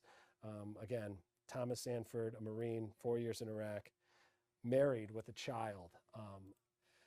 It's kind of staggering when we put that into perspective that, so many families were affected by what happened here today. You have all the hundreds of people that were in attendance of this church. You have the many others that weren't at this particular service but are members of the church. You have the surrounding community, as Hillary was kind of reflecting, that anybody can kind of put themselves in that position. If you're a person of faith and you're going to worship, you never in a million years think that your day is going to end in this capacity, but here we are in Grand Blanc, just a few miles from Metro Detroit here, north of us. This is all taking place. And then aside from the shooting, you have the fire that broke out that likely claimed some more lives. We're still 45 minutes away from potentially learning more from police. They were pretty prompt at 1 o'clock when they gave us their update. We're hoping that the same can be said, and we realize that they have a job to do and a lot to uncover. We kind of know the basics of it, but there's still many questions specifically surrounding the cause of that fire in that church and how many potentially other victims there are. School has been closed for Monday. If you live in the Grand Blanc and you go to Grand Blanc Community Schools, you won't have to worry about that. Instead, you'll have to worry about consoling your loved ones, and the township is making themselves available, opening their doors from 8 a.m. to 8 p.m. for anybody who needs grief counseling. And let's face it, as we process more, it's going to be harder and harder to comprehend. So that's going to be necessary. And again, all while the FBI kind of conduct their investigation into who this person was, this Jake Sanford, and what he was about. And that's kind of the phase that we're in terms of the investigation right now. They worked very swiftly in getting to that home and then surrounding it the best we can. We're going to take some pictures now that'll give us a little bit more perspective on the scene and see. We heard the witness describe a truck with an American flag, and we have to believe that this is what he was describing, and that's what indeed the AP is telling us, that this was the suspect's truck here. As it rammed into the building, you could see portions of the wall of the church collapsed around it. 2 American flags and then something else I can't quite make out, and I don't want to speculate what's in the bed of that truck. But here it's intact. So the truck itself did not explode, and you have to assume that this is sometime afterwards, since we see a firefighter in the foreground moving in with hoses, so a fire has already been started. It's not clear if this person at this point has any affiliation to the church. That was asked at the 1 o'clock news conference, but they couldn't give a definitive answer. So hopefully maybe we'll get some more information on that. But yeah, that checks out with what the witnesses were saying in terms of the truck that he described the shooter getting out of, wearing camouflage clothing with an assault rifle and then pointing it at him. Thankfully, he was able to escape along with his family. Is there any other pictures, Jay? We got a couple more to show you. Okay. So yeah, this is the scene. Obviously, we saw our cameras were close at this point before they were pushed back at some point, where we see a stretcher in the foreground, or in the background rather, and then the hundreds of parishioners that were, some of which were inside the church, were able to get out to safety, just trying to comprehend what was going on there as first responders arrived on scene. And then obviously a community coming to grips with the reality of what transpired right before their eyes. And this was early on, obviously, when very little was known, and we saw the scene, the police push back people, including us, further and further away as the fire grew more and more out of control. And they didn't know, frankly, at that point what they were dealing with. Again, enough can't be said about the quick response first responders had, getting to the scene, figuring out who was responsible, and making sure that this ended right here and now. And we know that it was a DNR officer and a township police officer. And again, this was sometime after the fire was out. And you've probably, if you've been with us at all, you saw some of the images from the drone that showed that smoke billowing. And here's the aftermath now, where the fire is out in just a shell of a church. And it is a large church. Now, we're not going to be able to fly over that for some time. So what we have in-house in terms of the fire video, they've closed off the airspace. So we can't fly our Fox 2 drones nor Skyfox over the area for good reason. We want to give investigators all the wide berth that they need to conduct a thorough investigation, gather up all the information they could possibly gather, so we could make some sense of this senseless tragedy. And that's probably a futile task, knowing what we're figuring out, and just how many people were inside and how many potentially others are affected by this. But some stirring images coming from the Associated Press, probably the most of which was that first one. I don't know, Jay, can we put that one back up again? Of the truck.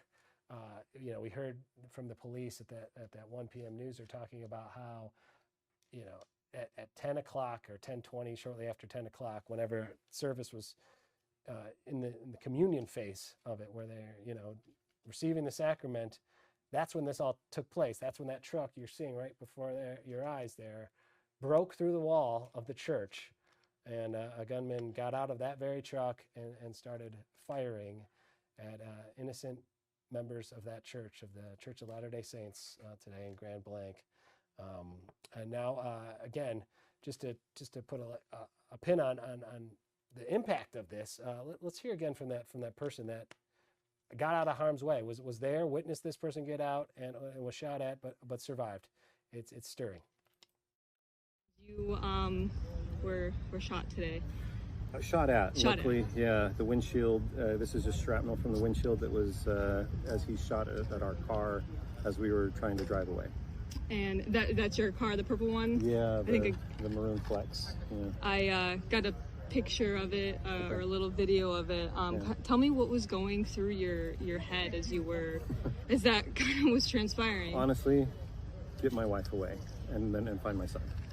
So your son wasn't with you. Do you know where he was? Sorry, that makes me want to moan. He was in another vehicle. We were on the phone with him. He was ducked down in another vehicle trying to just lay low. And you ended up getting in contact with him, and he was okay? we were actually on the phone with him when the shooter came out the door, and then that's when I just put pedal to the metal to try to get out, and that's when he started shooting at our vehicle, and that's what you saw there. And tell me what led up, like what did you see leading up to your windshield kind of exploding, or the bullet coming through? Church had started at 10 o'clock. We had our opening congregational hymn. We were getting ready to take the sacrament, and we heard just a loud bang. And then we saw that the front wall So the front part of the chapel, the wall was cracked, and so we at first figured somebody accidentally had done something. So we started rushing out to go help, and then as soon as I saw the American flags on the truck, and that it was on purpose, and somebody yelled that it was on purpose, I started trying to get people out of the area and away, to disperse away. And I guess how soon, from you getting injured, did you realize that you were getting shot at? Like, did all that happen first and then you got shot at? No. So yeah, all of that happened first. Okay. And then I was kind of trying to gather people, trying to find my wife. I ended up finding my wife, and then we went to our vehicle. We called our son, found out he was in another car. I was trying to get to that car so that I could get him in the vehicle. There were some elderly ladies and some sisters in our ward that are in our congregation that we got brought into our vehicle so that because they can't run very fast, and so we wanted to make sure that they were safe. As soon as I saw the door open with the shooter and with his rifle, that's when I tried to drive away, and that's when he shot at us. And so there was multiple shots, probably a few dozen before that even happened. I didn't see anybody else get shot. I'm aware, from what I know, there are people that were shot, and some that, at least one that I know of, that was killed. And kind of in the aftermath, in this point you're at right now, what's going through your head right now? Just confusion. You want to make sense of these things. You never will. It's a mental illness, I'm assuming. It really can't be anything else, so there's really not a way for us to, over the next few days, people are going to say, oh, it's because of this and because of that and because of this, and the reality is, I'm sure it was just some individual who was sick in the head. None of us recognized this guy. He came in with camel pants and an assault rifle, and confusion and just sad, and relief that my family's okay, but sad for those that might not be. I mean, and you did see a lot of people, or we saw a lot of people exiting. So a lot of you guys did, were able to make it out. What do you say to the group effort to get everyone out safely? I'd say the police came very quickly, faster than I would have expected, which is great. So I'm very grateful for their presence, their ability to come and help. I think, I'm sure in the future we're going to start figuring out protocol in churches what to do with this kind of thing, and even though we really shouldn't have to. It should not be something that you have to be afraid of when you go to worship. Yeah, and I guess that's my last question that I can think of right now, is, like you said, churches around, this has happened around the country several times, and, churches, in a group, it has happened to churches, but, schools, businesses. There was a stabbing in Walmart in Traverse City. What do you kind of say to all of that? I don't know. Are you folks members of the Jehovah's Witness Church at all? I don't know. I think I have to kind of wrap my head around this a little bit. Yeah, you can imagine how hard it would be to put into words something like that. We're taking a live look now at microphones covering a podium in Grand Blanc Township, where we're still presumably about 35 minutes away from getting another update. We got one at 1 o'clock. This is expected to take place at 5 o'clock, and once it does, we assure you we will take you to that so you can hear the update they have to give. But on the phone with me right now, my colleague Jessica Dupnack. We know we have crews all over the place covering this from many different angles. Jessica, tell me where you are and what you're hoping to gain. So we are in Burton right now, and we are pretty far back from what appears to be the shooter's home in Burton. To kind of set the scene a little bit, it is multi-layered sort of barriers or crime, barriers up until that person's house. And we have learned that the shooter's name is Thomas Sanford, going by his middle name, at least to friends and family, as Jake. We have confirmed that just within the last few minutes or so. So that is new to us. And we're learning a little bit about who this man is. I understand he's an Iraqi war veteran, possibly serving 4 years with the Marines in Iraq, in the Middle East. I understand that he is married and has a son as well. That's all confirmed information. So as we know in these situations, now we start to learn a little bit about the shooter and the person behind all of this. But again, as far as a motive, that's not being revealed. And maybe it's something we will learn a little more about in the next half hour or so. I just got here in Burton, literally pulled up before I called you guys, shaking the baton from Camille Amiri, who is out here. And at that point, as 20 minutes ago, they haven't made entry into his home. Right now, I'm looking at one of those big bomb squad vehicles kind of repositioning itself. So it's quite possible they may be working to move in at this point. And the issue here is that, you know, when you find IEDs or explosives at the scene where this awful tragedy happened, law enforcement has to proceed with incredible caution with this kind of thing. And that's probably why you're seeing such a delay in any movement at the home, because they don't know what is booby-trapped or what is rigged. And as I said, we're seeing a little bit of movement. There's Michigan State Police out here, of course, all of the locals, and then the Genesee County has a bomb squad, so does MSP, and we see multiple layers of that kind of leading up to the shooter's home right now. Yeah, we know they've been in place, Jess, for some time, because when we were checking in with Camille roughly 2 hours ago, that's exactly what happened. They said at 1 o'clock that they were going to hopefully get, you know, FBI, federal authorities, and get the search warrant and go right after where you are in Burton, and set up this perimeter. And that's kind of what we've witnessed. So that goes to say that it's still a scene that is quite active even sometime afterward. And they want to make sure that they exercise the utmost caution, because we've already seen enough casualties today. We don't need to see any more, and especially that coming from law enforcement. They unfortunately train for these situations. I mean, fortunately and unfortunately that they have to. And that's exactly what we're seeing play out, is that training in play. We know that they had a drone up earlier, so they're crossing all their T's and I's and making sure that they've got everything well positioned before they move in and try to glean any more information, right? And Dave, when you look at the strategy and planning that went into this attack, just from what we know, you're talking about someone who blocked a door, who had the foresight to then light the place on fire, who was obviously somewhat skilled with the weapon. He had explosive devices, improvised explosive devices, which means there's some kind of, he had to have a hand in creating those. When you talk about that kind of strategy and planning, you can only imagine what potentially could be going on in his home. And so when you're talking about somebody that's at least somewhat skilled, and I hate to use that word, but unfortunately that is what he is, because he caused so much damage.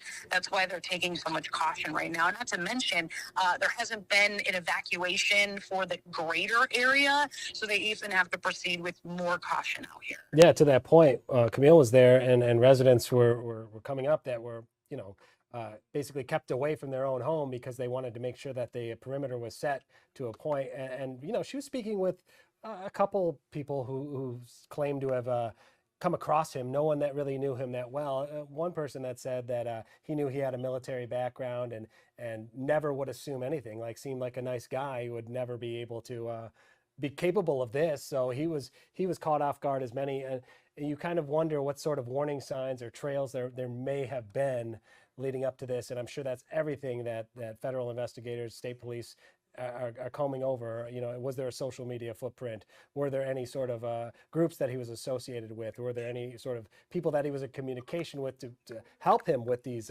improvised devices and the ammunition that he was able to acquire? All of that is taking place right now as they try to get a handle on what exactly this person was intending to do and to who. And typically in these situations, Dave, you know from covering far too many of them, usually the MO is for these people, these shooters, to act alone, but it's something that law enforcement can't take for granted in this case. You know, there could be other folks that are somewhat involved in that, and that's not to speculate, but it's certainly going into the mind of the bomb squad, of the law enforcement, of the SWAT teams that are out here.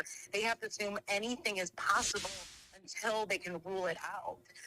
And again, just sort of setting the scene right now, there's tons of media out here, all kinds of law enforcement. We're quite a bit back from the scene, all kinds of layers of bomb squads and trucks and sort of a makeshift command center also happening right now. We have seen in the last couple minutes a little movement, a little repositioning with the bomb squad vehicle, but nothing, not hearing anything. Usually there's kind of a trajectory of force that's being used. Yeah. They will yell verbal commands. They will throw flashbangs, that kind of thing. And they have to assume that possibly there's somebody in there. They can't rule that out at this point. And so we'll see as the hours go on, and I would imagine it's hours, we'll see that sort of trajectory of force being used before they ultimately go inside. Yeah, hours into the future, and we know that this has already been playing out now for a number of hours as well.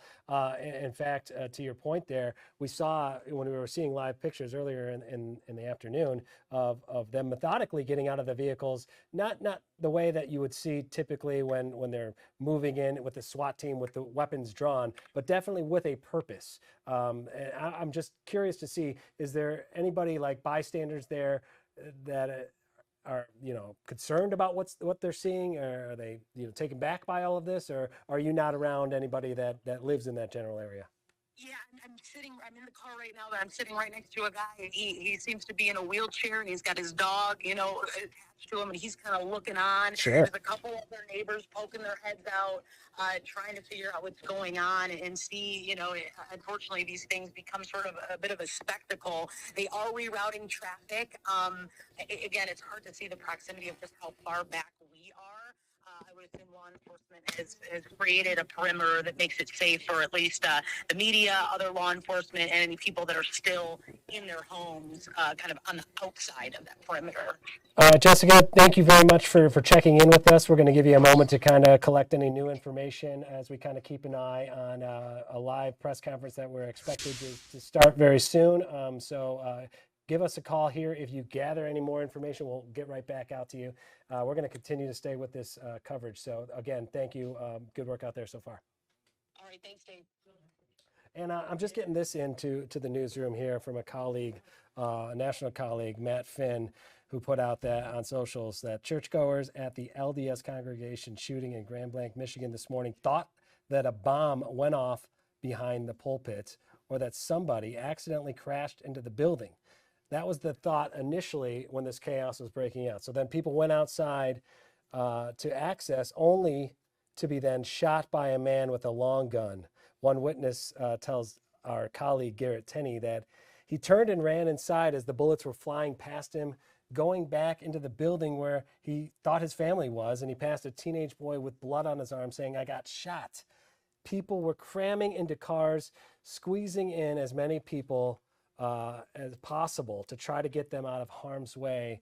That just gives you kind of a snapshot of the chaos that was unfolding. So here you have, just to give a little synopsis of what I just read there, a gunman that drove a truck into the building behind the pulpit, so people thought that the bomb went off, so they ran out.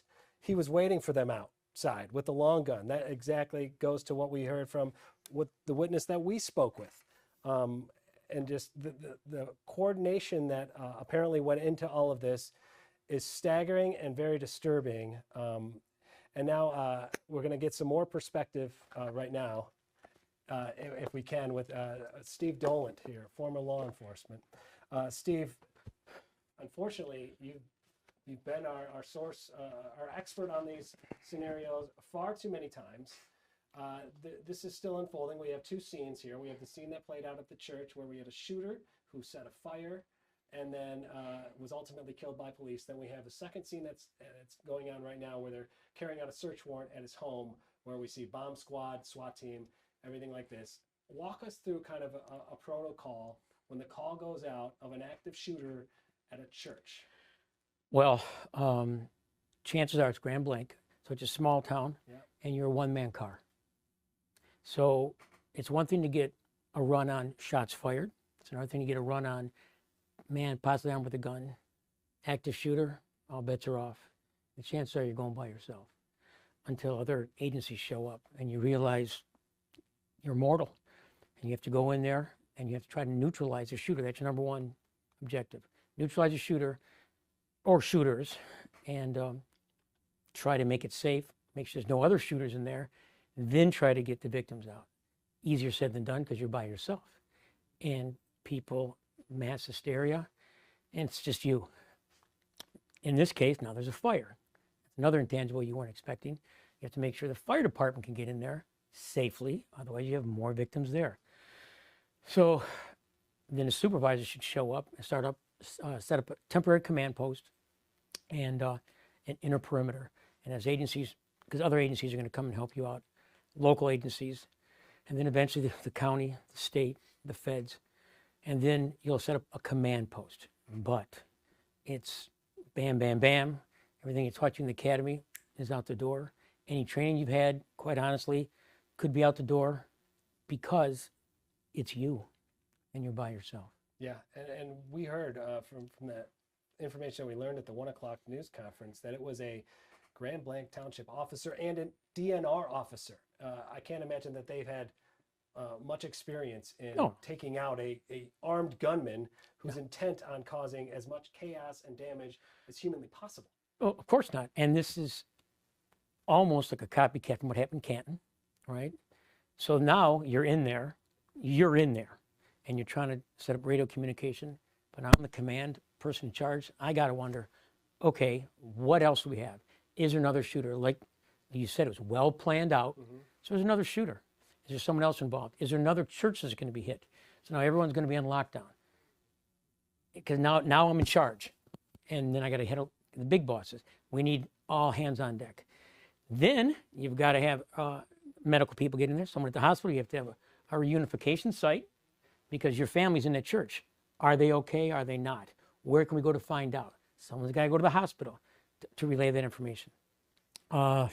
Geez, what else? Yeah. Go ahead. The search warrants, right? They're at the house right now. Right. There's a second scene. In Burton, correct. And SWAT is there. Correct. SWAT, we saw a bomb squad. You have to have bomb squad because there's a fire at the church.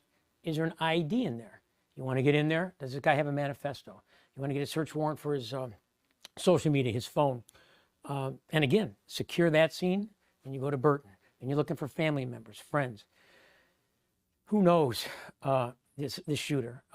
Did he have an agenda? Was he a man at the church? Was there an individual he was mad at? Like in Canton, they were looking for an individual. So many intangibles, and it's still unfolding. And time is of the essence, right? I mean, we saw how quickly they were able to get over there, set up that perimeter at the suspect's home.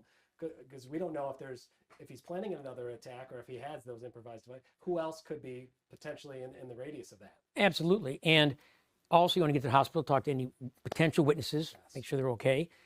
And the reason it's sitting in the perimeter is as people come out, and you guys are out there, all the media, you're getting different stories. Just like when the Charlie Kirk shooting. It was close by. It was just, wait a minute. We need to talk to as many witnesses as possible. You can talk to the media, but talk to us first. Tell us where we're at. Because it's a scene. It's moving parts all over the place. I know how many people were in the church. Do we know yet? Hundreds. Hundreds were in the church. There was a service that had just started around 10 o'clock, and one of the witnesses that we spoke with out there was talking about how they were just getting communion, and we had families, yes, little children, no doubt, and it sounded like a bomb went off behind a pulpit. Then as they ran out, the gunman was waiting for them, seemingly. We had one person talk about how a bullet went through his windshield, the shattered glass cut his hand. All the while, he's just worried about where his son was, and his son was corralled into another car out of harm's way. Then the fire breaks out, and maybe you've seen, maybe you haven't, the scope of which the entire church is now gone. And if you could think about a church that can house hundreds for a single service, here he is. Here's some of that video earlier. It's done. And police at 1 o'clock believed that people were trapped inside. They don't know how many. So you have firefighters who don't necessarily know what's happening at the moment, but will have to put out this fire to keep other lives preserved. Right. We do know, according to witnesses, that police, that the officer from DNR and the township were there within seconds, thankfully, and were able to neutralize the threat, because who knows what could have potentially happened thereafter. But you can only imagine the trauma all those officers, all those first responders are having to endure, along with the rest of the community. And I was going to bring that up as well. Go ahead. You have the people in the church that are traumatized because it's a safe haven. You go to church, it's a house of worship. It's a safe haven, especially in the world today. Then there's gunfire. Then there's an explosion. And there's this car. And people are being shot. Now you're the first responder. You're going in there. And it's Grand Blanc, smaller town. This is an urban area. And you're looking like, oh my gosh, what have I just seen? I got kids shot. There's they need to get mental health people out there, not just for the people in the church, but for the first responders, because they're not used to seeing kids. I don't know how many kids were injured. Me neither. Yeah. Right, and we don't have totals.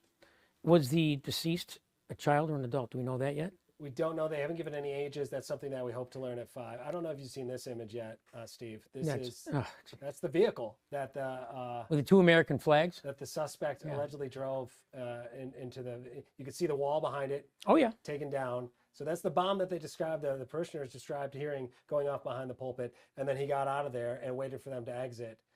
I can't really make out. Maybe you could have a little bit more perspective. What's in the back of that vehicle? No, I don't know what that is, but regardless, is it brown with the thing with the blue and the brown thing? Yeah, I'm not sure quite what that is. Hopefully, it's not what I think it is. Yeah. Okay. And that. Do you know what I think it is? Explosives? No. Let me get my glasses. Yeah. I hate to say this because it sounds really stupid, but you can. There's a screen right there. Let's see. Too. You can take a better look at that. Oh, it's not what I think. It's good. Okay. We see the bricks falling down. Yeah, that's in the back. Okay. I don't know what. But this guy looks like he's definitely. So he's an ex-Marine. We've learned that. Oh, is he? So he's a patriot, supposedly. Yep. 4 years in Iraq.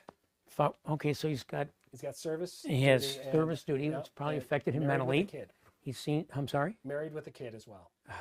I know. The details are more and more disturbing as we. This is disturbing. Yeah. Because based on the 2 American flags, you think this guy's a patriot, right? And yet he attacks what would possess somebody? A church, right? With kids and adults on a Sunday morning, that's where they're going to be. Yeah, exactly.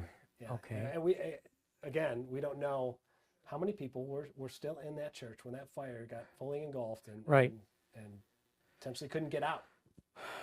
So, how they identify him? Do we know? Was it through the license plate? That is the specifics of how they identified him is unknown, but they did identify him very quickly. Now, maybe he had some ID, maybe not. I can't imagine. But when he was killed in the shootout with police, right? Possibly the license plate from the vehicle there. But who knows? Either way, they were able to determine he lived in Burton, which is a 15-minute drive north of the church. And there's another image of that. There it is. Yeah. You got to give all those surrounding communities credit for the quick response. The DNR guy, right? Give him a ton. Unreal. He's used to watching you with fish and game. Exactly. Checking. And now he's got to take someone's life. And the Grand Blanc officer, the chances are he's never taken anyone's life. And this individual didn't want to live, obviously. Mm-hmm. He's hell bent on creating as much carnage as he could. Yeah. But all the agencies that responded, and again, hopefully they don't find another IED. ATF's going to be involved. FBI is going to be involved. State, county. That thing looks like 9/11. Honestly, I mean, and it especially does. when you kind of zoom back and see that aerial views now, they've shut off airspace, so it's going to be some time before we get some more views of the scope of the destruction. But it's a large church. If it could hold hundreds of people. Oh, I've seen a picture of it. Yeah. Before it was, like a picture of the church, like on the website. Yeah. And hundreds of people in there. And now, the parishioner that escaped with his life was talking about how the next time he comes back, they're going to have safety training on what to do if this happens again. I mean, that is a reality. So you can try to stop it. Yeah. You're going to minimize it. You're not going to stop it. No. Because if someone's hell-bent on creating mass carnage and taking people's lives, they're going to do it no matter what. Exactly. Clearly. Because, and most of these people, we don't know this guy's story yet. Sure. He apparently, Iraq could have PTSD, but a lot of these individuals are wannabes or never were, who feel they've been disenfranchised by society. It's not their fault, and now they're filled with hatred, which leads to this. Yeah. And they want to go out as a martyr for whatever cause he has, but he left behind a wife and a child. Yeah. And obviously he's not thinking right. So in terms of Go ahead. in terms of trying to backtrack and figure out if there was a trail, is that a priority? Like were there clues that were missed along the way that could have been acted upon? How far will they dig in, and at what time frame will they start to do that? I would start going back right away. Yeah. And you're going to get the social media accounts on the phone. You're going to see if he's had contact with a social influencer, and the social influencer said, this is the time to do it? Yeah. Are there other people he's communicated with and either tried to say don't do it or said do it? Right. And people that said didn't do it, did they call anybody? Did he text anybody? Was there a manifesto? Was there an individual in that church that he was against? Was he a member of that church? We don't know if he's a member of the church, right? Right, we don't. We don't know his religious beliefs, if he has any. So you're going to start tracking back, phone records, any websites he may be on. Did anyone try to encourage him? And what mostly, this is an older guy, it's 40 years old, 40 correct? years old, yeah. Most of these people, and this wasn't just a shooter, again, it was very well coordinated. Clearly. Most of these people go to social influencers because, again, they feel disenfranchised. Yeah. But what they fail to realize is this: how many social influencers do you see wearing a suicide vest or doing a mass shooting? They don't. They tell you to do it. Right. Because they know that. They know that you'll do it. And you'll take the brunt. And you'll take the brunt, and they'll go, oh. Yeah. So a lot of work that has to be done at this stage. And, Yes. and we've kind of laid out where they stand now in terms of the one scene and the other scene. And then kind of in the days to come, now that there is no shooter, he's dead. In an investigative standpoint, we'll be trying to find out if there was a wider circle of Yes. people that could potentially be involved. Right. Did he act alone or And not? who knows? And Right. who knows how long that could take. It's going to take a while. This isn't an open shut. Just because he's deceased, Right. you need to, and is this a precursor to more Hmm. shootings at other houses of worship around the country? And what at what point do you start putting, you have to have an armed guard at every church? I mean, it's unfortunate that we're even having that conversation. It is. And even if you had cement stanchions out there, like some, have Yeah, at government right. buildings, when there's a will, There's a way. there's a way. Steve Dolan, thank you very much for carving some time out today. I'm sure you'll be sticking around. We'll be checking back in with you for periodically as we kind of learn more. I think we're waiting on a news conference that's set to start at about 5 o'clock. That is when we'll get our update here. Before you go, anything else that you want us to know about this? Unfortunately, when you go to church now, Yeah. keep your head on swivel. Everybody, you shouldn't have to. You should be paying attention to the person giving the sermon or the service at all. Mhm. When you go in a parking lot, if you see anything that isn't just right, tell somebody. I'm not saying you go into church armed to the teeth. You don't need to bring it. You don't take a gun to church because you think I've got a CPL. No. There's a difference in having a CPL or open carry, someone who's been trained. If you see something, again, say something. No matter how minor you might think it is, someone may have told the police or someone along the line, this guy's not right. Right. And maybe his wife said something ain't right. And we've heard that from, sorry to cut you Go off. ahead. No, go ahead. We've heard that from law enforcement time and time again. They'd rather act on 1,000 tips that don't Yes. pan out than have the one that does and turn out to be something like this, right? Right. And if you're the officer responding, because no run is routine. Right. If you hear active shooter, get ready.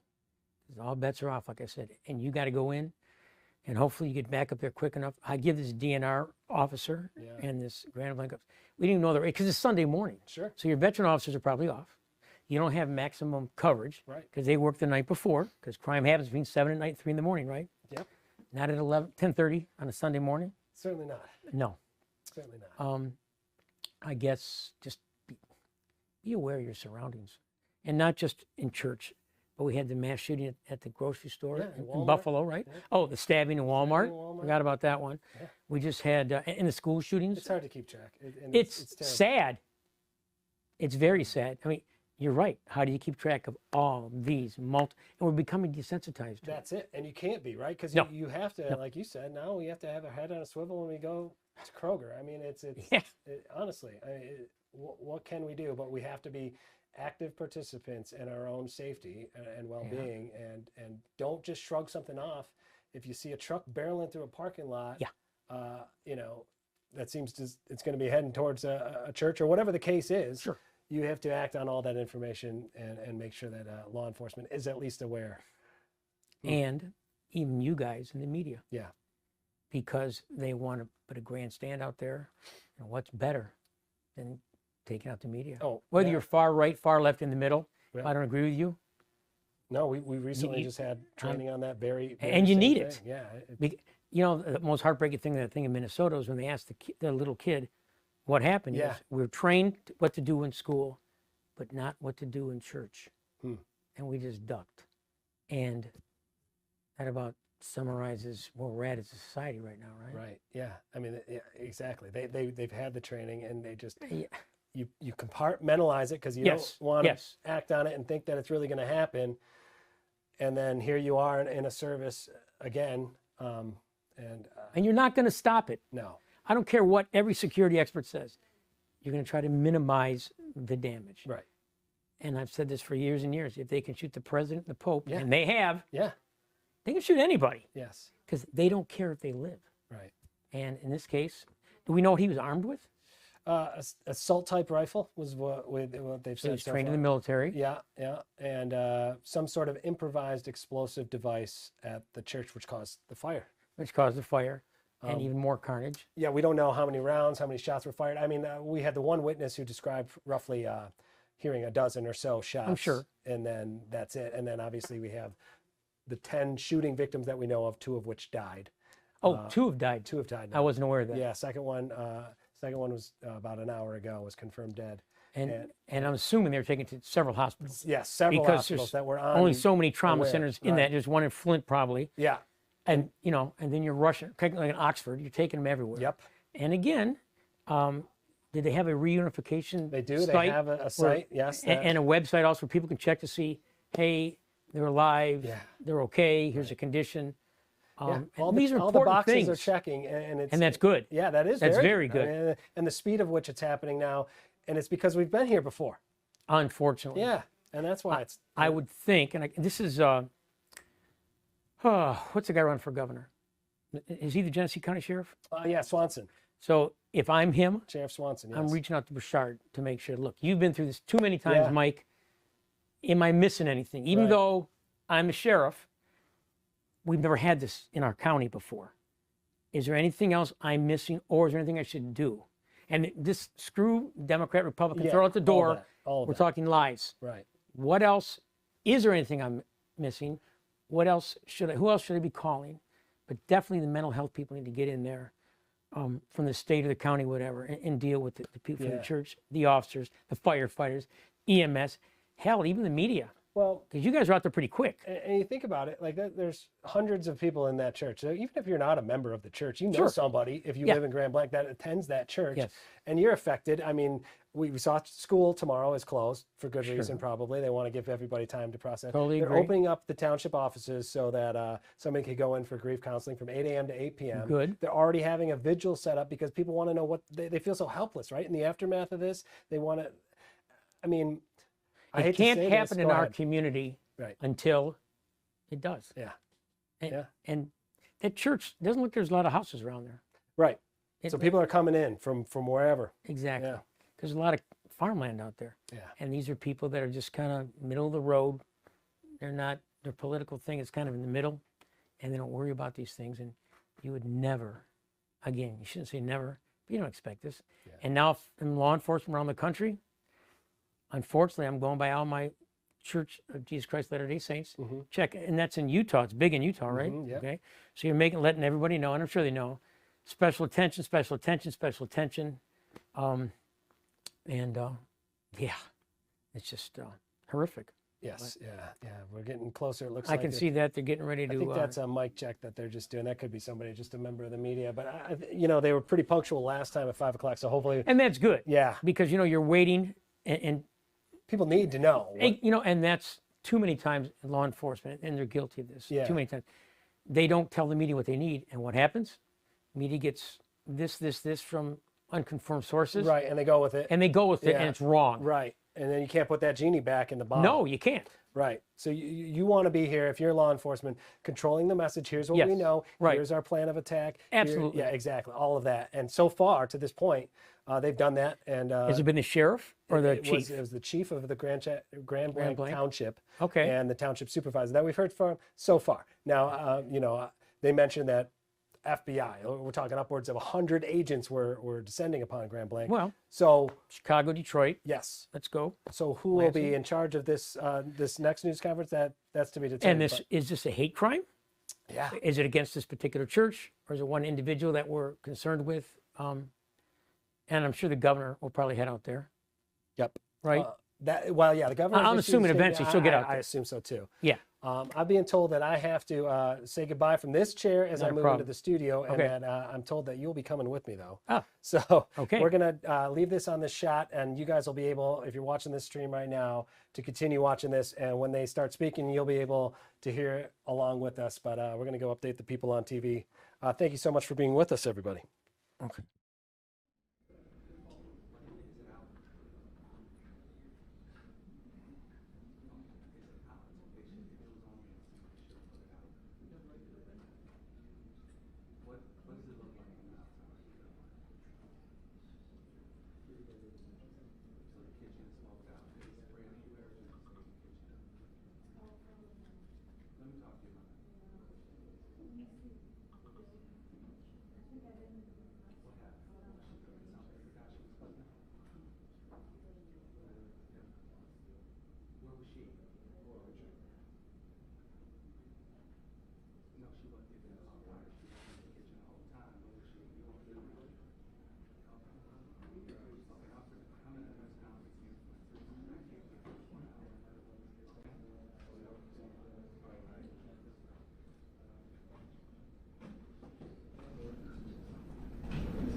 So we're all just gonna turn around.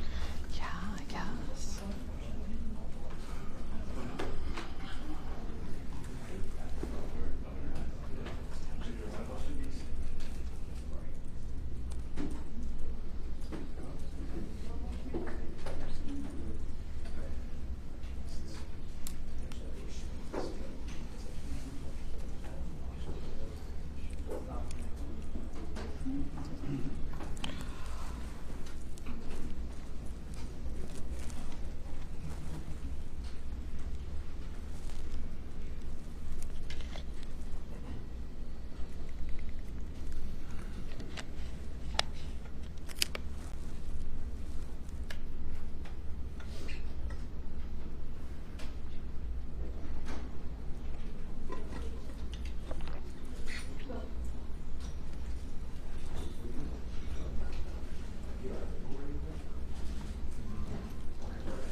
Good evening. I'm here to set the ground rules for this press conference. I'm Lieutenant Kim Vetter from Michigan State Police. Grand Blanc Township Chief Rennie will be out here shortly to give a statement. He will be taking no questions. There will be an update at 8 p.m. If you would like to have names and spellings after the conference, I will step back up and answer those questions for you, and only those questions. Thank you. Thank you.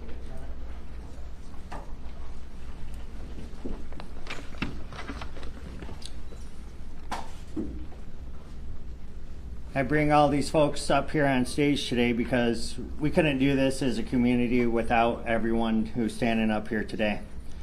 We got with me on stage U.S. Attorney Jerome Gorgon, Acting Special Agent in charge of the FBI Reuben Gleeman, Special Agent in charge of the ATF James Deere, Grand Blanc Township Supervisor Scott Bennett, Grand Blanc Township Fire Chief Gent, Genesee County Sheriff's Department Sheriff Chris Swanson, and MSP Michigan State Police Captain Greg Marenko.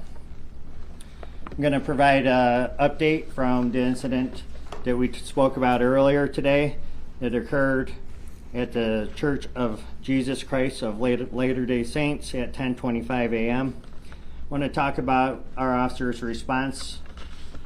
That call came out at 10:25 a.m. and 32 seconds. We had officers on scene at 10:25 and 57 seconds. The suspect, again, we're in the preliminary stages right now, was neutralized at 10:33:44 in the parking lot of that church. That suspect is a 40-year-old male from the city of Burton, who we identified as Thomas Jacob Sanford. That's Thomas Jacob Sanford, S-A-N-F-O-R-D. Currently where we're at, an update, I gave you 10 victims who were victims of gunshot. Since then, we have 2 victims who are now deceased. One additional one had died at a local hospital. And again, that suspect is deceased as well. 7 other victims at this time are in stable condition. 1 is in critical condition. Now for the reunification, I had a question earlier about, hey, where can people call to see if their loved one is okay at the reunification center? I want to provide a number for you for that. It's 248-705-7352. Also, I know that our community is hurting right now, and we want to provide some resources for our community moving forward. At the Genesis Athletic Club in Grand Blanc for Monday and Tuesday from 8 a.m. to 8 p.m., we will have services for the community. From Wednesday to Friday, those services will be available to our community at the Grand Blanc Senior Center. That's all I have for now. I will give you another update, another press conference at 8 p.m. Thank you.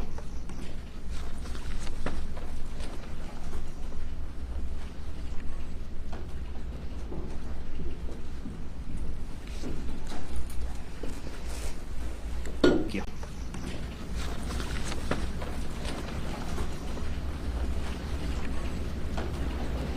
All right, just to recap what you just heard there, we have learned the suspect, 40-year-old Thomas Jacob Sanford, 10 total of gunshot victims, and sadly 2 of those victims died. Another 7 are in stable condition. 1 is in critical condition. You heard the quick response. Police were there within seconds, getting the call at 10:25 and arriving within that minute and engaging, figuring out what was going on at the Church of Latter-day Saints, where hundreds of people were attending a service, and then engaging in that suspect, neutralizing the threat. We learned from an earlier news conference, if this is all new to you, that one that happened at 1 o'clock, that it was a township officer and a DNR officer that were first to arrive on scene and take out the suspect here, the 40-year-old from Burton. And just to give you a little perspective, that's about 15 minutes north of the church is where that person, the shooter here, is presumed to have lived. They also talked about at 1 o'clock the fact that there was the shooting and then there was a fire that was set by the suspect at the church. The fire engulfed the entirety of the church, and at that time, back at 1 o'clock, they indicated that there was potentially people still within that church. As I mentioned, there were hundreds attending the services. So the scope of this chaos is still yet to unfold. We didn't hear any details in that brief news conference, but he mentioned that he'll be back at 8 o'clock to answer any other questions. And I know that we do have team coverage all over this. We've been since it broke. Let's go first to Fox 2's Camille Amiri. She begins the team coverage. Camille, you were at the shooting scene and the shooter's house, and now you're there at the news conference. Kind of bring us up to speed on what we know so far. Yeah, I think you did a really good recap of the press conference. It was a very, very short press conference. They did not take any questions at all, but confirming the name of that suspect, Thomas Jacob Sanford, 40 years old, out of Burton. We were outside his home, like you said. It's about a 12 to 13-minute drive from the church, and we were outside there for many hours this afternoon, but we didn't see police go in yet because they were trying to determine if there was any explosives inside that house. So they were putting drones up, very methodical. Bomb squad, 2 large vehicles from bomb squad were there, as well as several cop cars were there. We were not able to see the house specifically because of a very long tree line. But as you've been saying, I mean, this is a horrible, horrible situation. As you've heard in the press conference, and if you're just now joining us, 10 people shot inside the church, 7 right now listed in stable condition, 1 in critical, and 2 deceased. We anticipate there may be more fatalities because after that large explosion and that large fire, there were some people we've learned that were not able to get out, that were trapped inside. So obviously that is still a very active scene right now, as well as the scene in Burton, and then here this press briefing that we just had at 5 o'clock and expecting to have another one at 8 o'clock. There are also multiple vigils scheduled, as we understand, but just everything is unfolding very quickly, and we're just trying to bring you everything as soon as we get it. But again, 2 people deceased, possibly more inside that church once they're able to get through the debris to determine. And again, that Reunification Center, we did go by there, but they did not want us to talk to any of the people there, and everyone there was obviously in a very sad state of shock because obviously there are some people who are not accounted for yet. So again, another press briefing at 8 o'clock tonight. Thomas Jacob Sanford, the name of that suspect, confirmed by police here today at 5 o'clock. And of course, we're going to continue to follow this story throughout the night and bring you all of the developments as soon as we get them. Dave, back to you. Camille, I know you've been working very hard. Thank you for that coverage. We will check back in with you. And the scope of this is still hard to comprehend. Shortly after we learned about this, we sent somebody down there. We were able to speak with somebody at the scene who actually survived the mass shooting, and they're giving us their firsthand perspective. Take a listen to that.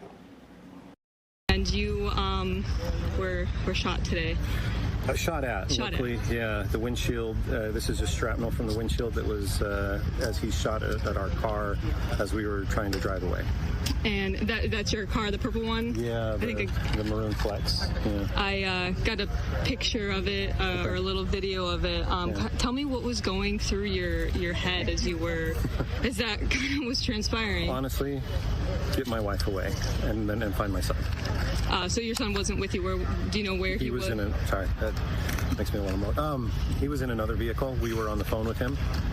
He was ducked down in another vehicle trying to just lay low. And you ended up getting in contact with him, and he was okay? we were actually on the phone with him when she started shooting at our vehicle, and that's what we saw there. And tell me what led up, like what did you see leading up to your windshield kind of exploding, or the bullet coming through? Church had started at 10 o'clock. We had our opening congregational hymn. We were getting ready to take the sacrament, and we heard just a loud bang. And then we saw that the front wall, so the front part of the chapel, the wall was cracked. And so we at first figured somebody accidentally had done something.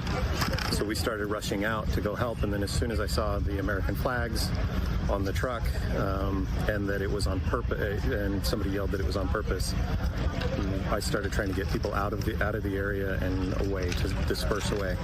And I guess how soon, from you getting injured, did you realize that you were getting shot at? Like, did all that happen first and then you got shot at? No. So, yeah, all of that happened first. Okay. And then I was kind of trying to gather people, trying to find my wife. I ended up finding my wife, and then we went to our vehicle. We called our son, found out he was in another car. I was trying to go to get to that car so that I could get him in the vehicle.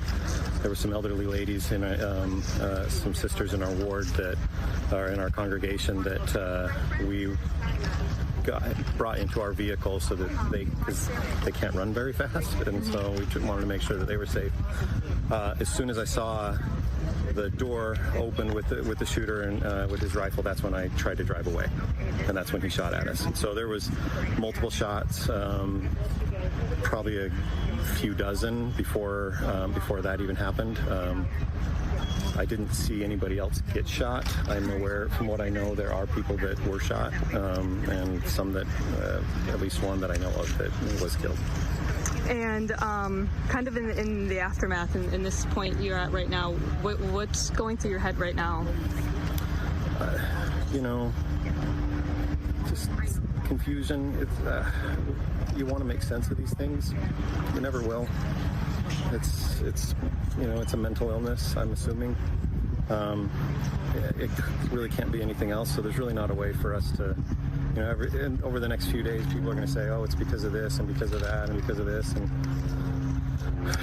the reality is, yeah, it's just, I'm sure it was just some individual who was sick in the head. None of us recognize this guy. He came in with camel pants and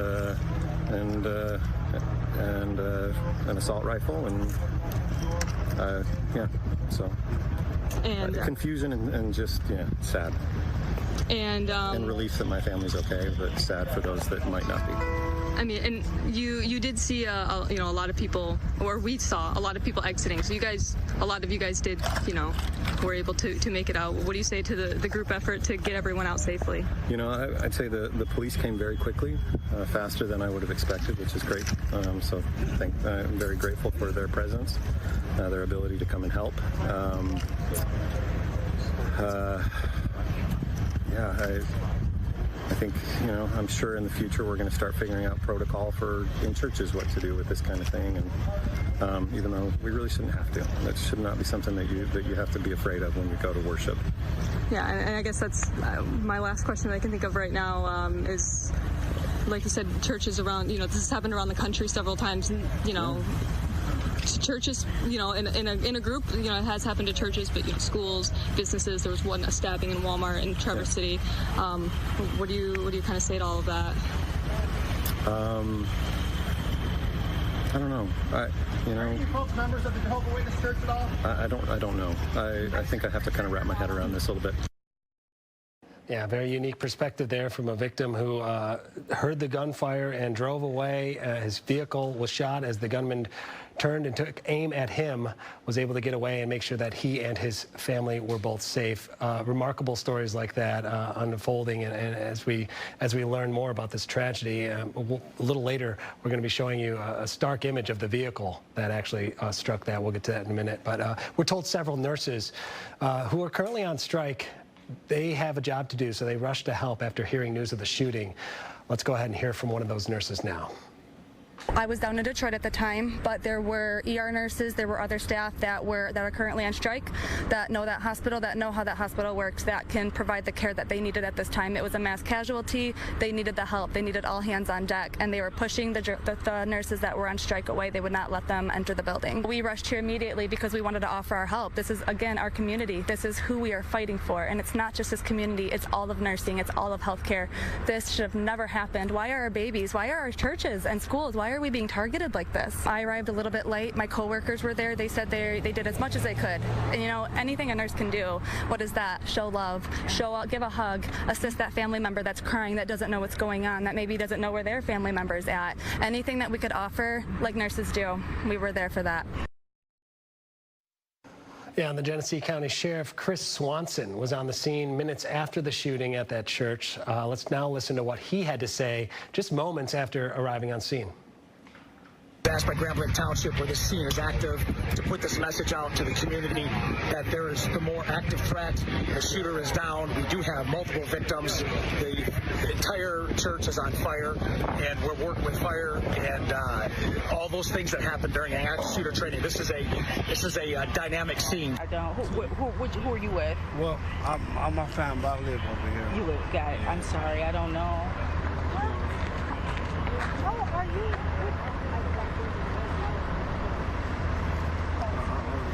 So just to get you up to speed again, we had a person, a 40-year-old from Grand Blanc, who drove a vehicle in a truck with 2 American flags in the back.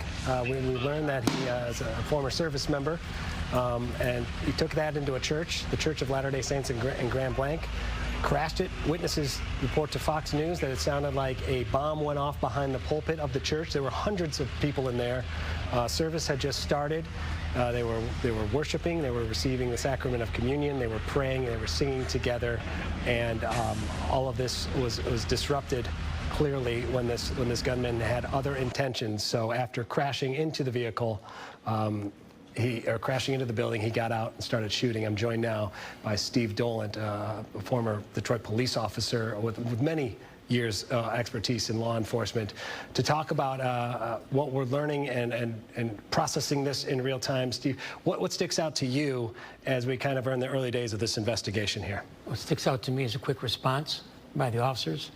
Found out earlier that one was a DNR officer, and one was a Grand Blanc Township officer, working as a one-man car. For them to get there within a minute and take charge is really impressive. The DNR officer obviously isn't used to these types of, either one of them are used to a mass casualty event like this with a fire, and for them to take charge right away, neutralize the subject, which is your priority. You got to go in, everyone else is going out. That's what really impressed me. And then obviously all the other departments coming together to help out. Swanson said he was there shortly thereafter. I'm impressed by that. I know the FBI is there. They are. ATF, I was a little surprised at the press conference that they did not. Usually at those things they tell you the race, gender, and age of the victims. They did not do that, but they didn't open up to any questions. Right. And they didn't really talk about the weapons, but the first response really impressed me, considering it's such a small community. Very impressed by that. Yeah, they were there in a matter of seconds. They must have been close by clearly in order to get that call and respond, and then to not hesitate and to just engage in this person, because as you mentioned, the priority at that point, without knowing anything other than shots had been fired, which I assume was the call that they were responding to, is to neutralize the threat and make sure that there's nobody else is injured or placed in harm's way. Actually, you get a lot of shots fired runs at night. The run probably came out active shooter, which means, and we discussed this earlier, all bets are off. We're going in, and that's when you realize your own mortality, because you're going, I'm going to come out of this alive, but I got to help these people. Am I going to see my family? But I have to get in there and focus, and those 2 officers did it and neutralized the subject. They were able to get as many people as they could out, but then they have the fire. So now you got to make sure the fire department get in there, because they're not, they don't have weapons, they're not armed. You gotta make sure they're safe, EMS is safe. The whole thing, I'm very impressed. For such a small community to come together like that, not in an urban area, very impressive. Yeah, the fact that this happened at that time of day with all those people in there, and we have so many other contributing factors here. We have the shooting that took place, and then the fire that was subsequently started, and we saw from earlier footage of how large that fire was. That only complicates, and here we are seeing some of those images there, that only complicates the response, not knowing what may have started this fire, if the shooter was acting alone by the time first responders are getting on scene. How does one approach that if you're coming into this scene? Honestly, we're not used to that. Right. You're not used to mass casualty. I mean, in Detroit, we've had people shot, numerous people shot at one time, but not like this, where there's a fire. And the other thing is, most shootings in urban areas happen at night, between 7 to 3 in the morning, not on a Sunday morning at a house of worship. And even these, and this is reminiscent a little bit of the one in Canton. There was no fire, where the guy tried to drive a truck in there and kill these people. So the question now becomes, was it targeting the church? Was it someone in the church specifically he was targeting? What caused him to snap? Because you've seen the truck. He has 2 American flags. He's ex-military, so one would think that he's very, very patriotic. However, what got him to this point to do this? Because this wasn't just right. This was well planned. Right. And now they're in Burton, right? Wanting to get in the house. That's Camille said, right? Correct. Yeah, that's where they are right But they now. have to have a search warrant to get in there and do that. And we've seen a strong presence there, too. Yes. Bomb squad. Oh, yeah. We saw MSP, SWAT team as well, all surrounding, setting a perimeter. because we just don't know what's in that house, and we don't know what else was planned in this attack, and you want to make sure that it's contained to what it is at this moment, right? Right, because that house is in a community. Correct. I'm guessing. So you have to evacuate everybody, and then you send your bomb-sniffing dog in there and hope that the house isn't booby-trapped, because of the explosion, there's a good chance there's an ID in there. You don't want to destroy any evidence that may be in there, like a manifesto, his computer, because you're going to get search warrants for his phone, his computer, all social media. People might say, well, they got the shooter, it's over. It's not over. Right. The investigation is just beginning. Who knew about this? Did they tell anybody? Who pushed him to this? Was he influenced by somebody on social media? What put him over the edge to do this? Yeah, and the ramifications go far beyond the people that were in that church, and you feel for each and every one of those families that know somebody who's affected. But the fact is that if there are hundreds of people in that church, there's likely people that know people that are in that church, and all of these people are going to need to process what happened, need time to heal. How does that even begin to happen at this point? Well, it sounds like they have a couple at the Genesis Center. Yeah. They're going to have a vigil. Right. But right now, at least publicly, we don't know the names of the individuals who are deceased or that are casualties, what their injuries are. And this isn't just a single church. This is big in Utah. So this is going to have implications out west. So now, is there a copycat coming? Is someone targeting that specific congregation or the entire faith? So these are the problems you have to worry about. And then, not just the victims that were inside the church, and like you said, friends of these victims. How about the first responders who are watching kids that are shot? Right. It's going to mess up. The nurses are trying to get there. the firefighters. Everyone's going to need some mental health. And we were talking a bit earlier about kind of digging down the rabbit hole to figure out if there was anything leading up to this that may have pointed to that, that this was coming, that this act was going to be carried out, and kind of the forensics that go in behind that. You have to look at social media. You have to do a deep dive on the person's laptop or whatever the case may be. All of that has to happen in a coordinated effort. And what stage in the investigation does that begin? It'll be starting immediately. He's ex-military, so they're going to find out what kind of training he had in the past. Obviously, he didn't just wake up this morning and say, I'm going to put a bomb in my car and drive into a church. He probably did reconnaissance on the church, said this is the way to get in. There are no cement stanchions in front of the church where I can't get in. This is the time to hit it. Sunday morning, there's not a lot of personnel out, police, because they work 7 to 3 in the morning, and that's when you have the most crime. So you're going to have minimal staffing, and in Grand Blanc, how many officers are out on a Sunday morning? Right. And I don't know how many other agencies responded, but the response from the other units and the fire and the EMS, sheriff, state, ATF, FBI, it's just, it's sad, but they're all coordinating together. It's good to see. That is something to coordinate to that scope, because we heard earlier that 100 or so FBI agents, I mean, and to make sure that everybody is doing what they need to be without stepping on toes to get this expedited as quickly as possible is no easy task. No, you have an incident command, and you try to coordinate initially, you know, with the radios, everyone's talking, because you don't want people going in somewhere where it's not safe, officers or fire, whatever. And then after shooters neutralized, you call in all your other resources to see if this is a hate crime. We don't know yet. Was it just a person, something happened with the military that put him over the edge? Obviously, he's been trained. The ID he's got. But he also has a wife and a child. Right. So you have to understand, was he going through something personal? And we don't know that. So right from the rip, everyone's doing that. The feds are looking at the hate crime portion of it.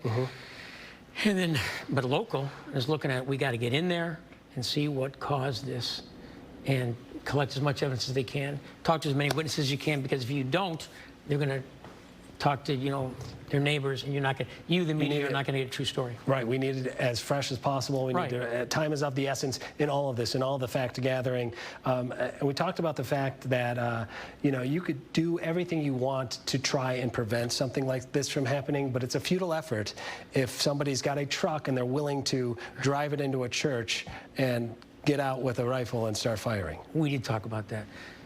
And some security experts say, if you do this, I don't want to hear that. Right. Because if I'm hell-bent on taking people out, I'm going to do it, because I'm not going to live. And we've seen this in too many instances where someone goes in, and I've told you this before. Yeah. They can shoot the president, they can shoot the Pope. They have all kinds of security, but we're human, and you can be distracted. And the other thing about this is, when you're first responding, is there another shooter? Is there another person with a bomb? Is there another church going to be hit? All these things are going through your mind, incident command, and these are everything you're looking at after you neutralize the shooter. There's so many intangibles. Again, the fire. Yeah. This guy knew what he was doing, and unfortunately, the government trained him how to do it. Yeah. Steve Dolan, thank you so much for that unique perspective on things. We're going to talk about this now, other leaders that are reacting to another mass shooting in Michigan. Governor Gretchen Whitmer issued a statement on X. Let's read it now. It says, "My heart is breaking for the Grand Blanc community. Violence anywhere, especially in a place of worship, is unacceptable. I am grateful to first responders who took action quickly. We will continue to monitor this situation and hold the Church of Jesus Christ of Latter-day Saints in Grand Blanc close," end quote. We also have this, Oakland County Prosecutor Karen McDonald reacting as well. First, let me read you what Donald Trump is saying. "The suspect is dead, but there is still a lot to learn. This appears to be yet another targeted attack on Christians in the United States of America. The Trump administration will keep the public posted, as we always do. In the meantime, pray for the victims and their families. The epidemic of violence in our country must end immediately." Okay, we're going to continue our team coverage and go back to Camille Amiri with this live report. Camille, what have you learned? Yeah, so we just want to recap the press conference that was at 5 o'clock. I know we brought it to you live, but some people may just be joining us now. It was a very brief press conference. They did not take any statements, but they laid out the timeline, which I think is so crucial to everything that happened. Police say that 10:25, the shooter drove his truck into the church and got out and started shooting. They say within 32 seconds, 2 officers were on scene. Now, they didn't go into specifics. They didn't say if the officers were inside the church or if they were nearby. We know one of them was a DNR officer, one was a Grand Blanc officer. We don't know if they were parishioners. They really didn't go into any detail on that front, and they didn't let us ask any questions. But we do know that by 10:33, so we're talking about 8 minutes later, the suspect was neutralized, according to police. That suspect, police have identified as 40-year-old Thomas Jacob Sanford out of Burton. 10 people shot total, not including the suspect. We've confirmed 2 deceased, 7 in stable condition, 1 in critical. Now, of course, we know that there was a huge explosion and a 4-alarm fire. They are still trying to determine if there are still people, if there are victims who did not make it out of the church. There were more than 100 people in there worshiping this Sunday morning when this happened. Obviously, this is the last thing that they thought was ever going to happen. And as far as the suspect goes, when we were at outside his home in Burton, where they were getting ready to execute search warrants and make sure determine what they would find in there, obviously, as you heard Steve Dolan say, that you have to be very careful, because is his house booby-trapped? We don't know. Are there explosives? When we were there, they were putting the drone up to kind of figure things out, but they were very methodical when we were over there, not going inside, but a very large presence at his home, which is outside Burton, which is about, I would say, about 12, 13 minutes away from the church. People, though, were figuring out before they released who this person was. I mean, Burton is a small town, so people were talking, and there were a lot of people. We weren't releasing his name yet because it wasn't confirmed by police or by sources, but people knew him. People were like, yeah, I know him. My kid knows his kid. He was involved in his kid's sporting events. I think they said he was possibly a baseball coach. They said this was a nice guy, quiet. It just, when we try to figure out why these things happen, what drives this person to it, often the MO doesn't fit. Everybody we talked to, once we determined where he lived on Atherton in Burton and who he was, people were like, I know him. He's a nice guy. He was in the Marines. He's quiet. Neighbors never had any problems with him. So what what prompted this, you know, that's the million-dollar question. I know that there are dozens of FBI agents here in Grand Blanc interviewing all of the people who saw things, who heard things. There were so many people inside that church. We did go to the Reunification Center, which is down the street from where everything happened, but we were told that we needed to keep our distance because obviously not everyone is accounted for. So when you think about how many people were in that church and that there are likely people who didn't get out. I mean, this was a massive fire. We saw chopper video. We saw this was a massive explosion. People said they thought it was a bomb that went off. So this was a very calculated effort. And, you know, right now I spoke with a friend who knows someone who was in that church. It's somewhere in this community, somebody knows somebody who is somehow connected to this tragedy. And it's just, it's horrible to wrap your head around. You know, we have seen gun violence over and over again, and it just, why this happened, there's no answer. There's no logical answer. So we're going to have another press briefing at 8 o'clock tonight here at the police department, and we will bring you, obviously take that to you. I think we're going to be bringing that to you live, if not on Fox 2, at least on Fox Local, which is our app that you can download at any time. Of course, we're going to be continuing our coverage throughout the night, but just a horrible, horrible tragedy, and our hearts, of course, go out to everybody who are the victims and who witnessed this, and of course law enforcement, who you heard Steve Dolan say they are rushing in, the firefighters rushing in to try and save people and try and figure out who's still in there. And this is going to be obviously an active scene for several more hours. I'll send it back to you. Camille, thank you for that live report. We know you have been in multiple locations and were able to give us a pretty good description of the house. I know it was off a 2-lane highway, and the sheer police presence you saw when you went out there to watch them, what we believe to be is executing a search warrant on the shooter's home at that time, right? I mean, we saw SWAT trucks and bombs. Yeah. Go ahead and describe that a little bit for us. Yeah. Like you said, I mean, we were, you know, we were at the can't even talk, I'm sorry. We were at the Reunification Center when we got a tip that they were going to this location, right? And this is believed to be the shooter's home. So we rushed over there, and as we were getting there, I mean, there was already a SWAT team, but there was a huge bomb squad truck come in after we got there, and then another one. And like I said, I mean, we were there for a couple hours, but you never saw them go in because they know what happened at the church, and they've determined that this was the person, according to police, who did this. They've determined that this is his house. What's inside the home, they can't risk going in and maybe setting off a bomb. I mean, we don't know. You have to always think worst case scenario. So like I said, we didn't see a very large police presence and a ton of media there, obviously. And then also too, either the fact that there were so many people who have been following this story. There was one person who was watching our live stream who was watching everything unfold as we were talking about it. Everybody, like I said, seems to know somebody who's somehow connected to this in Burton or in Grand Blanc. So what I was told was that this was going to be in Burton. Obviously, that's going to be going on for a long time, that scene. And then obviously the scene is still active at the church. That will be an active scene probably for a couple of days, I'm guessing. But just trying to figure out, you know, the motive and what was the weapon used and where is that weapon. And, you know, there's a lot of unanswered questions that we just don't know. Yeah, hopefully we'll have those answers at 8 o'clock when they give us the latest update. Camille and Mary, thank you for that. We're going to take it to Jessica now, but before we do that, I want to mention that we have learned that one of the victims who was killed is a man in his 70s who we have learned is a veteran. Jessica Dubnak now live in Burton at the shooter's house. We were just talking with Camille about this. We understand that scene has kind of grown and evolved over time. What's happening right now, Jess? Yeah, we picked up the baton where Camille left off, and I can't say that there has been a lot of changes. I want to get out of the way, show you what's going on behind me.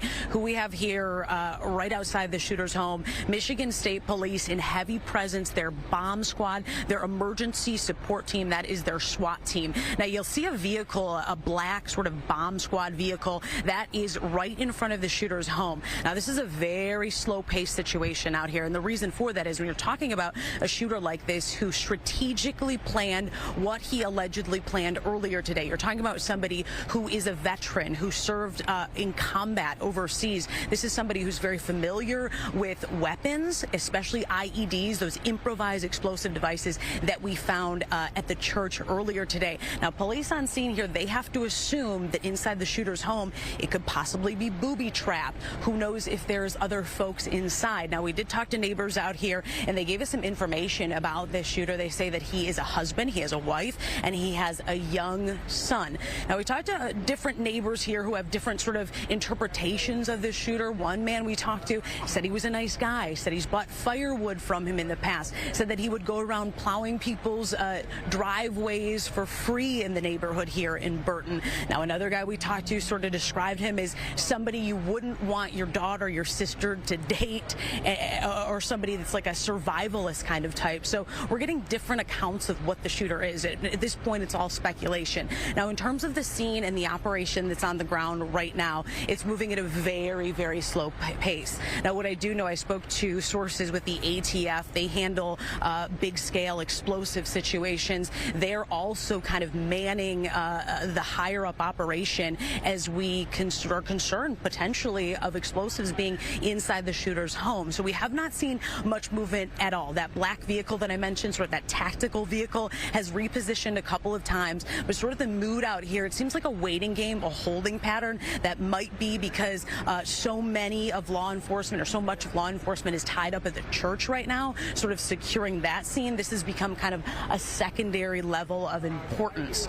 So we will continue to monitor the scene. It doesn't seem incredibly urgent at this point in time. It does seem like they're in a holding pattern. As you heard my colleague Camille Amiri say, that they're probably going to be out here late into the night. And as we said, we have to be concerned about secondary explosive devices and that kind of thing. And that is how the utmost caution in which law enforcement is operating right now. Dave, I'm going to send it back to you. Jessica, thank you very much for that. We'll let you get back to work. Right now, bear with me as I put on speakerphone Oakland County Sheriff Mike Bouchard, who's joining me. He's kind enough to call in to give us a little perspective. Sheriff, for better or worse, you've been in a situation like this before here in Oakland County. Help us kind of put into perspective what's going on out in Genesee County tonight. Yeah, sadly, too many times, not only Oxford, but we went to MSU and we had the splash pad. So this is our fourth scene we've responded to in 5 years. So yeah, obviously a lot of legwork's going on. We have a lot of resources there. We sent resources and we went there when it was happening. And we have special units there assisting with different things, our drones, arson, bomb dogs, all those kinds of assets. So typically what happens is everybody floods in the assets that are needed, depending on how the investigation or the situation is unfolding, stay or expand, and that's what's happening now. They're, obviously doing secondary locations and trying to determine a host of things, motive and things like that. Yeah, I guess at this point in the investigation, now that we're some hours in, where does the priority lie? Obviously, we had the shooting, the fire, and then a secondary scene in Burton. Well, you've got to make sure that every potential location is safe. So, if you go back through time, some of the situations where mass shooters start, sometimes they start at their home. So the Sandy Hook shooter, for example, killed his mother. And sometimes you'll have secondary crime scenes or secondary evidentiary scenes. So Burton would be his home, and they got to see if there's either evidence of a crime scene there or evidence related to the crime he committed at the church. And so, to make sure that they follow the trail wherever it goes and make sure no one else is involved. It doesn't appear at this point anyone is. And so they just have to really do things by the number at this point. Federal law enforcement, we heard upwards of 100 FBI agents. We heard members of ATF. When they descend on the scene, how does one kind of train for that sort of response of that scale? Who kind of takes the lead and how are things kind of divvied up at that point? Well, so it kind of depends on the situation. So, for example, at Oxford, we had, we're a very large agency, so we have a host of assets, including our own crime lab and things like that. So we didn't need that outside help. In this venue, they will need an outside crime lab. They'll need other things that maybe that agency doesn't have. Typically, unless there's a nexus to some national terrorism or something else, the lead would be the local agency, in this case, Grand Blanc Township, and everyone else would assist. So, again, going back to Oxford, the FBI offered anything and everything, and I said what we could really use was exactly what you heard them mention, a lot of agents to talk to all of the potential witnesses, because everyone that's there has to be interviewed. Even if they didn't see or hear anything, you have to make sure. Right. And so that's where having other agencies flood in and asking how they can help is really super important and helpful. Yeah, I would have to imagine that everybody has a story to tell that was involved in this, and that's a lot of stories to coordinate and kind of sift through and piece together what's relevant and what isn't. You also have the back-end investigation where you kind of dive down what was said on social media. Was anyone else made aware of this that he possibly was talking to? How is that part of the investigation handled at all? I'm sorry, it broke up for a half. Oh, no problem. I was just wondering how they dive into possible other people that may have been aware, any sort of breadcrumbs that may have been to act on.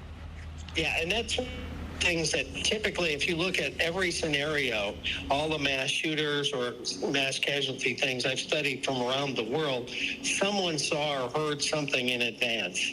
And there's an inflection point where you can interrupt it from happening. And oftentimes that is seen or heard but not shared widely. And so that will be part of the investigation too. What did he say or do in advance? Did other people see or hear this? Did they have foreseeable knowledge that he was going to do that? All of those kinds of things will be part of the investigation to determine why this happened without anyone, having an opportunity to stop it in advance. Because more than likely, as I said, every situation, someone sees or hears something that's concerning and it's not shared in a robust way. And that's the biggest way we can get in front of these before they happen and stop them. We've done that in our agency, and we've seen it around the country where information is robustly shared. We've prevented situations like this, and that's why we encourage people constantly. If you see something that's concerning or hear something that's concerning, please share it, because we'd rather check out 1,000 nothings than miss one real deal. Yeah, because this could be obviously the result as we kind of sort through just the scope of this. Any parting words that you have as kind of investigators? I know that it's just as troubling for every one of those officers and first responders as it is for everybody in that community there. Yeah, the final thing I would mention to everybody, even if you're not there, it affects people in so many different ways and capacities. Don't be afraid to reach out and ask for help. We say to our people all the time, asking for help is strength, not weakness. Please do that. Whether you're a first responder, a community member, or someone that just watched this unfold on TV and it's affecting you deeply, and it does so many people. Ask for help, talk, work through it, have a process so you can understand what you're feeling and how to, deal with those thoughts and feelings in a healthy processing way. Oakland County Sheriff Michael Bouchard, thank you so much for adding your perspective on this. Thank you again.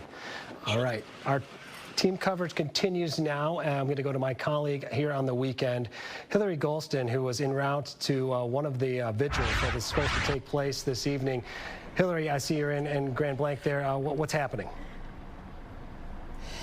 So we're actually at a hospital site right now. We might have to move, as a matter of fact, in just a matter of moments. We've been trying to verify where these victims have gone to, which hospital systems, and I've been talking to people who are part of the medical community working this scene and working, obviously, to ensure, hopefully, that those victims who are in stable condition remain that way. Now, what we understand is that the victims went to multiple locations, possibly McLaren, possibly Hurley, and what they're doing right now is shoring up the amount of blood supply they have, the O-negative blood supply. I talked to somebody who actually works in one of the labs, and they're working with the Red Cross right now to ensure that they have access to that. Now, the other thing that's important is that some of these victims may have been moved because they're going to want them to be at a Trauma 1 location so that their trauma surgeons can treat these victims. I know that it looks like hospital staff is asking us, the security here, to move, so we're probably going to have to cut this short. But the other thing I can tell you is this is traumatic, right? I mean, we could have been worshiping in this area at this time. I mean, we have gone to church services in Grand Blanc. We live out this way, and you know, so many members of the Metro Detroit community certainly were at church, in church, as this was happening, and it really just shakes everyone because people should feel safe when they're going to worship. In fact, when I got the news, I just turned my phone back on from coming out of our own Sunday services and realizing this, and I had to ask my husband, who is a medical professional who worked in this area, right in Grand Blanc, where the shooting happened is like literally a few miles from where he was working. And he said, you know, I can't even imagine the fear and the trauma that those people experienced when this attack and fire occurred. We also had a chance to speak with Ken Gray, who's a former FBI special agent, about what the data collection will look like. And I know you heard from Sheriff Mike Bouchard and also from Steve Dolant as well for their expertise. We're going to give you some more of that information. They're looking at a security as right now, so we're going to move to a different location. But certainly we'll have some more information from what the former FBI special agent had to say about this and what he believes will be very critical in the investigation, especially what happens next in understanding what the potential motivation will be. And he felt very, very, very certain that it's a bad idea to jump to any conclusions about what may have motivated this attack at this point. It's going to take time for investigators to figure that out. And I think all of us need to keep that in mind. And the most important thing, if you have potentially upwards of 100 FBI officials coming here, working with the ATF, working with a local sheriff, working with a local police department. There's a lot of data that they're going to be going through, a lot of evidence that they're going to be going through, and that's going to be key. Obviously, of course, looking at the suspect's laptop, looking at access to his digital footprint and what he may have been doing online. All of those things will be very important and key. So we'll hope to have an update on many of those things, hopefully very soon. We're going to reposition and come back to you at a later time. Hillary, thank you. We're going to check in with you as you get in that new position. She was outside of a hospital there where we know many of the ones that were injured, that were shot, were taken to various hospitals who had to be on standby in order to treat people of various injuries. We're also getting reaction to today's mass shooting from the Church of Jesus Christ of Latter-day Saints. It reads, quote, "We are deeply grateful for the outpouring of prayers and concern from so many people all around the world. In moments of sorrow and uncertainty, we find strength and comfort through our faith in Jesus Christ. Places of worship are meant to be sanctuaries of peacemaking prayer and connection. We pray for peace and healing for all involved." End quote. It's a very sad scene that we're seeing here, and as we continue to process it, we're going to check back in now with Camille and Mary, who's got some more information for us. Camille.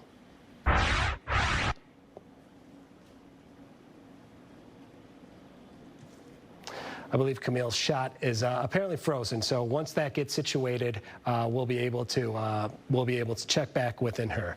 So we're told that several nurses that were on strike rushed in to help after hearing news of the shooting. Let's hear from one of those nurses and their story right now. I was down in Detroit at the time, but there were ER nurses, there were other staff that are currently on strike, that know that hospital, that know how that hospital works, that can provide the care that they needed at this time. It was a mass casualty. They needed the help. They needed all hands on deck, and they were pushing the nurses that were on strike away. They would not let them enter the building. We rushed here immediately because we wanted to offer our help. This is, again, our community. This is who we are fighting for, and it's not just this community. It's all of nursing. It's all of healthcare. This should have never happened. Why are our babies? Why are our churches and schools? Why are we being targeted like this? I arrived a little bit late. My coworkers were there. They said they did as much as they could. And, you know, anything a nurse can do, what is that? Show love, give a hug, assist that family member that's crying, that doesn't know what's going on, that maybe doesn't know where their family member's at. Anything that we could offer, like nurses do, we were there for that. All right, that was Ingrid Kelly reporting, interviewing a nurse over there. Now we believe we have Camille back. Let's check back in with her to see what information we can learn now. Yeah, we're still at the police department. There was a press conference, a very brief press briefing here at 5 o'clock. There were a lot of law enforcement officers here from many different agencies, but they did not take any questions. And they're literally, I think that press conference lasted like 2 minutes. And what they did, of course, confirm was what we've all been hearing throughout the day, but then now confirmed the suspect, 40-year-old Thomas Jacob Sanford out of Burton. We spent much of our afternoon outside of his home where police were waiting, determining when it was safe to go in. I know my colleague Jessica Dupnack is still there right now at this point. But of course, so many questions come to mind. Why this happened? What was the motivation?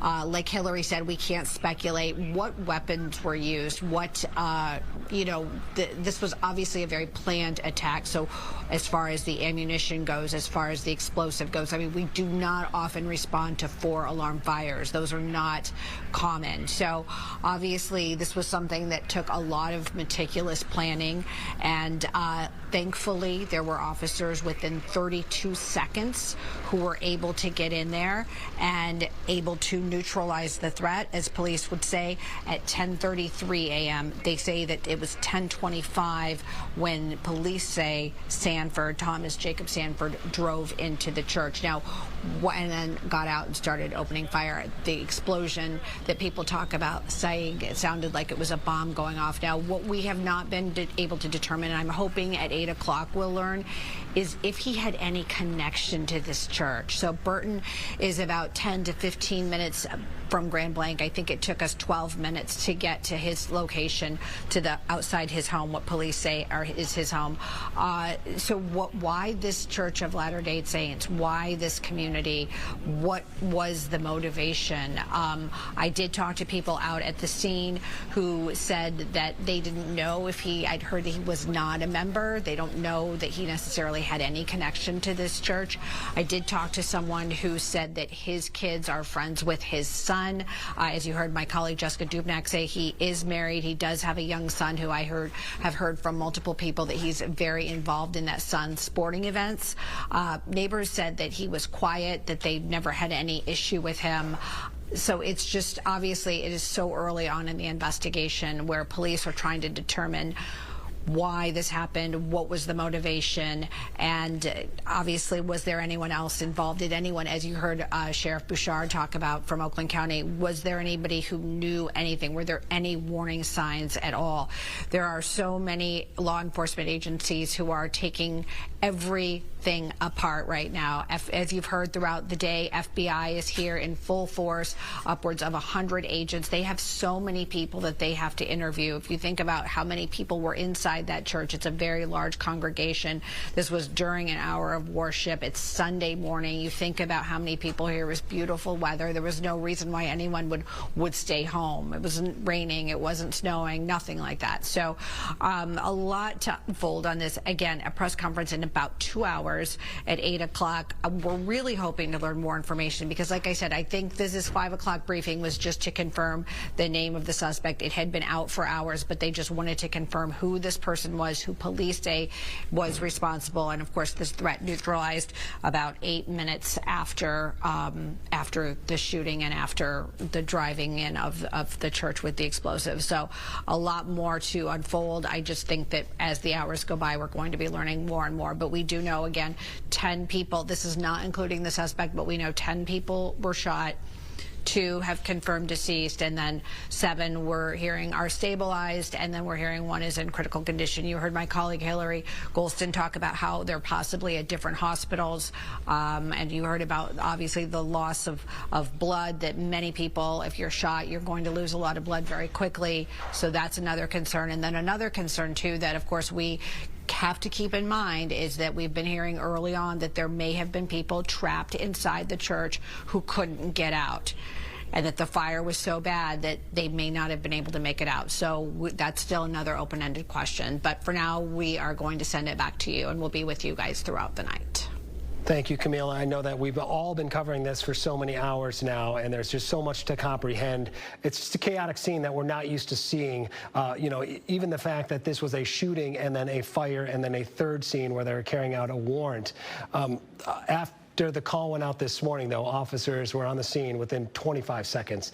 And less than 8 minutes later, the shooter was dead, giving us an update with police about the situation. That happened an hour ago. Here's what the chief had to say about that. That suspect is a 40-year-old male from the city of Burton, who we identified as Thomas Jacob Sanford. That's Thomas Jacob Sanford, S-A-N-F-O-R-D.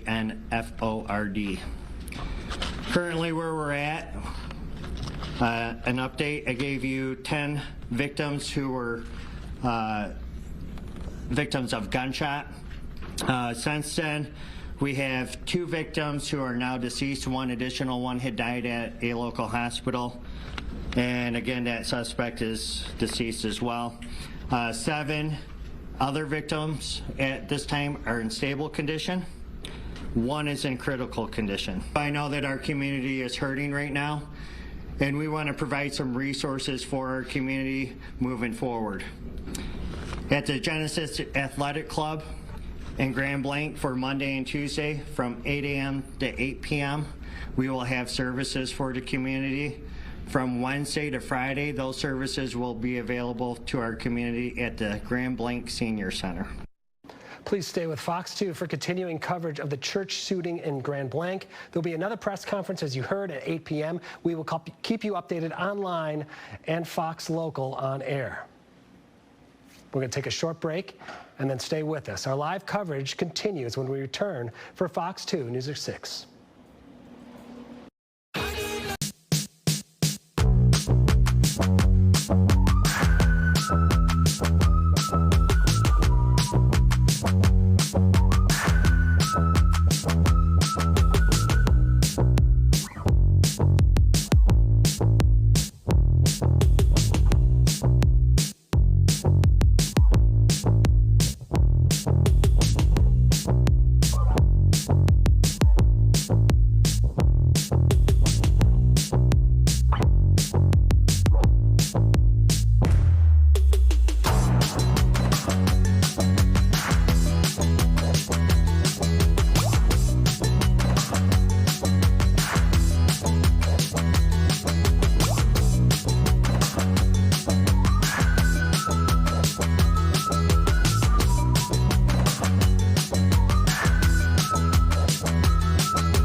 Price, period.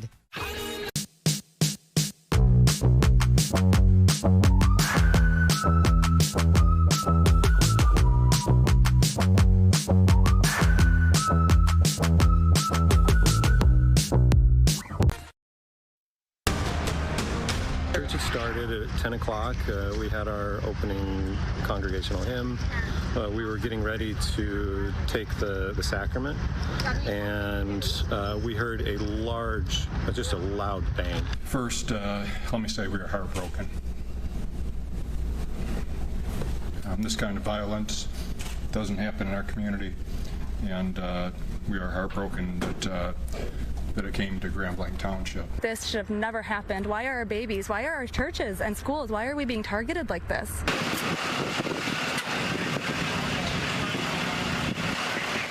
questions that have no answers yet. Breaking news from Grand Blanc, 2 people are dead, 8 others wounded in a mass shooting at a Mormon church.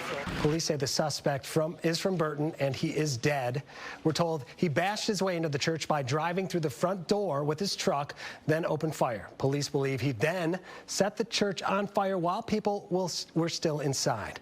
The tragedy sending shockwaves all across Michigan and the country. It happened earlier this morning at the Church of Jesus Christ of Latter-day Saints. That's in Grand Blanc on McCandish Road near Holly Road. We have a team of reporters standing by. Fox 2's Camila Amiri live at a Grand Blanc Township Hall where a news conference just wrapped up. Jessica Duknak outside of the shooter's house in Burton. Hillary Golston is at Henry Ford Genesee Hospital. Let's begin with Camille. Camille, just devastating news for this entire community. Yeah, I mean, this is just an absolutely horrible situation on so many levels. So obviously we've been having continuing coverage throughout the day, but let's kind of recap what happened. We had a quick press briefing at 5 o'clock where the police did confirm the shooter's name. Police say that he is 40-year-old Thomas Jacob Sanford from Burton. We learned that he is, we have from sources learned that he is married and that he has at least 1 child. Police say that at 10:25 this morning, he drove his vehicle into the Church of Latter-day Saints in Grand Blanc Township while worship was going on. Police say that he got out and started shooting. There was also a massive explosion and fire. Police were on the scene 32 seconds later. This is what we learned at 5 o'clock. We don't know how they got there so quickly. One of them was a DNR officer, so we don't know if possibly they were there because they were there for services. But 32 seconds on the scene, and again, this is happening beginning at 10:25. By 10:33, the suspect, police say, was neutralized. A total of 10 people shot inside the church. 2 deceased, 7 stable, 1 critical. Of course, that's not including the suspected, who police say is the shooter, Thomas Jacob Sanford. Much of the day, so much law enforcement at the church putting out the fire. We're talking about a 4-alarm fire, so that is something that we rarely hear about. We've seen chopper video. We've seen it just plumes and plumes of smoke and flames. And this is a very large church, more than 100 people inside for Sunday worship. Let's take a listen. I think we have some sound that we can go to from the police chief here from Grand Blanc Township. Take a listen. That suspect is a 40-year-old male from the city of Burton, who we identified as Thomas Jacob Sanford. That's Thomas Jacob Sanford, S-A-N-F-O-R-D. Currently where we're at, an update, I gave you 10 victims who were victims of gunshot. Since then, we have 2 victims who are now deceased. 1 additional one had died at a local hospital. And again, that suspect is deceased as well. 7 other victims at this time are in stable condition. 1 is in critical condition. I know that our community is hurting right now, and we want to provide some resources for our community moving forward. At the Genesis Athletic Club in Grand Blanc for Monday and Tuesday from 8 a.m. to 8 p.m., we will have services for the community. From Wednesday to Friday, those services will be available to our community at the Grand Blanc Senior Center. So still a very active scene, obviously, outside the suspect's home in Burton, which is about 12 to 15 minutes away from the church. Obviously, the church, still a very active scene there. A press conference, another press briefing here in less than 2 hours at 8 o'clock tonight. And then we know of at least 1 vigil going on also tonight. So just so many unanswered questions. But just to recap, they neutralized the suspect very quickly, so they do not believe anyone else is in danger. But still just a horrible, horrible situation to wrap your head around.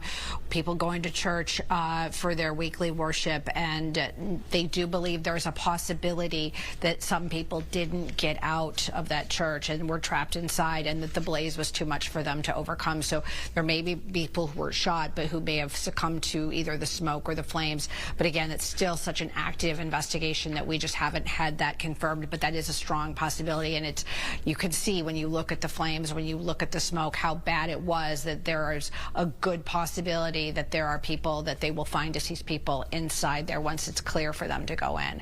But for now, we are inside the Grand Blanc Township Police Department, where we're, of course, going to be here for the 8 o'clock press conference. And, of course, throughout the night, we'll bring you more information. But I'll send it back to you. Yeah, Camille, to that point that you made at the end, during a 1 p.m. news conference, they did allude to the fact that they believe that people were trapped inside that church. Obviously, when we heard the latest update, he was quick to mention that those 10 victims were victims of gunshots. So we're still waiting to hear any updates, and you can assume why when you look at just the mass chaos that came as a result of that fire at the church. So hopefully we'll have some more information on that front when we check back in with you later on after that 8 p.m. news conference. Camille, thank you for that report. Let's go now to Fox 2's Jessica Dupnack. She is in nearby Burton, a 15-minute drive from the church at a home where investigators say the shooter lived. Jessica, what's going on there at that scene? A lot more of the same out here, Dave. You can see the bomb squad, the emergency support team with Michigan State Police staggered behind me, and one of those vehicles directly in front of the shooter's house here in Burton. Now, we've learned a bit about this shooter. He's a 40-year-old from Burton. He has a wife, a young son, and he is a Marine veteran serving time 4 years in Iraq. It's unclear if he saw combat during that time, but obviously, given the strategy and planning that was laid out today, he has firearms training, possibly explosives training, and that is part of the reason that the bomb squad is out here, kind of a secondary scene from the church, the possibility that maybe there are explosives inside of his home, some kind of booby trap or something like that. Now, we do have all new information. I just got out of the phone with sources, and they confirm with me that what the holdup has been out here is they're waiting for search warrants that are approved by the Genesee County Prosecutor and judges, and they're waiting for that. So we're really in a holding pattern right now, but that doesn't hurt. That sort of delay in paperwork, if you will, doesn't hurt when you're dealing with a situation that could potentially become a secondary scene. I also spoke to federal sources in the ATF, and I'm told that the National Emergency Response Team is en route here. Now, that group is an elite group of investigators that handle explosives, that handle firearms. So they're being sent here. They will be on the ground in the morning, and it is a big deal when that team comes. They're the most elite of the elite. So I want to talk again a little bit about that shooter. We canvassed the neighborhood, talked to some neighbors, and this is what one of those neighbors had to say about his interactions with that 40-year-old alleged shooter. So he seemed like a relatively normal guy to you. But he was in the military, so I don't know if that had something to do with it. Maybe he just kind of snapped, you know. I'm in the military for 25 years. But sounds like he had all kinds of explosives at the church. I mean, the concern now, as they're moving really slow, is going in that house. I mean, does that alarm you? You're not that far. No, it don't really alarm me because I'm this far away. If it does happen, I don't think I'd get blown up. I can't believe it. It happens all over the world, but I didn't think it would happen over here. Yeah, that is the sentiment out here in Burton, and behind me, the bomb squad is on standby to go into the shooter's home. Again, they're waiting on search warrants. We will be here every single step of the way. For now, reporting live in Burton, Jessica Dupnack, Fox 2 News. Yeah, Jessica, we've heard that from other neighbors there who say that this is so unsuspecting of this particular person. It's always the case. You really don't know anyone until you find out something like this. Yeah, I mean, the guy that we talked to, he said that the shooter would go around people's driveways and plow in the winter and that kind of thing. It's always unsuspecting. The guy we talked to said that he talked to the little boy, his son, gave him toys. So all of the interactions have been relatively positive. But one neighbor did say he spent a lot of time in his garage, unclear what he was doing in there, and maybe described as a bit of a loner, which, again, we've heard in these cases of mass shootings. But we will be learning more about possibly a motive in the next 24, 48 hours, I'm told. Yeah, let's hope so the community can start the grieving process with that knowledge in hand. Thank you for that live report, Jessica Dupnack. We are continuing our team coverage now of the mass shooting and fire at the Grand Blanc Church with Fox 2's Hillary Golston. She's live at Henry Ford Genesee Hospital in Grand Blanc, where some of the shooting victims were told were taken. Hillary, what have we learned? Yeah, so we're still trying to figure out exactly where all of these victims were taken. The most important thing we could say is that whenever something like this happens, there is a mass casualty activation protocol. And I've had the opportunity to talk to someone who is actually working at one of the hospitals treating some of these victims. They're coordinating right now with the Red Cross. The most important thing is to make sure that they activate those trauma networks. And remember, not all hospitals in this system or in this area will necessarily be Trauma 1 centers. So they're going to be sending those victims who may have more severe injuries to Trauma 1. Now, my husband actually worked in Grand Blanc. He's a medical doctor for several years, not actually that far from where this church shooting occurred. And I asked him about some of the protocol that actually will go into play here. And a lot of what they're going to be doing is also putting in a tier system for which victims may have more severe injury so that they can treat those people who really need the attention of trauma surgeons first. And then it's very possible that some of the more severe patients will be airlifted to other Trauma 1 facilities. I mean, they could go as far as University of Michigan Ann Arbor, Detroit Medical Center, which is a Trauma 1 center as well. So all of that we're still trying to lock down. As you noted there, as you saw, law enforcement were very careful to talk about someone passing away at a local hospital, not identifying where these patients are. So it's going to take some time to understand that. Now, here's some other insight that we've gotten. I talked to a former FBI special agent, Ken Gray, about the process and the way that they're going to go through the digital footprint here of this particular suspect, looking at potentially social media, at any computers that may be tied to him, any cell phone records. All of that's going to be very important. And he said something that I think also is incredibly key, that we have to be very circumspect when it comes to assigning any kind of motive at this point. I think you heard Jessica allude to that. It may take 24, 48 hours, but at this point, we really just do not know. Now, on a personal note, I can tell you that when we got the news, we were still worshiping ourselves in a church service, actually not all that far from where this occurred. And so I think many people around Metro Detroit are really grieving with this community tonight, understanding the unimaginable toll that it takes not just on the victims and their families, but on the surrounding community. You know how Metro Detroit is. We wrap our arms around one another, and the pain that they're experiencing is absolutely our pain tonight. Dave. So true, Hillary. And yes, we'll let you kind of gather up as much information. We'll check back with you very shortly with what you've learned. Thank you for that live report.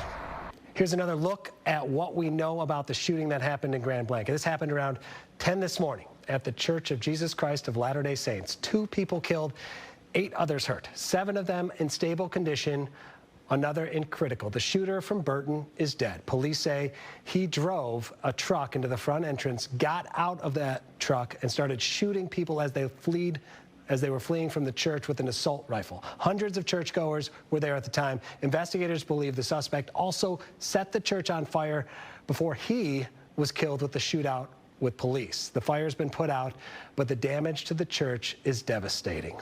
Michigan Governor Gretchen Whitmer reacting to the tragedy. She says, quote, "My heart is breaking for the Grand Blanc community. Violence anywhere, especially in a place of worship, is unacceptable. I'm grateful for the first responders who took action quickly. We will continue to monitor this situation and hold the Church of Jesus Christ of Latter-day Saints in Grand Blanc close." Oakland County Prosecutor Karen McDonald with this to say, quote, "Americans have a right to feel safe at church. My heart goes out to the victims of the tragic shooting at Grand Blanc's LDS Church. But sympathy is not enough. Gun violence is a public health crisis. We have an obligation to find solutions to this deadly problem so that everyone can feel safe at church, school, and other public places." President Donald Trump also weighing in on Truth Social, saying, "The suspect is dead, but there is still a lot to learn. This appears to be yet another targeted attack on Christians in the United States of America. The Trump administration will keep the public posted, as we always do. In the meantime, pray for the victims and their families. This epidemic of violence in our country must end immediately." Fox 2 will continue to bring you live coverage throughout this newscast, so stay with us on this as we cover this breaking news story. We'll keep you updated online and Fox Local and on air. We'll be right back. Your Honor.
where the scene is active, to put this message out to the community that there is the more active threat. The shooter is down. We do have multiple victims. The entire church is on fire, and we're working with fire and all those things that happen during an active shooter training. This is a dynamic scene. Who are you with? Yeah, not a drill. That was Genesee County Sheriff Chris Swanson on scene just minutes after the mass shooting at a Mormon church as we continue to follow the breaking news coming to us from Grand Blanc. Here's what we know right now.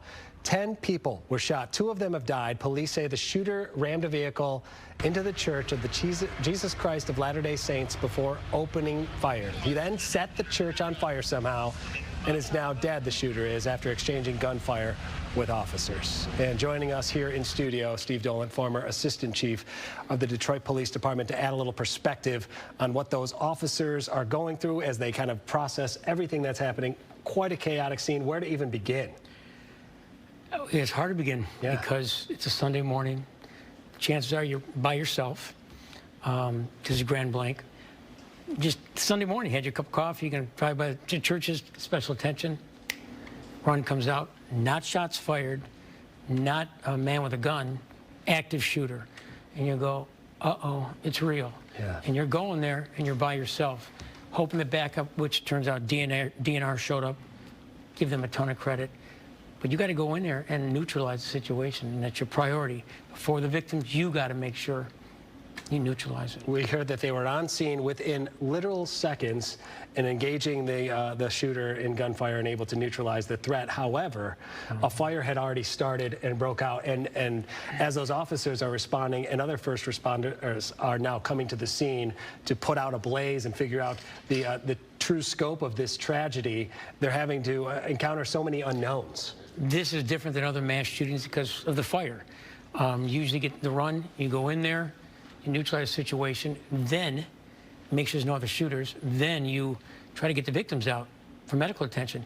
Now you got a fire. Yeah. You got to make sure the firefighters get in there. They're not armed. You don't want more victims there. It just boom, boom, boom. And you're the first one on the scene, and it's a Sunday morning. Right. You don't prepare. You train for that, but you don't prepare for it mentally. What you see, kids being shot, seniors being shot, church on fire, Sunday morning. Yeah. And each scenario is so different. Yes. You have hundreds of people in a worship service, and you have everything that's compounding on one another, and safety is the paramount. The way they were able to kind of coordinate this and get it under control in such a timely manner and let the public know that we have the threat is neutralized, we don't believe there's anyone else that's a threat to the public, is pretty astounding when you step back and take a look at how fast and how chaotic it was. Impressed the heck out of me. Yeah. I'm very impressed. Small town, everyone responds within a minute, neutralizes the situation. Well, unfortunately, the fire's going. We don't know how many other victims are in there. Yeah. We don't even know the ages or the genders, right, of the other victims. No, we don't, not right. yet. And those two, now when the adrenaline finally comes down, they're going to sit there and go, what just happened? Right. To me, that's a hero. Those were cops. They went in there. They were more than police officers. They kicked in and said, this is the real deal. They were awesome, very impressed. And now everyone of the brothers out there trying to figure out, what was the reason for this? What makes one think they should drive into a church? Yeah. To your point, we have 100 FBI officers at a minimum, some ATF, and then we saw where Jessica Dupnack was live. They have the home surrounded where they have tactical teams in place to see what's next here. So as that all is taking place, there's an investigation going to figure out what may have led up to this, right? Well, you want to get in the house and you want to get to see his computer. If there's any social media, you try to get from the computer to the phone. But before you go in the house, you got to make sure there's not an IED in there or that it's not booby-trapped. So you get a bomb dog, you get the SWAT team, you get the bomb squad out there, and you hope this is it. So, yeah. Steve Dolan, thank you for that perspective. We will continue to be checking in with you as we learn more. I'm meteorologist Rick Schludeman. A beautiful day today with the weather. Lots of sunshine. Daytime highs up near 80 degrees. It'll be comfortable for the rest of tonight. We'll get down to 56, and then you'll see what's coming up next. This long, dry stretch continues. Really, no rain is in the forecast, and we have more chances at 80 degrees. How about a full check of the 7-day? That's coming up after the break.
beautiful, but I want to show you there's trouble brewing in the tropics. We have Hurricane Umberto, major hurricane. This will make a swing between Bermuda and the East Coast. That's a good track, not affecting directly the lower 48. And also, here in the Bahamas, we have Tropical Storm Imelda, not very strong, but this will likely curve out to the east of Florida, but still bring some squally weather to the Carolinas over the next couple of days. Around here, high pressure is parked over the region. Look at that.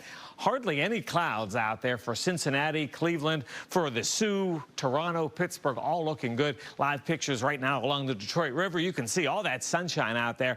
Numbers starting to fall off, but many of us today were up near 80 degrees. This is the almanac showing 80 degrees officially at Metro Airport, 61 the morning low. Here's where we should be. Those are the averages, 70 and 51, so about 10 degrees above average. 77 right now, just a light southeasterly breeze. Look at that, still 80 around Jackson, 82 for Adrian, just a bit cooler close to Port Huron, 68 with that flow off the water, but it is a very light easterly flow. Look at these numbers. It's the end of September. 72 in Traverse City, 81 Coldwater, 68 again in Port Huron. There's high pressure. Doesn't really move a whole lot the next 4 or 5 or 6 days, so more of what you see. It is going to cool off just a bit midweek, and you'll see that in the 7-day forecast. For the rest of tonight, mostly clear. Comfortable, that's for sure, down to 56. Tomorrow, lots of sunshine. This is your Monday forecast. Very nice, close to 80 once again. And then here it is, the full 7-day forecast. Temperatures slide off for Wednesday and Thursday. But look at next weekend, back near 80 degrees. Big home game with Michigan. A full check coming up before the top of the hour. I'm Camila Mary, live in Grand Blanc Township, where we are talking about the unfolding story, the tragedy here, the massive casualty event, shooting and explosion at a church in Grand Blanc. We'll have details coming up. I'm Jessica Dubnak in Burton, just outside the accused shooter's house, where the Michigan State Bomb Squad has just put in a robot into the shooter's home. We'll be here live coming up.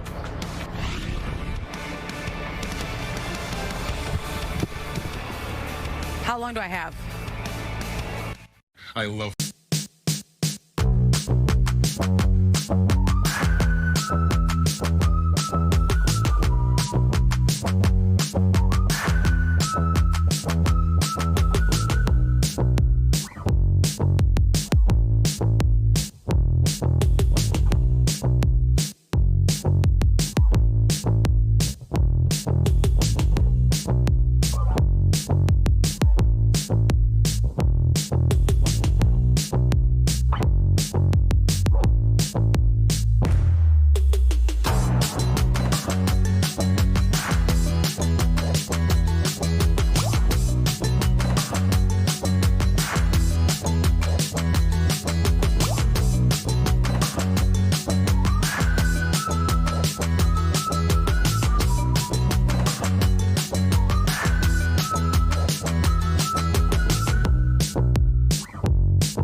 I could see like the black cloud just hovering over my neighborhood. I'm like, oh my gosh, it's right in my neighborhood. We were actually on the phone with him while when the shooter came out the door, and then that's when I just put pedal to the metal to try to get out, and that's when he started shooting at our vehicle, and that's what you saw there. The windshield, this is just shrapnel from the windshield that was as he shot at our car as we were trying to drive away.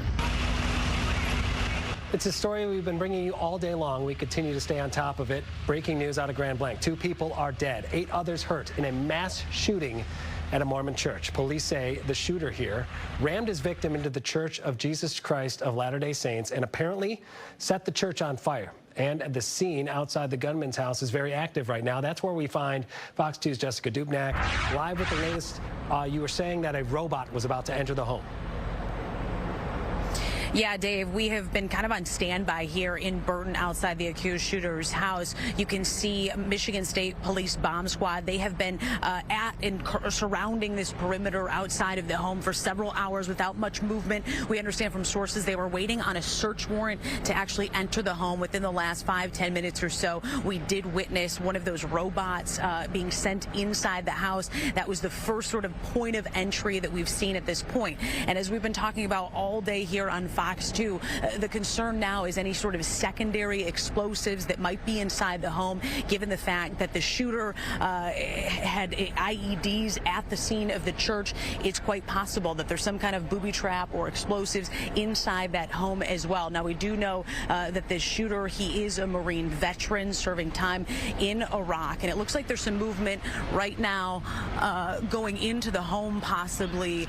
If you want to cut out of that VO and come right live to the scene, that's the first movement we've seen towards the home at this point. You can see the tactical squad, Michigan State Police emergency support team, possibly going to breach entry into the home at this point. Usually you can hear some noise when that happens, so we'll be listening on standby, but this is all happening right now live on TV. The first movement we've seen out here outside the shooter's home in several hours. They were waiting for search warrants, and now what happens from here, they will send that robot in, possibly clear the home, and then actual humans' bodies will go inside to clear it. But of course, the concern is any secondary explosive devices. So for now, we're going to send it back to you. We'll continue to monitor this scene, but obviously, if there's any more movement out here, I would love to come back on camera and explain what's going on. For now, Dave, I'll send it back to you. That's right, Jessica. I know that those people have been in those positions now for hours, and as you mentioned, they were waiting for certain warrants to be issued. But it's so imperative that they be there in that position in case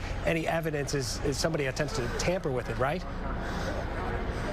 Yeah, absolutely. And you're dealing with somebody who's a veteran who obviously has some kind of training in terms of firearms and explosives. So we're looking at somebody that maybe is above sort of your average person when it comes to this. That is why people have not been allowed to go back into their homes. That's why police have set up quite a perimeter here. And there are an immense amount of Michigan State Police troopers, including their most elite, the emergency support team, the SWAT team, and the bomb squad that are trained for this kind of thing. And I have been told that the feds, the ATF, they're sending in their elite who will be on the ground here tomorrow. When you're dealing with explosives, it is a whole different ballgame, Dave. Yeah, and Jessica, everyone can understand that given the gravity of what's already unfolded. Thank you for that live report. We're going to continue our team coverage now with Fox 2's Camila Mary, who is live at the Grand Blanc Township Hall. Camila, you were there as investigators and lead authorities here gave us an update on what we know so far. Yeah, so they did have a very brief press briefing at 5 o'clock, and we're going to have another one at 8 o'clock. But the most important thing we learned that we've all been wanting to know is who is this person, and police have confirmed his identity as 40-year-old Thomas Jacob Sanford out of Burton. As you know, Jessica is outside his home.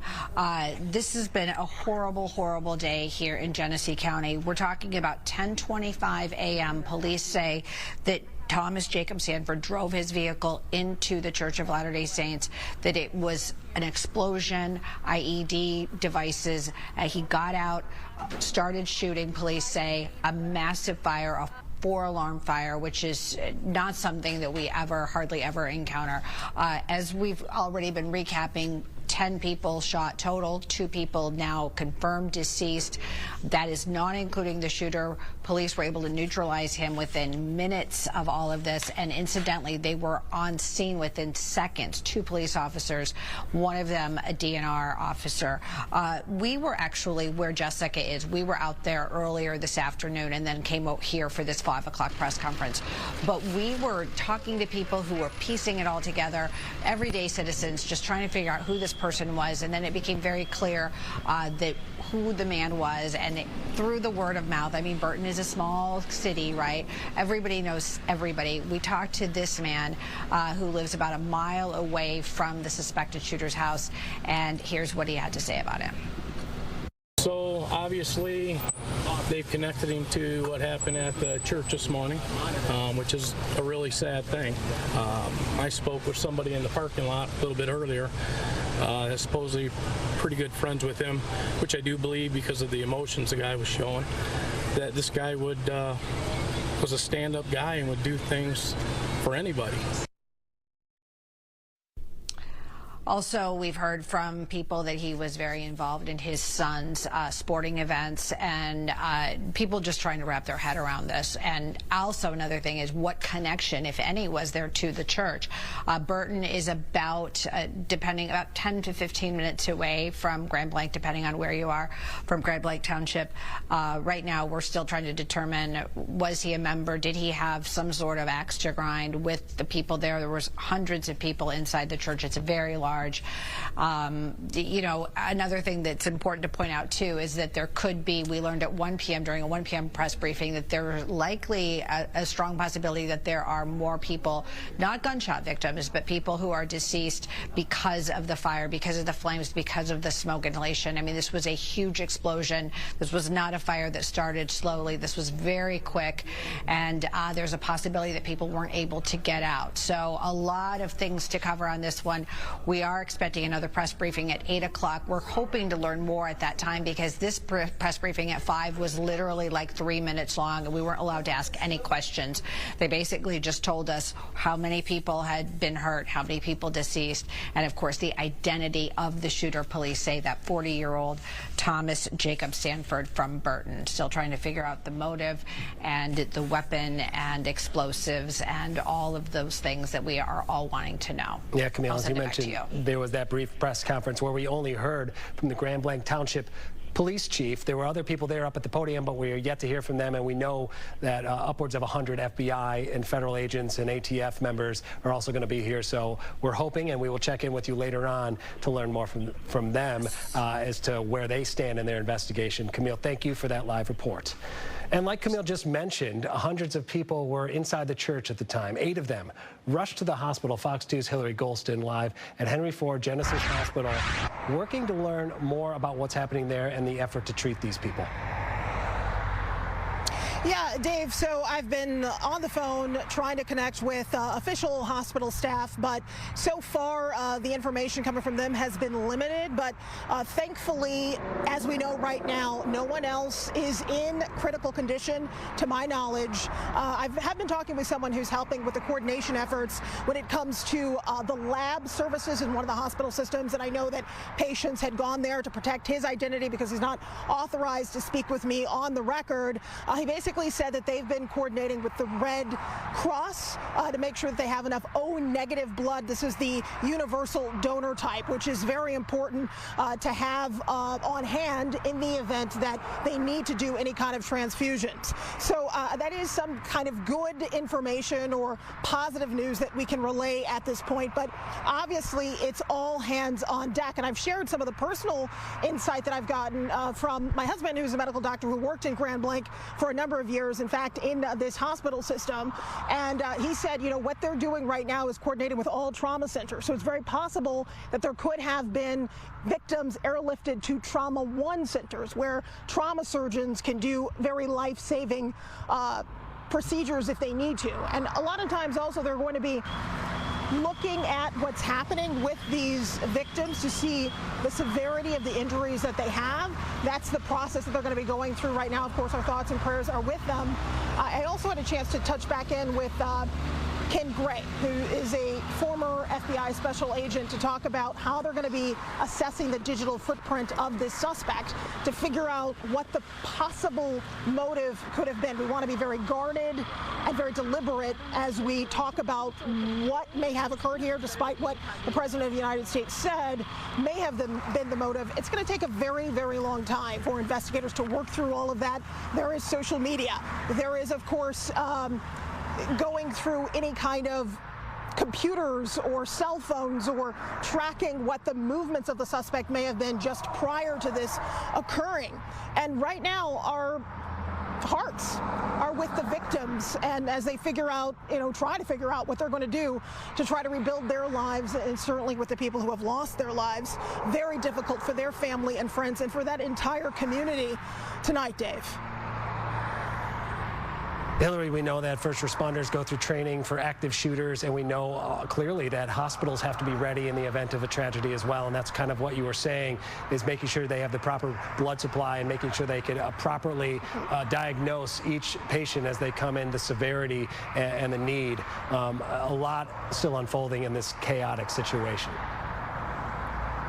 Yeah, I mean, I think that's exactly the right word. It is incredibly chaotic, and the most important thing is ensuring that the people who have survived this, that they are getting the proper care. And I think that is clearly where medical professionals are focusing their attention right now. You heard Camille Amiri talk about the possibility that there could still be people who were inside of the church, and securing that scene, obviously very important. But I just want to take note of that again, Dave, that this occurred at a church where people were worshiping. And I just from hearing from people, talking to folks in this community, it just strikes you to your core. It strikes your heart, because people really should feel safe when they go and worship on a Sunday. And I think many of us are certainly reflecting on that element of it as well. Yes, and given the sheer magnitude of it, the hundreds of people inside that church, families, young children, all of them not knowing what's going on, it definitely puts things in perspective. Hillary Golston, thank you for that live report. Governor Gretchen Whitmer reacting to this terrible news. She says, quote, "My heart is breaking for the Grand Blanc community. Violence anywhere, especially in a place of worship, is unacceptable. I'm grateful for the first responders who took action quickly. We will continue to monitor this situation and hold the Church of Jesus Christ of Latter-day Saints in Grand Blanc close." Also this, the Church of Jesus Christ of Latter-day Saints, with its message, "We are deeply grateful for the outpouring of prayer and concern from so many people around the world. In moments of sorrow and uncertainty, we find strength and comfort through our faith in Jesus Christ. Places of worship are meant to be sanctuaries of peacemaking, prayer, and connection. We pray for peace and healing for all involved." We'll be checking in with Fox News' Hillary Golston in about 10 minutes as our team coverage continues. Hard to shift gears today, but could the Tigers win the division in the final game of the regular season? We'll go to Fenway Park for the series finale against the Red Sox, and then it's off to Ford Field, where Lions special teams turned out to be quite special against the Browns. I'm Woody Woodruff, and a dominating performance against Cleveland is next in sports.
After clinching a spot in the playoffs on Saturday, the Tigers still had some business to take care of on Sunday. The division title. A win in Boston and a Guardians loss against the Rangers would give Detroit the title. Could the Tigers go out and get it? To Fenway Park we go. Detroit down 1-0 in the fourth, but Javi Baez changed that with one swing of the bat. With 2 on, Baez clears the Green Monster in left for a 3-run home run, his 12th of the season, making it 3-1 Tigers. However, that lead didn't last long. Bottom of the inning, David Hamilton cranks one into the Red Sox bullpen in right field. That was a 2-run shot, and it tied the game at 3. Later in the inning, Jaron Duran hammered one off the monster in left center. Another run crossed the plate to give Boston a 4-3 lead. Now the Tigers had a threat going in the ninth. 2 on for Parker Meadows, but this fly ball did not have the distance. The Tigers fall 4-3, finishing the season with an 87-75 mark. But the good news is that Detroit is the 6th seed and will begin the best-of-3 wildcard round of the playoffs on Tuesday in Cleveland against the Guardians.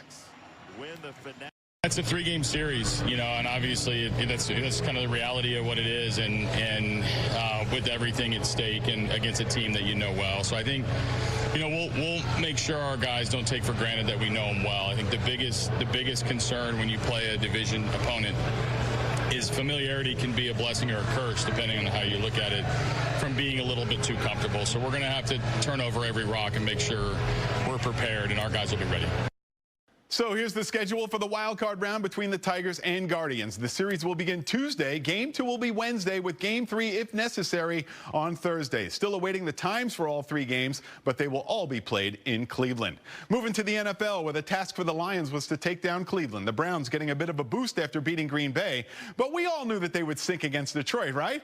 To Ford Field we go, where Cleveland marched down the field and scored on its first possession, but the Lions stormed back. Jahmyr Gibbs taking the handoff 8 yards for the score, and we're tied at 7. We also saw a ton of complimentary football. Offense moving, and the defense also came to play. That's DJ Reed with the pick, and he takes it deep into Cleveland Browns territory. One of 3 Lions takeaways in the game, and that play led to this. Jared Goff with a short outlet pass to Amon-Ra St. Brown. The 2-yard score, making it 17-7 Lions. The offense starting to get rolling, and there was help from special teams. Fourth quarter, Detroit's Khalif Raymond back to receive the Browns punt, and Raymond was on the march. Look at him tiptoe through defenders near the sideline, then using speed to cut back towards the middle of the field, and he was untouched from there, motoring 65 yards for the touchdown. Then a little celebration with his wife in the stands. Detroit in control and adding icing to the cake. Goff again looking for and finding Amon-Ra St. Brown for his 2nd touchdown of the game. The Lions didn't look great, but they were solid enough against the Browns, and the result was a 34-10 victory. Detroit is now 3-1 on the season. Here's head coach Dan Campbell on how Detroit found a way to come out on top. Coach Parcells used to put the mousetraps up everywhere. You'd come in, and the next day, if he thought it was one of those games, and there'd be thousands of them hanging from the ceiling. But I don't feel like we need to do that. They know what the standards are. They set the tone for everybody else in the building, and certainly the guys that have been here a long time, like Decker and those veterans. And so we're fortunate that way. And I mean, it doesn't take much. You just tell them what's on your mind, and they already know what's up. So we've done a good job in that regard. Our guys snap back, you know, and that's not always the easiest thing to do, but the standards are the standards. The identity is the identity, and it doesn't change for anybody. Great to see the Lions getting it done. A 3rd straight win. They're now 3-1 on the season. And the Tigers, of course, now in the playoffs, wild card against Cleveland. Took care of 1 Cleveland team, now to take care of 3 more Cleveland teams. Exactly. Down in Cleveland. It might be tough. Yeah. If they could get back to the Tigers of old, no problem. You might see a reset. I mean, that's what A.J. Hinch is talking about. We need a reset. Right. Woody, thank you. Sure. Rich. Hi, gentlemen. Beautiful weather out there today. I'm going to step out of the way and show you live pictures right along the Detroit River. You can see full sunshine out there. Currently in the 70s. We'll get down to the middle 50s. And then take a peek at the next couple days. Back near 80 degrees tomorrow. 78 Tuesday. No complaints there. A full check after the break. Woo!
command across the Great Lakes. You can see very few clouds out there from Marquette down to Green Bay, Chicago. How about Cincinnati? Look at Pittsburgh, Buffalo, Toronto, all dealing with an extended stretch of nice weather. And that's what we have moving forward through the week. Now, temperatures will fall off just a bit midweek, and you'll see that in the 7-day forecast. But right now, that's it. It looks just like that out there along the Detroit River. Pretty nice for sure. Plenty of sunshine. Now, once we get beyond sunset, temperatures will be falling a bit. 77 right now. Dew points are a bit low, so that means it's going to be a comfortable evening ahead. There's 80 in Jackson, 76 in Flint, 74 Mount Clemens. Yes, a bit cooler up around Port Huron. That's typically the case with that flow off of the lake, but not a lot of wind in the forecast. Look at the warmer numbers. Fort Wayne and Columbus, middle 80s. There's Champaign, Illinois. 90 degrees, close to 70 up around Sault Ste. Marie. High pressure is parked over the eastern Great Lakes. It actually retrogrades back to the west, our high. So that is why day after day of nice weather. One of the reasons is we'll watch that tropical disturbance down across the southeast, but it keeps us dry. Here's our forecast tonight. Comfortable down to 56. Tomorrow, 80 degrees, mostly sunny skies. And then here it is, the 7-day forecast. Temperatures will fall off Wednesday and Thursday, but look at next weekend. Once again, back near 80 degrees. Of course, the Wolverines are home on Saturday. How about a full check coming up at 10? Dave, back to you. Thank you, Rick. A Grand Blanc community reeling after a gunman crashed into a church and then opened fire. We'll have the latest update for you right after the break. Watch.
Confusion. You want to make sense of these things.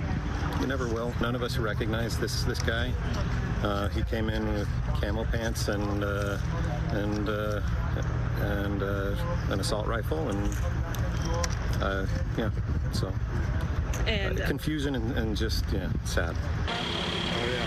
He survived the attack. Reaction from a man who witnessed a gunman burst into a Grand Blanc church and start shooting.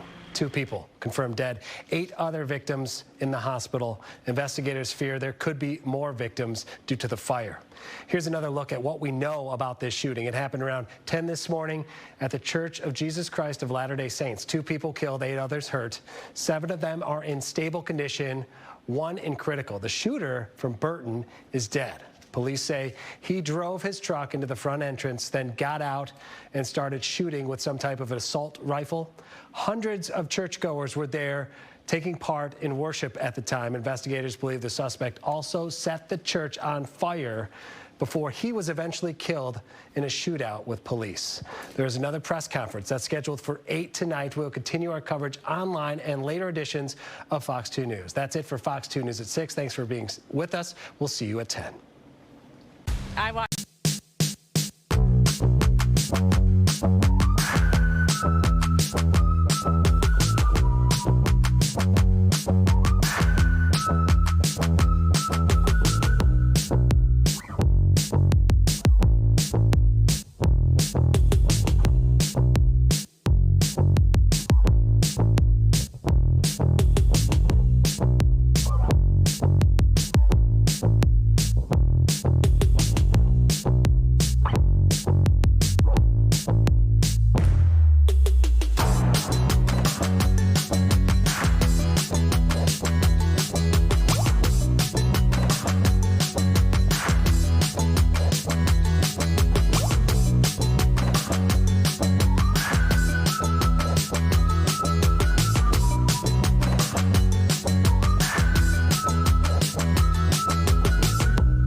And affordable. Start here.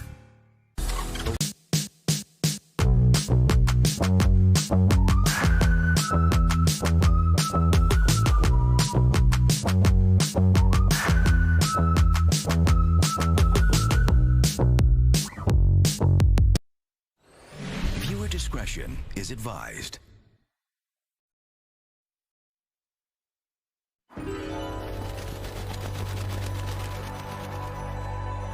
Oh no. They're coming. Wall, then opening fire, and then all of a sudden the church was on fire. It's believed he possibly set that fire or somehow that fire ignited right away. We know right now there was a total of 10 people shot, 3 people dead, one of them including the shooter at this point. There might possibly be some more people inside that church that could be victims of the fire, but right now they are still investigating and trying to determine if they were perhaps trapped inside and unable to get out because it happened so quickly. We have interviewed several people who were there throughout the day, and it was really heartbreaking to hear. They said that they were all of a sudden in this listening to this church service, so many people inside, and heard a big bang, and that's when that truck went through the wall. And then, of course, certainly opening fire, and then everybody just basically running for their lives. We do not know a motive at this point. We want to pull some video right now and show you. This was the truck that the shooter was driving, his truck with 2 American flags sticking out the back, the one that he ran through the wall. This happened around 10:30 this morning. You're looking at some of the aftermath after what happened, and just a horrific mass shooting. Everybody gathered around as they tried to figure out exactly what happened, who may have been responsible. We know that the shooter, though, as I mentioned, from the Burton area, 40-year-old Thomas Jacob Sanford, people said that they witnessed this truck driving, but they did not recognize the driver, who had a rifle in his hand, automatic rifle, when he went through that building. So what was the motivation? That's still unclear. Was he trying to get a maximum amount of shock? Was he connected to this church in any sort of way? Was it a religious or a political motivation? Right now, that is not clear. If there was mental illness or perhaps some sort of isolation or result, was he a vet? we're still trying to gather some more information. We have reporters throughout the day who have been covering this. We know that also there was a presser with authorities throughout the Genesee County area, including the sheriff. We know the Grand Blanc Township Police Chief. They held a press conference today, really just laying out just the basics. We're going to have another one tonight at 8 o'clock that Fox 2 will be there and bring you. But right now, we're going to tell you, show you what they had to say during those minutes. Genesee County Sheriff's Department Sheriff Chris Swanson and MSP Michigan State Police Captain Greg Marenko. I'm going to provide an update from the incident that we spoke about earlier today.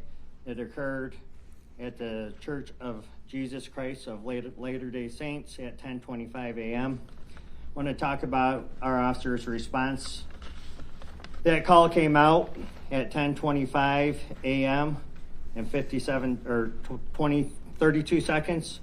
We had officers on scene at 10:25 and 57 seconds. The suspect, again, we're in the preliminary stages right now, was neutralized at 10:33:44 in the parking lot of that church. That suspect is a 40-year-old male from the city of Burton, who we identified as Thomas Jacob Sanford. That's Thomas Jacob Sanford, S-A-N-F-O-R-D. Currently where we're at, an update, I gave you 10 victims who were victims of gunshot. Since then, we have 2 victims who are now deceased. One additional one had died at a local hospital. And again, that suspect is deceased as well. 7 other victims at this time are in stable condition. 1 is in critical condition. Now, for the reunification, I had a question earlier about, hey, where can people call to see if their loved one is okay at the Reunification Center? I want to provide a number for you for that. It's 248-705-7352. Also, I know that our community is hurting right now, and we want to provide some resources for our community moving forward. At the Genesis Athletic Club in Grand Blanc for Monday and Tuesday from 8 a.m. to 8 p.m., we will have services for the community. From Wednesday to Friday, those services will be available to our community at the Grand Blanc Senior Center. That's all I have for now. I will give you another update, another press conference at 8 p.m. Thank you. We know the Grand Blanc Township Police Chief just giving an update right now of, we heard the press conference, which is 3 minutes long. Reporters were not able to ask questions. We know that there's going to be another one coming up at 8 o'clock, and Fox 2 will be there. In the meantime, though, Hillary Golston joining us live now from Genesis Hospital, and we know that's where the victims were taken. Hillary, a tough day here. What do you have in terms of the conditions of those who have been able to survive this attack? Yeah, we're still trying to figure that out, and in fact, we haven't been able to confirm definitively that they were brought to this hospital. I can tell you, just because my husband is a medical doctor and worked in this hospital system for actually several years, we have friends who are currently working in area hospital systems, and it's my understanding that some of the victims might have been taken to Hurley, others taken to McLaren, so some of that is still unclear, really. Now, one thing I can tell you is a little bit about the process that they'll go through. So anyone who has severe injuries is going to go to a Trauma 1 center. So I just want to walk you through some of the process here so that I can kind of give you a sense of what it is that hospital staff will do.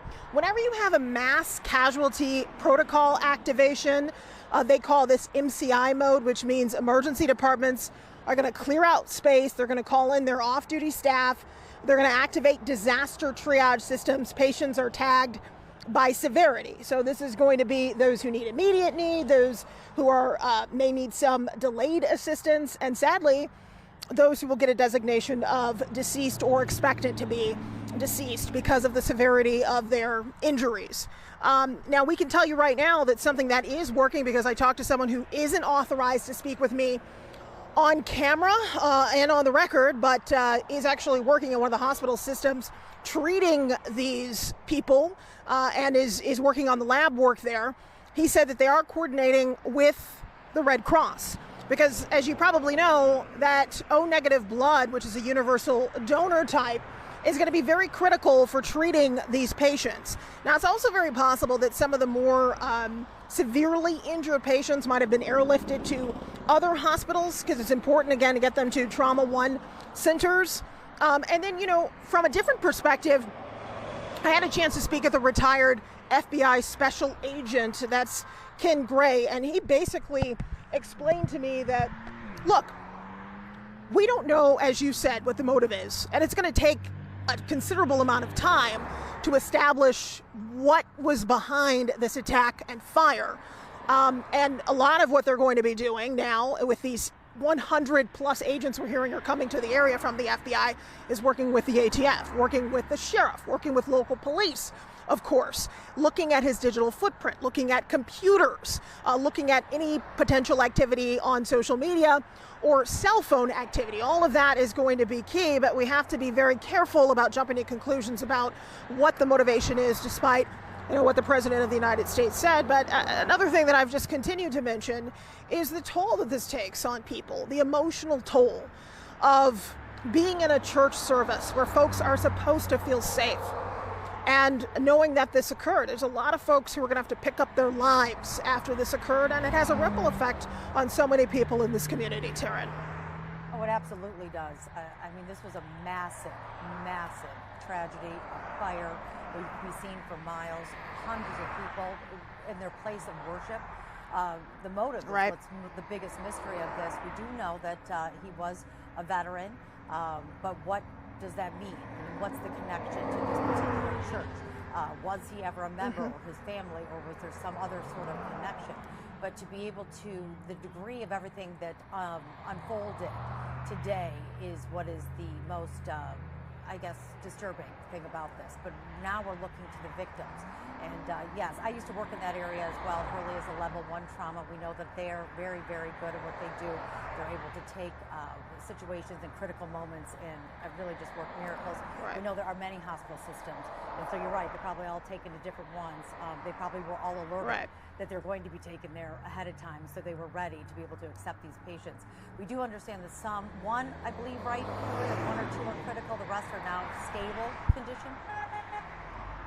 So the majority of the patients, I can tell you, it's a little hard to hear you here, as you can hear folks are blowing their horns because, there's a nurses' strike here, and that's part of the backdrop of the story also that's happening. Some of the nurses apparently were rushing in to try to help and were turned away. But again, we don't know if there were even really any patients necessarily taken there. All of that we have to confirm, so we don't want to put out bad information. But I know that they were at the ready. There were at least a few nurses here who were at the ready to try and help. Now, we know the majority of the patients are still in stable condition. I'm working through the official channels to find out, what the conditions are. So we're just being very careful about that at this point. But we do know that I'm is the able to get hospital, Hillary, to where that shooting is. Just a couple of miles, if that. So that is likely where some of those victims were taken. Have you seen any sort of action, any emergency vehicles coming and going since this happened? No, none at all. None at all. And that's actually why, like I said, because my husband actually worked in this hospital system as a medical doctor, so he's very, very familiar with the procedure here. And I have someone who I'm talking to who's at one of the other hospital systems that for sure is treating patients, and he knows this because he's in the lab coordinating on the blood supply. It's possible, yes, that some may have come, but it's also possible that maybe they didn't. So again, unclear. And sometimes, especially if you have a patient that's stable, they can take them to a hospital that's maybe 10 minutes down the road. And it was my understanding, too, from talking to the person who at a different hospital system where they're treating patients, that some of them, according to what they were hearing, because whenever they have a situation like this, the hospitals are coordinating, that they were, in fact, making that decision to take them to other hospital systems if they weren't critical. So that is very important. And that happens all the time. And then you have airlift and life flight, so maybe there might have been someone who came here at first and they might have been airlifted to another hospital system. But both of them, both medical professionals, one literally working today on this trauma situation, told me that it was his understanding that many of the patients did not come here. But again, we're trying to confirm all that. So well, you know, time will tell. Right, let's talk about the area though, Hillary, because I've always said this. I've worked there, like I said, I actually grew up in the Genesee County area as well, and it's an interesting area because it's like a small Detroit, Flint is, and then you have the suburbs that surround it, like Metro Detroit. And what Grand Blanc is, it's a suburban area. It's not that large. That is an area very close to, people remember where the Buick Open used to be, or Warwick, or what might be a place of recognition for them. It's an area that is very family oriented, and so it's very shocking probably for people in that small community to have something like this happen in such a grand, large scale. And so it seems, and we don't know the motive as we've talked about, but it's such a massive scale, it must have been premeditated to some degree. Why he did this, not clear, but there was some plan in place, and it's truly, this will have a ripple effect for this community for a long time. I have a friend that contacted me and said, you know, she lives, I think, 3 miles from there. They could hear it. So it's something that you could hear, you see, and then it will impact this community psychologically. Yeah, and I completely relate to that. You know, as I said earlier, my husband worked here in this community in Grand Blanc for several years, so we've spent a lot of time. We have friends in this area. We live kind of not that far from here as a result of the fact that he was working in this hospital system for a number of years. And so we are also familiar with this community, and when we got the news, we were also at a church service, certainly not there, but at a church service not that far from there.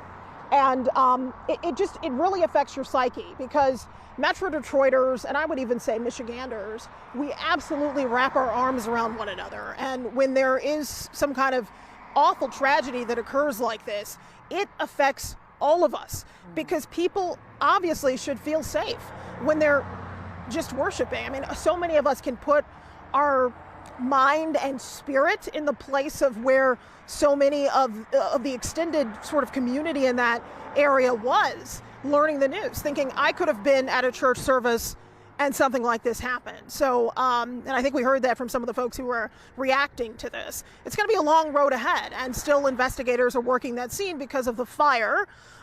Who knows what else may come from that, but a lot of evidentiary work certainly to do as time goes on, and I'm assuming that the digital footprint will be a big part of this, because let's just be honest, Taryn, also, if you saw the video of that church, there's probably a lot of evidence that is no more, and so they're going to have to piece things together based on what is available.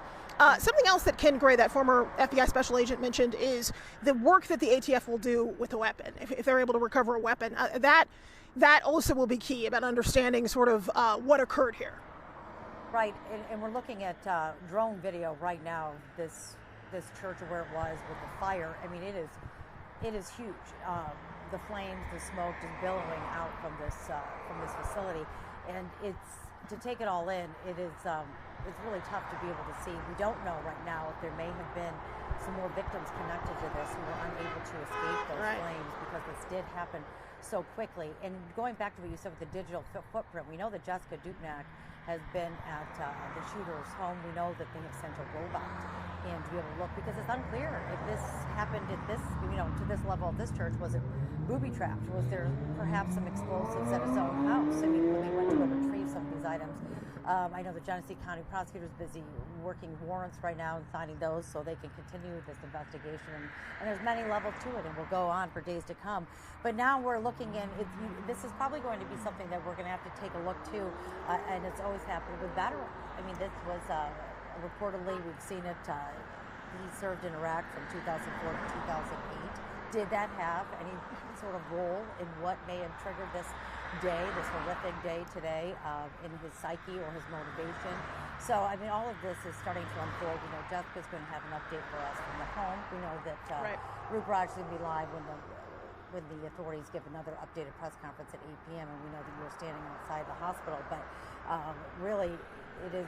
We know that now the deep dive into why the mystery surrounding it, because he's no longer here. We won't be able to find out from him, but now they're going to try to piece it together with what you said, the Fed, the ATF looking into it, and police, and trying to retrieve anything from his social media, his computer, if he left any notes behind.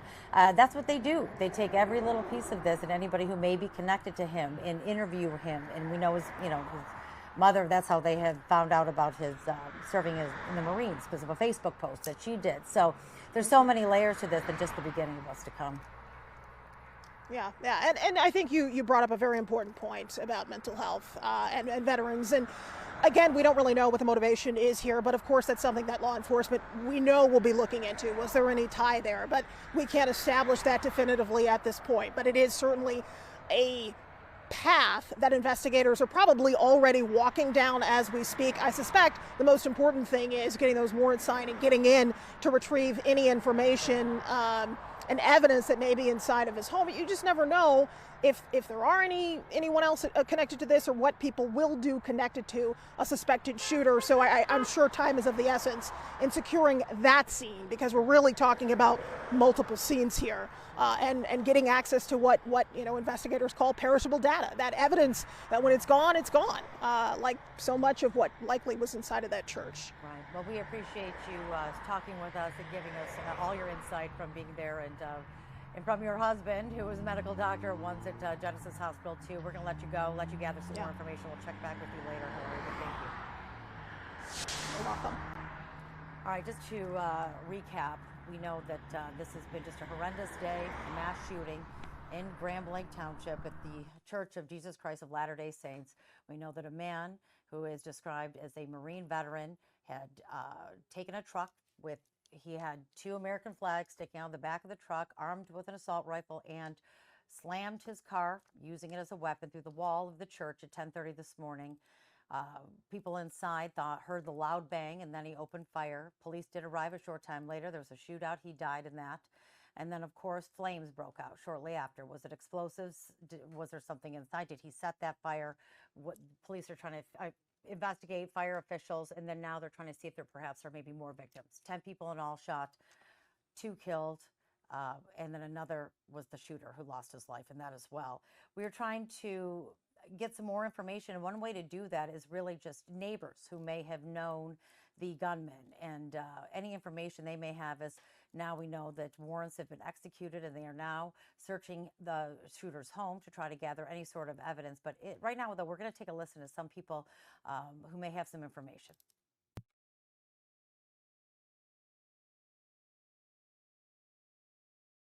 Andy Thronson, Thrlnson, Thronson, that's what I am. Randy, hearing that this guy just a couple doors down from you is accused of this, what do you think? I don't think it should have happened, because he's been over here and plowed my driveway a few times, and I bought firewood from him, and he seemed like a nice guy. We had a wife and a kid over there, and I think the kid had autism or learning abilities, but we brought toys over for him one time too, because we had our kids, but we just, gave him that, and other than that. But he seemed like a nice guy. He come over here and plowed the driveway a few times. And they charged, one time he come over and I gave him $20 to do it. But most of the time he do it for free, but I've seen him up and down doing other people the same way. So he seemed like a relatively normal guy to you. But he was in the military, so I don't know if that had something to do with it. Maybe he just kind of snapped, I'm in the military for 25 years, but... It sounds like you had all kinds of explosives at the church. I mean, the concern now is they're moving really slow, is going in that house. I mean, does that alarm you? You're not that far. No, it don't really alarm me, because I'm this far away. If it does happen, I don't think I get blown up. I hope not. Seeing this scene outside of your house, I know you've been watching with your pup there. Just what goes through your mind as you look on the bomb squad? There's all kinds of cops, a bunch of us hanging out. I just can't, I can't believe it. It happens all over the world, but I didn't think it would happen over here. I'm not really worried about it, but I just can't believe that guy, because he was a good guy. What about his wife and kids? Have you seen them recently around? It's been a couple of years ago, but the last time we were there, went and bought some firewood, and we had a bunch of, a lot of Christmas toys for our kids, but we, for firewood, and we went over there and we gave him some Christmas toys and everything, and he liked it, and he went out there and had a good time with it. And that's about all I know. I mean, last question from me. Think about a church on a Sunday morning, in the strategy that went into this, blocking the door, booby traps, all of this. I mean, what does that say about somebody's mental state? I have no idea. I just think he was in the military and his COPD, what do they call it? And I think he just kind of maybe snapped. I don't know. I really don't know. But I feel bad for him because when he came over here, he was a nice guy. I mean, I've seen him a lot of times. Was he close with anybody else in the neighborhood at all? Well, I don't know if he's the guy across the street. I'm not too sure if he was with him, but I know I've seen him come up and down and plow people, plow out. Sir, thank you again, Randy. Sorry about it. I was drinking some whiskey. You did a great. Name? Jason. Jason, what's your last name? Miller. Miller, M-I-L-L-E-R? Yes. So what can you tell us about the situation? So obviously they've connected him to what happened at the church this morning, which is a really sad thing. I spoke with somebody in the parking lot a little bit earlier, that's supposedly pretty good friends with him, which I do believe because of the emotions the guy was showing, that this guy was a stand-up guy and would do things for anybody. Did say he was an Army vet. Have no clue if that's what the truth is to that. But if he was, and something triggered him, I can see why. Because, what do we do for our vets? A lot of this is starting to happen nowadays. Something's got to be done. We got to start taking care of our people. A lot of sickness going on. It's got to be changed. Did you learn his name by chance? I did, but I'm not going to speak of that until, obviously I don't want to say somebody's name and then not actually be the name, but I'm pretty certain that, I do know the name. But that's fair. And you live nearby? I'm about a mile up the road here. So, just seeing all this has to be really troubling. Yeah, it is. It is troubling. A mile from home, it's, and obviously, it's getting closer for all of us, right, to home. It's getting a lot closer for all of us. So when it starts getting this close, you're not just looking at the TV screen saying, oh my God, I feel bad for these people. I feel bad what's going on. It's here now. And that's why I say, we got to do something. It's getting to be a problem. And what's the solution? I have no clue. Does anybody know? I don't think so, but a lot of people will be mad at me for saying this. Technology is the biggest problem. These smartphones, these apps. I truly believe that is one of the biggest culprits to our society today and the sickness. I really do. Have you ever experienced or witnessed anything like this ever? Not nothing to this level. Yeah, not to this level. I've never witnessed. I've been in a gas station before where a guy come in and tried to rob it, but that was nothing. He got scared and ran away. So, but any other questions? Anything else you want to add? Everybody live life. You're out here to have a smile, right? Keep your chin high. Live life. That's all you can do. Keep moving on.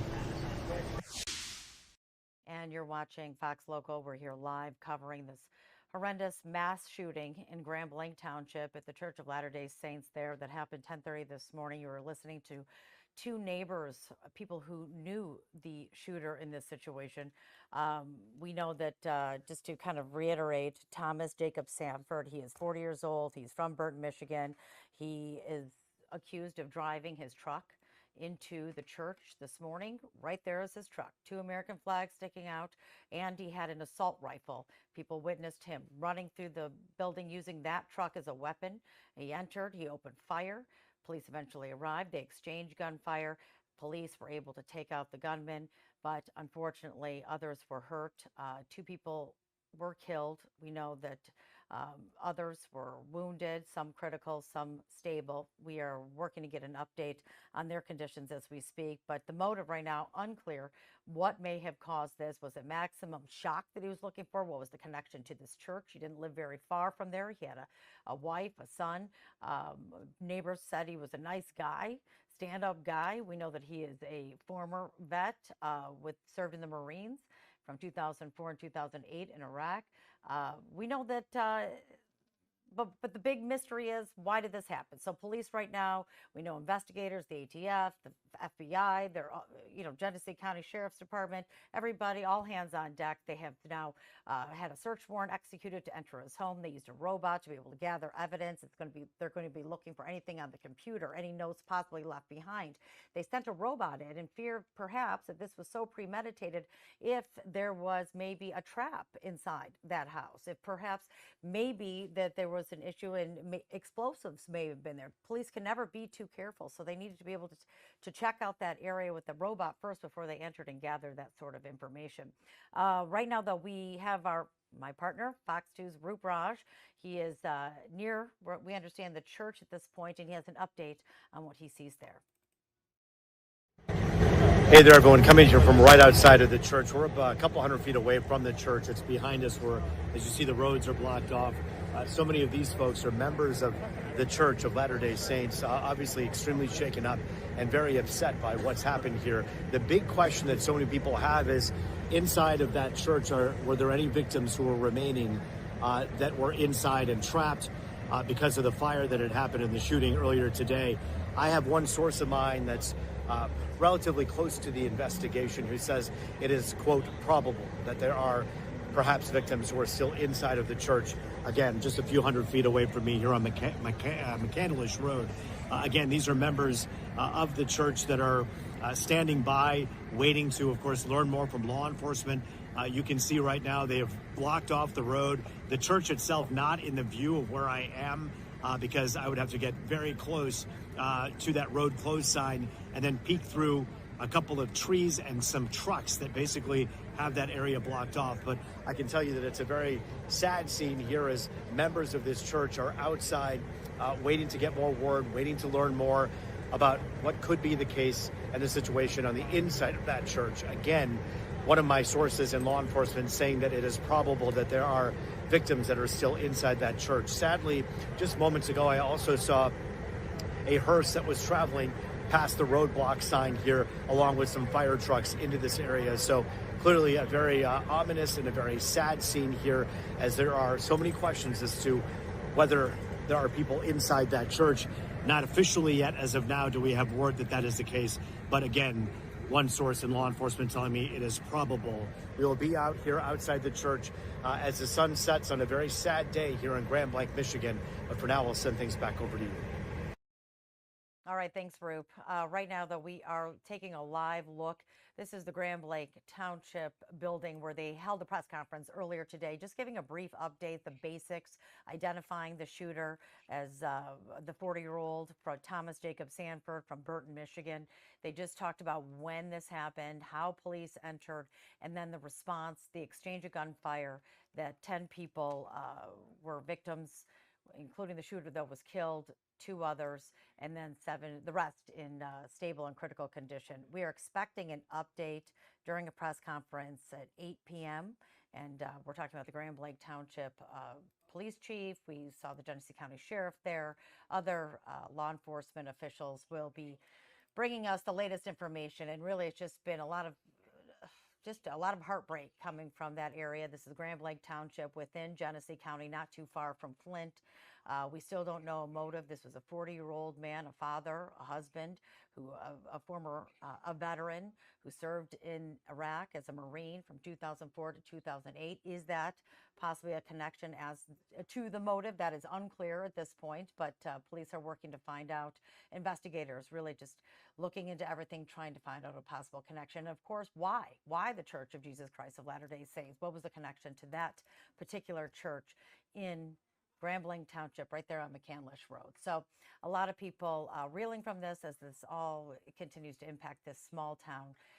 And certainly where people were going is a place of worship. So that we're waiting for in about, a half hour? Yeah, exactly. About a half hour from now, we're going to get an update from officials there.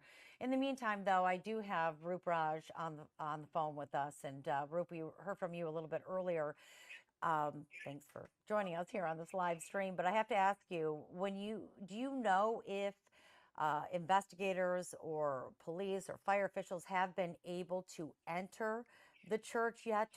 I know the big question is, are there perhaps some victims that were trapped inside, unable to escape the flames? Are they able to determine that at this point? You know, they're being tight-lipped about it. Taryn, I'm standing just about, I'd say about 900 feet away from the church right now. It is blocked off by exactly what you're talking about, fire trucks. They're surrounding that church. Also, multiple ambulances. We even saw one hearse from a funeral home that also drove in about an hour ago and drove out with two people from the funeral home just a few minutes ago, opening that road closed sign that you saw in the video I had posted with you just a few minutes ago. So, Taryn, at this point, it's not clear whether they're able to get all the way in. Clearly, firefighters have much more access and are ready to go into these dangerous situations than other investigators. And those firefighters, I think, are in earnest the ones who are going in if they are getting close enough to understand who may be still inside. Look, I talked to one law enforcement official who wanted to remain anonymous, who said it's probable that there are victims inside of that church, given the fact that there was that large fire and the chaos that had ensued when the truck rammed in and the bullets started flying inside. They believe that it's likely. Now, on the outside of the church, and I'll show you these pictures, Taryn, as we get closer to later on this evening when I can send these over, but I'm looking right now at about 40 to 50 members of the church that are all gathered outside of the yellow tape, tears in their eyes, hugging each other. They're obviously waiting for the same thing you are. They're wondering whether there are still people who could be found inside of this church. And that's what we're waiting on right now. Well, Rube, there's a couple things that I want to bring up. We know this is just covering these sort of massive fires. And when you have buildings like this, they first have to make sure that the building is structurally sound before investigators can go in there. And of course, the flames have to be put out. Do we know at this point if they were able to make sure that it is, I guess, the fire is out at this point, and then are they trying to test the stability of the structure or what may be left? So here's the interesting thing about that. The part of the structure I can see from where I'm at right now, and we are, by the way, my photographer is trying to get around road closures. As you know, in these situations, Taryn, I was able to get in about a couple hours ago, and now they're not allowing the same people to come in. So he's looking at a way to get around. As soon as he gets here, I'll send you pictures. I'll also send you some from my cell phone. But I do want to just add that the back of the building that I'm looking at is still there. But just within a few feet of that, the fire is clearly out. It's all charred. It's just completely charred, and there is no structural integrity left. And that is from anyone's perspective. That is not an official perspective. Literally, it looks like a scene out of something where you see that something is completely charred. Only the facade of the building remains, but it's charred completely from the inside out past that point. Yeah, I know it's too early to tell, but when you have a fire of that magnitude and what you're describing, it does sound like this is more than just setting a section on fire, that perhaps there may have been explosives involved, but we won't know that until ATF and other fire investigators get in there and see what may be part of this. But wondering, because we do know the Grand Blanc Township Police did put out a phone number earlier. I want to be able to give that 248-705-7352 for anybody who may be missing any loved ones or have any questions or need some information. Again, that number was 248-705-7352. Have you spoken to anybody, Rube, out there who may still be looking for a loved one and fear that they might still be trapped inside? There are, as I said, about 40 to 50 of these members of the church. I'm not presuming. I know they are, because I walked up to two of them and asked them if they were part of the church, and they said yes. He didn't want to talk at the time and kind of kept me away from the other parishioners that were right there. However, as I am seeing more people drop off family members, they seem perhaps maybe more ready to talk. I just want to know the same answer as you. Are they hoping and praying that their loved ones can be recovered or can be found? It can be located if they're still alive. Those are the questions that they're also waiting for. So as you can imagine, with clenched fists and tears in their eyes, they're all kind of in a circle together with a couple of gentlemen in black suits and black ties with white dress shirts that are kind of leading the pack, if you will. It looks like church leadership that are helping people kind of get through this moment as they all gather, again, about 0.2 miles away from the church. Yeah, and this is really tragic. We were just looking at the truck. I think that's really jolting for people to see this truck that he used as a weapon with two American flags sticking up, and witnesses say he was armed with an assault rifle as he, went and targeted that church. But then we heard from Steve Dolant, the former DPD assistant chief, and he described this as it looked like a scene out of 9/11. I mean, this is something that is an even larger scale than we've heard in recent times when you've had a mass shooter take on a place of worship or a building. I mean, this is, to me, we don't know, but obviously when you have so many things at play, it does certainly sound premeditated. You know, you say that, and Taryn, I was reflecting on that myself just a moment ago. You're not talking about simply someone coming in with gun blazing. Mm-hmm. That's bad enough. It's not just someone ramming a truck into the building. Bad enough. It's not as though someone just set a church on fire during a vulnerable moment where people were in there praying. Bad enough. It's all three happening to this small, tight-knit community at the same time. And so the magnitude that you speak of, and I think from an investigative point of view, you're absolutely correct. There are 3 levels of assault on this building and the people in it. But on top of that, the emotional toll that can take, to know that, I understand from some of the people that were speaking earlier that they thought that perhaps someone just backed their car into the building by mistake. And in fact, some of the people who ran out to go see what had happened thought they were going to be helping this man in a truck who may have had a medical emergency. And instead, were then shot at by the guy in the very truck that came to help.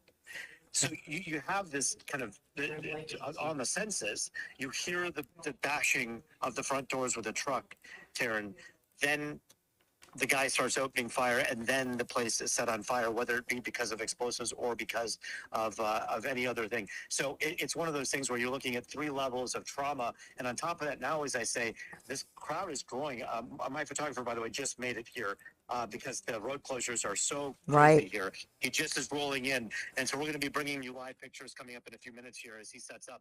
But yeah, I'm going to show you these quite frankly heartbreaking images. You know, you Taryn, you know Grand Blanc. I know it, having covered Grand Blanc in Flint, and I just, you think about how tight-knit the community is, as so many small towns, and now you're looking at an even tighter group of people who belong to a church that now are gathering. What is it now? That happened at 10:25, and now it's 7:39, less than 12 hours later, and to wrap their heads around this, you just see them hugging every few minutes, talking and hugging and crying, talking, hugging and crying. And they are, it seems like, waiting perhaps for someone to come to talk to them.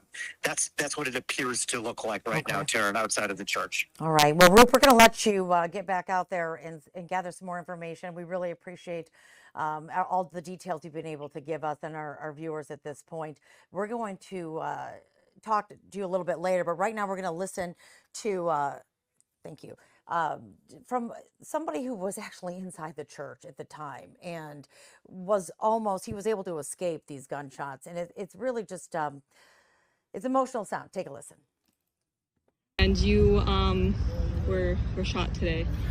Shot at. Luckily, yeah, the windshield, this is just shrapnel from the windshield that was as he shot at our car as we were trying to drive away.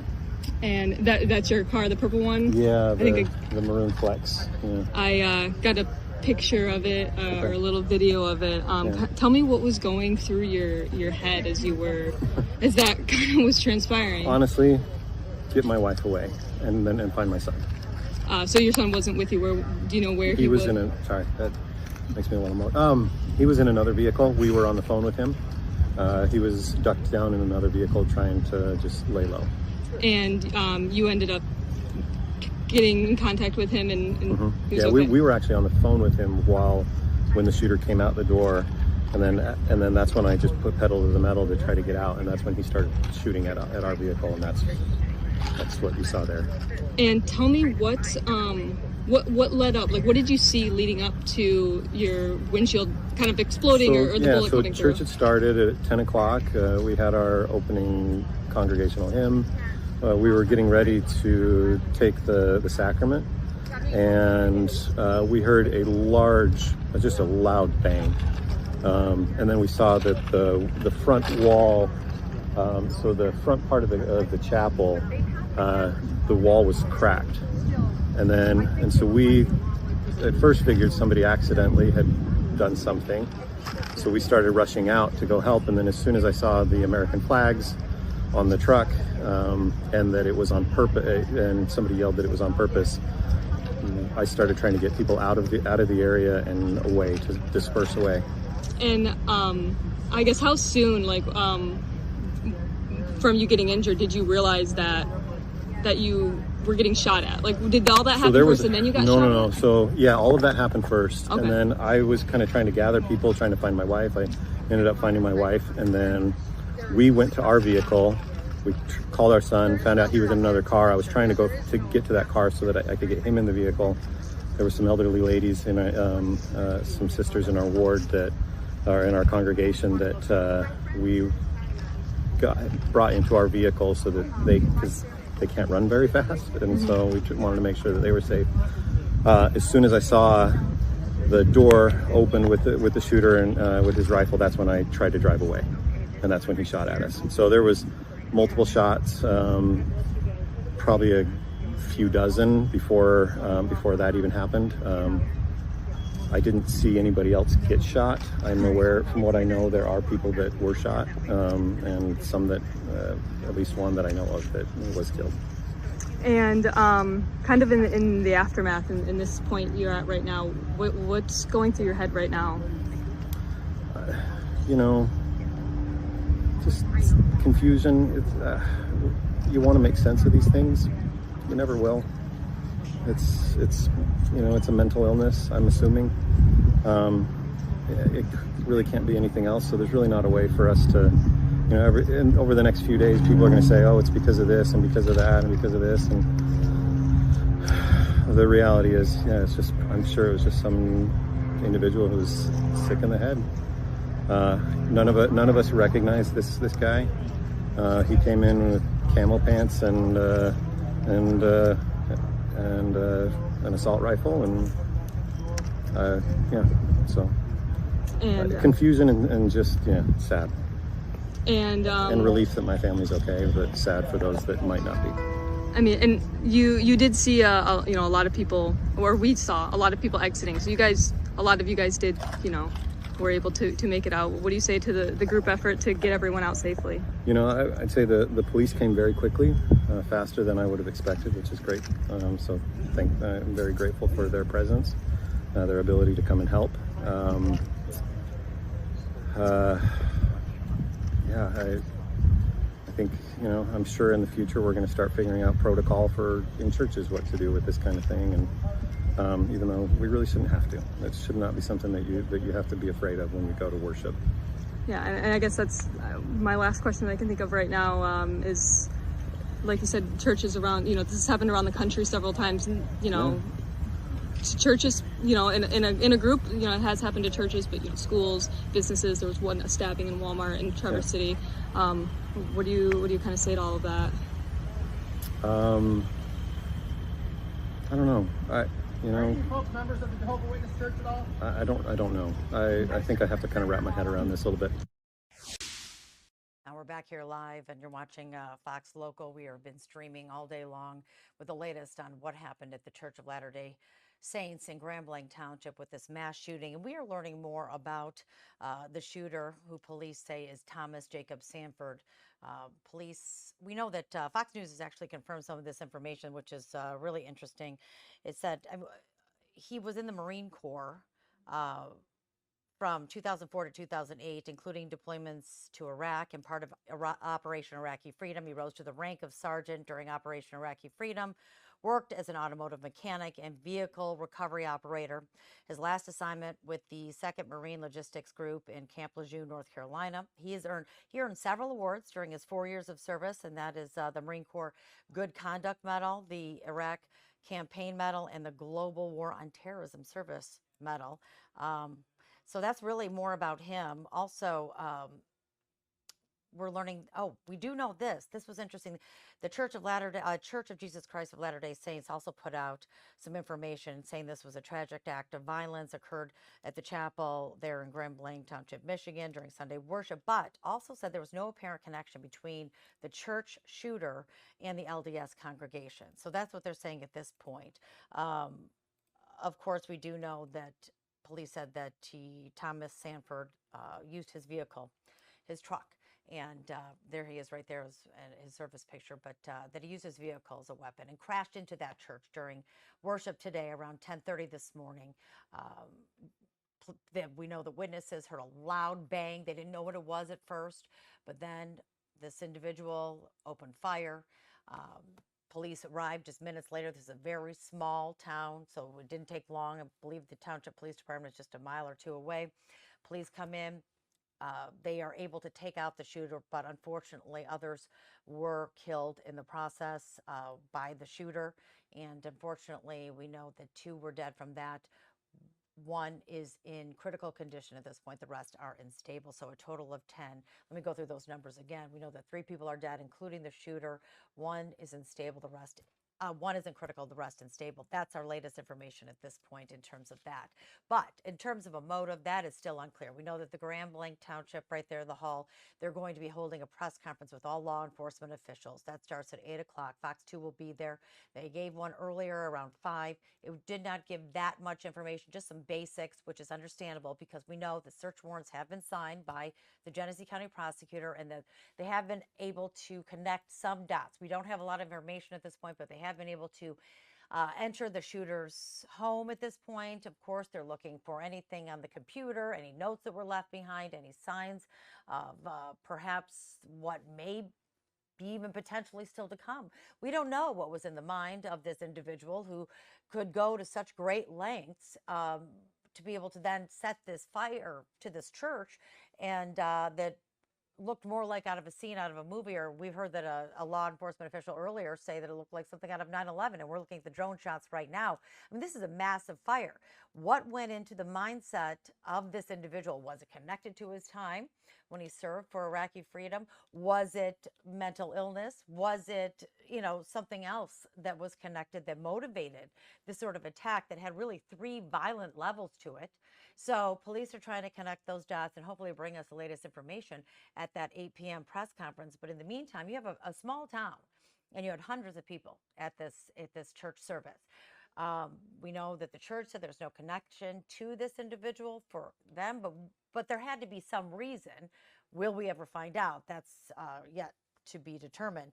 But witnesses were able to escape. They talked about those moments. You just heard from the individual with shrapnel there on his hand. He was hit, but certainly not badly. So that was good and able to get his children, his wife out of there. And we know that we heard from Roop. There are 50 to 60 people outside that charred remains of the church and waiting to find out perhaps that their loved one is still inside. We know that there are missing people still. Some believe that they might not have been able to escape in time because that fire happened very quickly after the shooting, and then it was just mass chaos. And that fire erupted. Some believe not maybe just that there might have been more to it. There might be some explosives involved, but yet we know that investigators have to determine and confirm that, and that might take some time. This is just a frightening, horrendous deal. We've had a lot of public officials come out and speak to this, even the President of the United States calling this horrendous. So we know we've heard from the governor, and just hearts going out to everybody that's involved. We also heard from Hillary Golston. She was outside of Genesis Hospital talking about really the different hospitals in the area, Hurley being there, and that's a level 1 trauma, likely taking the person with critical, maybe even seeing if some of the other victims before they were pronounced dead, if they were able to be saved at that point. We know that all hospitals are normally alerted when you have such a mass violent event like this to be able to take as many victims, because it's unclear how many may be coming at this point. But what we do know is this was just a terrible event. The whole community is reeling. This has made national, international headlines today on this Sunday. We've heard, sadly, about church shootings before. That's not new, unfortunately. But to this magnitude, this is quite jolting for many people. And the big reason, the mystery, why? We don't know. And that's what investigators will be trying to figure out in the coming days. But right now, though, we are going to check in there. Roop Raj is live right near the church. We're going to try to, there he is. Roop, you've been there trying to gather some more information. Have you learned anything else about any potential victims still trapped inside?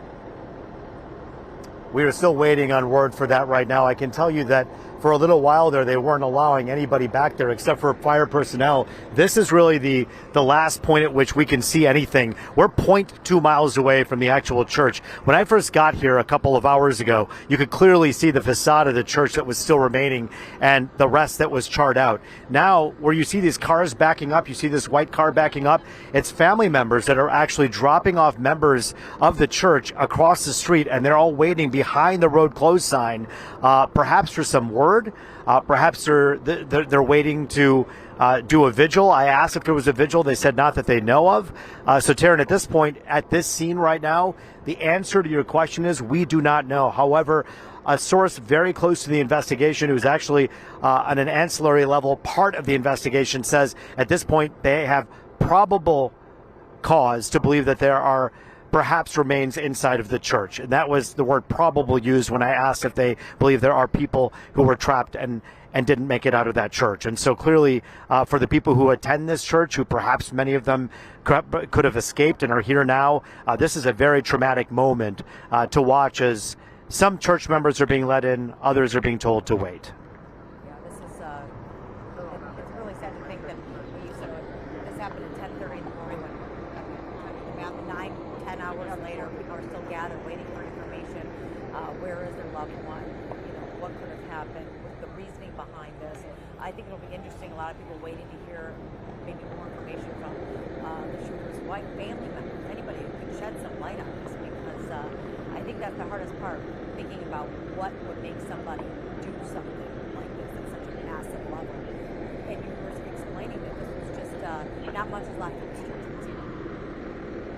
No, it is, and we talked about this on the phone just a few moments ago. When you see that church, and if you could, Marcus, I'm going to try to do this. It's just a picture that I took earlier that I think is very telling. That when I first got here, I just want to show you this picture, Taryn, and we can kind of zoom in on it. I'm going to go to sideways view here, and I just want you to look at this picture because it's really quite telling. If you could zoom in on that. That is what remains of the church. You can see the facade that I was telling you about earlier, Taryn. This again, when the sun was here, the sun was out rather. I'm being told to move my camera by Marcus, the photographer. Is that good, Marcus? Can you get a shot of it now? So that's the facade that I saw when I first got here. That's the exact place where I'm standing right now that you can see behind me that's dark.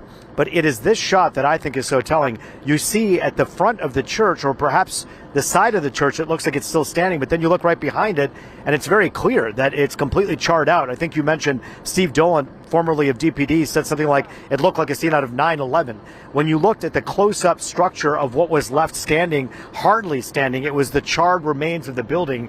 And sadly, that's what I saw when I first got here. And the scene that so many of these, by the way, family members, Marcus, I don't know, we don't want to put a light on them, but you can see them over there if you can. They're all waiting and wondering what is the latest with the investigation. It's the questions that you asked at 8 o'clock tonight we hope to have answered, which is, hey, do we know right now whether there were people who are still inside? That's the question that so many people still have. And these are, many of the people I talked to are church members who are waiting for that answer right now. Well, Ruth, you showed a picture of the building, or what was left of it. And this is a massive, you can tell from the drone shots that we have, this is a massive church. It's very large. Hundreds of people were inside. Yeah. Now at this point, with not much there, have you seen people, fire investigators, or people trying to sift through and see what's there? Or is it blocked? Or, I mean, at this point, have they already gathered their information and we're going to hear maybe more at 8 o'clock? I know you don't know for sure, but what have you seen in terms of... Let me show you that, Taryn. Marcus, you can stay where you're at. I'm going to walk over there and show her how far I was when I took that picture. I was right up to here. And I'm going to kind of point past this road closed sign where all of those police cars are over there, where some of these cars are being allowed in. 0.2 miles from here, there's a Jehovah's Witness Kingdom Hall sharing a parking lot with the actual church. On that church right now, it's lit up. It's a crime scene. It's an investigative crime scene. So there's one light sitting on that thing. But from our vantage point, I can't get closer than there. They've moved us further away so that we're not able to really see what the firefighters may be doing behind us. And perhaps rightfully so, Taryn, because if there is probable cause, as that investigator told me, that there are people who remained inside, after that fire, then it's going to be a very difficult scene for anyone to want to see or be close to. And I think that's why so many of the church members are also being kept at this length as well, because you really can't see from this vantage point what's going on behind us with that light on that charred remain of the church. And you did mention that there was the fire trucks or the vehicles almost blocking and almost acting as a wall, a protective shield of this church that may be blocking that vantage point, because certainly if there are concerned family members, worried family members, you don't want them to see anything more troubling than they're already dealing with at this point. And we do know that they did put out. You're right. And I wanted to say really quickly for people who may have some questions. Sure. 248-705-7352, 705-7352. You can't imagine what those family members are going through. Of course, they're just going to Sunday worship, something they probably do every week, to have something like this happen. It is, there's no word for it. I mean, it's not just jolting. No. I mean, it's something that, if it's going to impact people around the world or across the country and make them take a different look and heavy hearts, because imagine people connected to us. You're so right. In fact, I talked to a national news correspondent who had just gotten here, and he and I had known each other for a little while, and he walked up to me and he said he was actually sitting inside of a Church of Latter-day Saints church a few hours from here, 4 or 5 hours from here, and was sitting in the church when his phone lit up saying that there had been a truck rammed into and a fire at another Church of Latter-day Saints. So the member of the media who's covering this very terrible tragedy with the Church of Latter-day Saints actually was inside of a Church of Latter-day Saints place of worship this morning when the news broke, and he learned he had to get in an SUV and haul it over here to Grand Blanc, Michigan, a place that when anyone woke up this morning, we would know that the eyes of the world would be watching so carefully, and the eyes of the world are watching so carefully. We have media from all over the globe that have now surrounded this area that I'm standing next to. And Taryn, you've been to a few of these tragic scenes in the past, but this is really terribly monumental in the most ominous way because of the way in which this person appeared to have attacked the people in this church.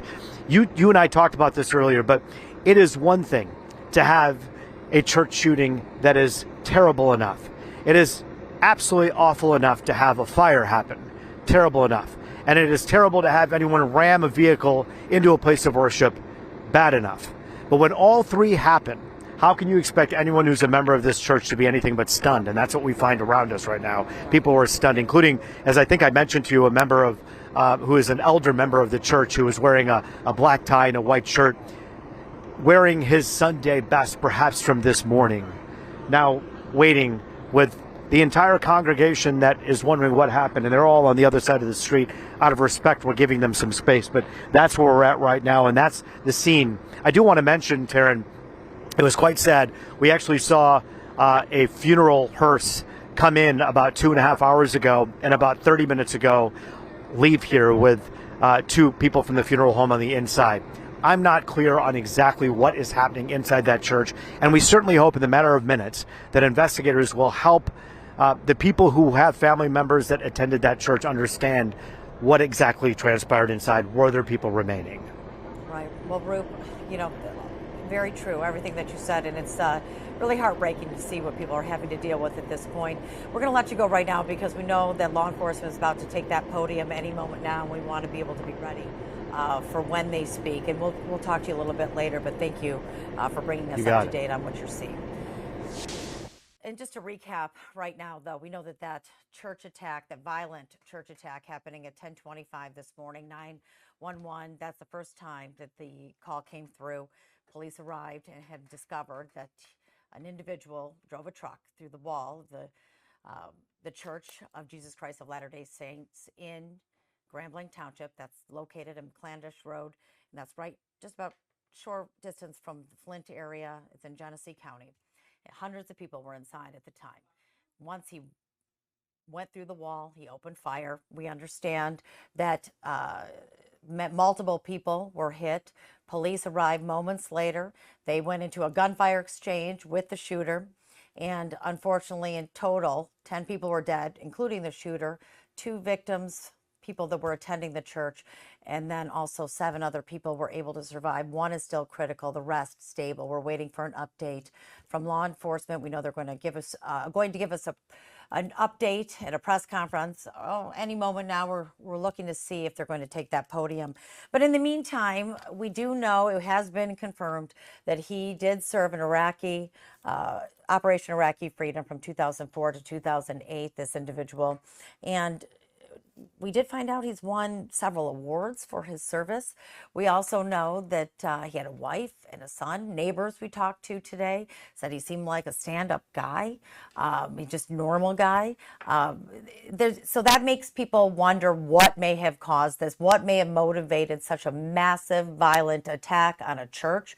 However, the church has come out and said that there's no connection from this individual to the Church of Latter-day Saints, so we don't know that.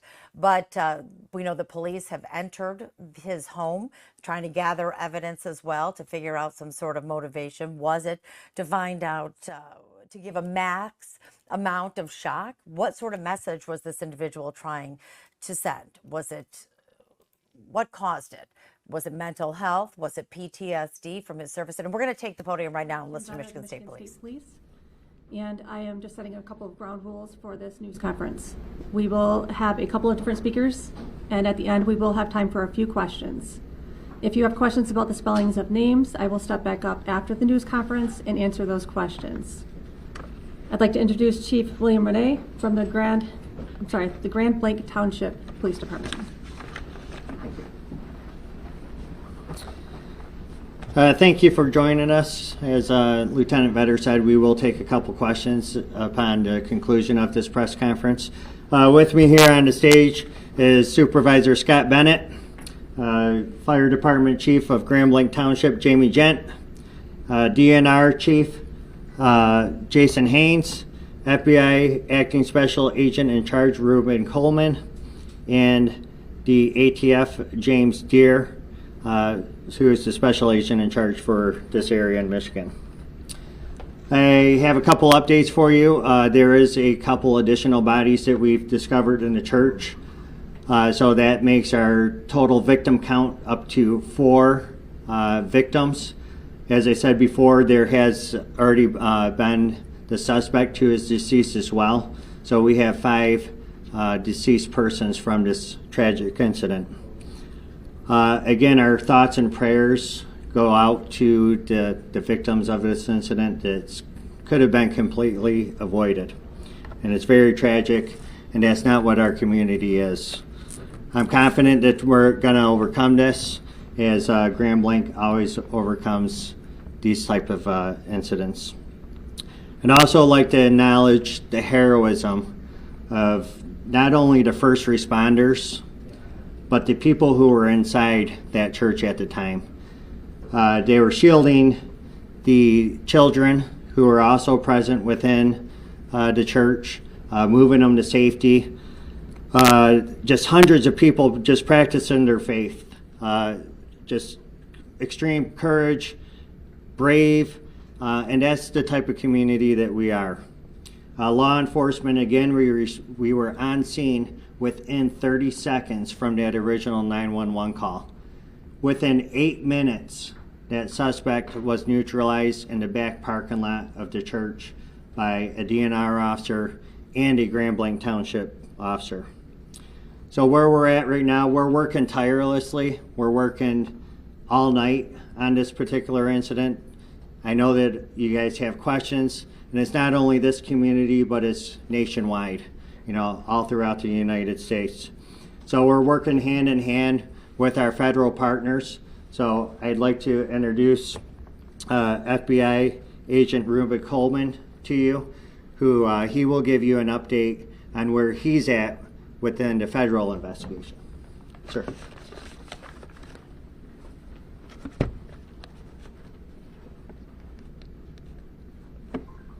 Thank you, Chief. My name is Reuben Coleman, and I am the Acting Special Agent in charge of FBI Detroit Field Office, which covers the entire state of Michigan. First, I want to sincerely express our condolences to the victims of this shooting, their families, and this entire community. I would like to also thank Chief Rennie, the Grand Blanc Township Police Department, and all of our federal, state, and local law enforcement partners, other first responders, and the community members for their immediate actions in this situation. This act of violence has no place in our state or anywhere else in our country. The FBI is committed to continue finding out the facts, circumstances, and motives behind this tragedy. I can confirm at this time that the FBI is now leading the investigation and is investigating this as an act of targeted violence. FBI crisis response teams, such as our evidence response teams, SWAT, Special Agent Bomb Technicians, victim specialists, were deployed to the scene.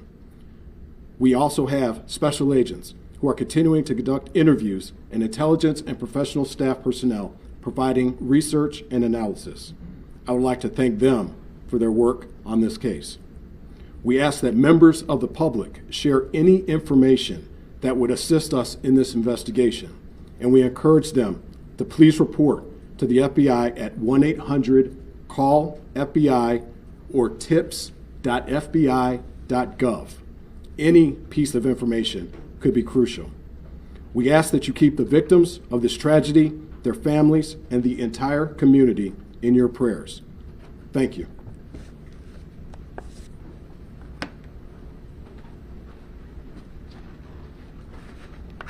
Thank you, sir. The Michigan State Police continues to respond to several locations throughout the community as we receive additional bomb threats at other locations. Please continue to stay vigilant, and if you see something suspicious, say something. Call the FBI tip line or call 911 to report suspicious activity. This incident is an active investigation. Investigators are tirelessly combing through evidence under difficult circumstances and working to identify each victim as quickly and accurately as possible.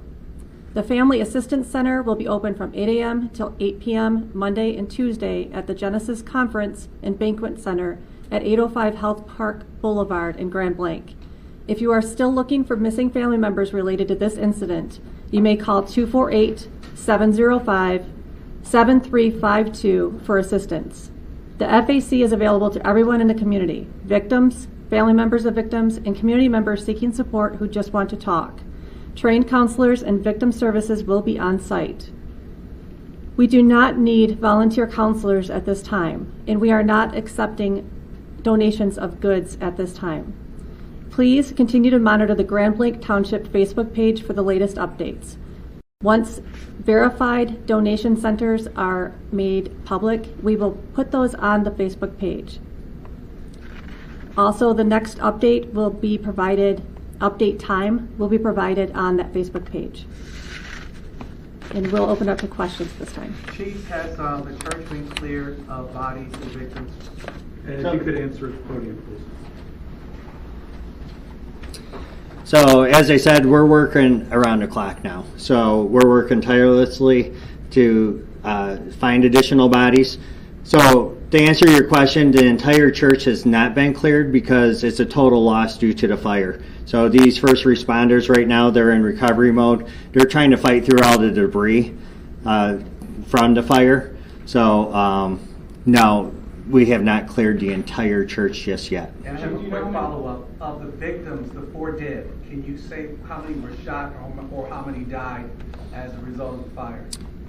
I could say this: 2 have been shot as a result, or have been shot. 2 of the deceased. Do you know how many people are unaccounted for? No, I don't know how many people are unaccounted for at this time. We do know that there are some that are unaccounted for. Can you explain a little bit about how the fire started at the church? I will leave that up to the ATF Agent Deere. The question again? How did the fire start at the church? For this incident, the fire started basically as a suspect. All indications on this investigation are the suspect used an accelerant of some sort, we believe gasoline, and lit the church on fire. Was it an IED that he may have used? There are, at this point, I'm not going to comment on IEDs. I will confirm that there were some suspected explosive devices that were located. But as far as using them to initiate the blaze, I can't say that. This scene is actively being investigated by ATF. Most people don't know that ATF is the federal arson police, and we have a team from across the country coming in, our national response team. It is a cadre of expert fire investigators that are coming here from across the country to investigate this scene and get to the cause or the origin and cause of this fire. Lieutenant Butter, we saw that there was possibly a bomb threat at the Meyer on Atherton and Center yesterday. Is that connected to this, and is the home that we saw being searched over there the home of the suspect? Yeah, that's all still part of the investigation. Sorry, that is still all part of the investigation. We're still working to determine if any of that is related. Can we speak to the motive? We're hearing speculations that it might have anything to do with the Charlie Kirk assassination in Utah. That's exactly what it is, a speculation, and we won't come to those types of conclusions for some time. Do you know if there's any connection between the suspect and the church or its members? Any prior connection? Again, part of the investigation, we're not going to speculate at this time. Right now, we are working tirelessly to recover the victims of this incident and reunite families. Please be patient as we work through that process. Were the law enforcement officers there close to the scene and how they were able to respond so quickly within just seconds? Thankfully, yes. Were there any that were injured? You mentioned there were additional bomb threats. Is there anywhere that the community should be aware of or to be safe from? The community should remain vigilant, and anytime they see something suspicious, they should report it immediately. There's at least one other report that a local church was searched by the bomb squad. We've searched multiple churches this evening for bomb threat protocol, yes. Is that based on actual threats? Yes. Okay. We've received 911 calls about bomb threats or other indications that there was a bomb at a different location. Some of them were churches, and we've responded and cleared those locations. Did those threats come after the suspect was killed at the church? Yes. Was there an officer at the church already? I think that's part of the investigation. Do you have a comment on it? Were those LDS churches where the bomb threats were, or were there other denominations? I can't. Does that speak to a motive? Yeah, I can't answer that at this time. But What else can we say about the suspect? You know, you're not going to talk about motive, yes, but what else can we say anything about him at all? right now, what we'd like to do is talk about the heroism that we saw today. The people who responded in such a valiant way to protect the others, both law enforcement, fire department, EMS. Everybody did an excellent job working together to keep people as safe as they possibly could. We stopped by Holy Family Catholic Church, and there was a heavy police presence there. Is this at all connected to one of those bomb threats that you're mentioning? Is it potentially connected to the incident today at the LDS Church? I don't have knowledge of that exact location. Do you have anything? Okay. That's going to be all for questions. I thank you for coming and appreciate the assistance. Can we get your name again, please? Sure. Yep. I'm Specialist Lieutenant Kim Vetter, Michigan State Police. Vetter. V is in Baker or V is in Victor? V is in Victor. Thank you. Any of the injuries, any of the people just injured by fire, by burns? We're still working on that. Yep. Thank you. Yeah, thank you. Still just 8 people in the hospital, sir? James Deere, D-E-I-R. D is in David, E-I-R. Okay. Any other spelling? That's the only other questions we're taking. No? Okay. Yeah, FBI. FBI, Acting Special Agent in Charge, Reuben, R-E-U-B. You're watching the latest press conference with law enforcement officials at Grand Blanc Township. We're talking about the ATF, the FBI, Michigan State Police, the chief of the Grand Blanc Township Police Department, all giving us an update about what's going on and what they have learned since their last press conference. And truly, it is quite troubling. We've heard that the FBI special agent in charge has said that this was targeted violence, and they have been able to sift through some of the what remains of what's left of that explosion or the fire that happened at the church, and found 2 additional bodies at this point. So we want to walk you through what happened and fill in some details that may have been missing before. This happened around 10:30 this morning. First 911 call came in at 10:25. We know that this shooter, police say, took his vehicle. Thomas Sanford, the 40-year-old from Burton, took his vehicle, his truck, rammed it through the door of the church, and that's the church right there on McClandish Road, the LDS church. He got out of his vehicle and opened fire. He then got out, then was met 90 seconds later by a DNR officer and a Grand Blanc Township police officer who shot him dead outside in the back parking lot. That's what we just learned at that press conference. But meantime, there were 2 people shot dead inside that church and then 8 others injured. We're waiting for an update on conditions, but we do understand there was 1 critical and the rest stable. In meantime, though, we know that there has been a gathering outside that church because not only did he use his vehicle as a weapon and then open fire, taking many people out, it was also set on fire. We just found out from the ATF there was gasoline used to ignite it, but it's also believed that there might have been IEDs, some say unconfirmed, 3 IEDs found inside that church. ATF is still working to confirm that, but said that they have found some explosive devices, but they are working. They won't really release that exact information. So that's why we saw such a massive fire at that church. They are now still looking for potentially more victims, and they're really in a recovery mode. They're saying that investigators are sifting through all of that debris. You're looking at pictures right there of what's left of the church, but that's why we saw such a massive fire. Not only was there gasoline used to target this arson and create this massive fire, there was also those IEDs that were found. So right now we know that 2 people were found in that wreckage. We're waiting to find out if any more have been found in the debris. They did update us on that information. There's also been several bomb threats at area churches that police have been responding to. So they want people to be vigilant. If they hear something, if they see something, call police or the FBI immediately. We heard from Special Agent in Charge, Reuben Coleman. He is now saying that the FBI has taken over this investigation. If you have any information, please call 1-800-CALL-FBI. So this is still ongoing. They're going to be working throughout the night. We know that the ATF has brought in their highest ranking investigators to investigate the fire. ATF handles the weapons in the fire. Then we, of course, have the feds that are now looking at what may have motivated this person, Thomas Sanford, who was a former Marine and served in Iraqi freedom from 2004 to 2008. So what may have motivated this individual? Was it perhaps his military background, or was there some sort of mental illness involved?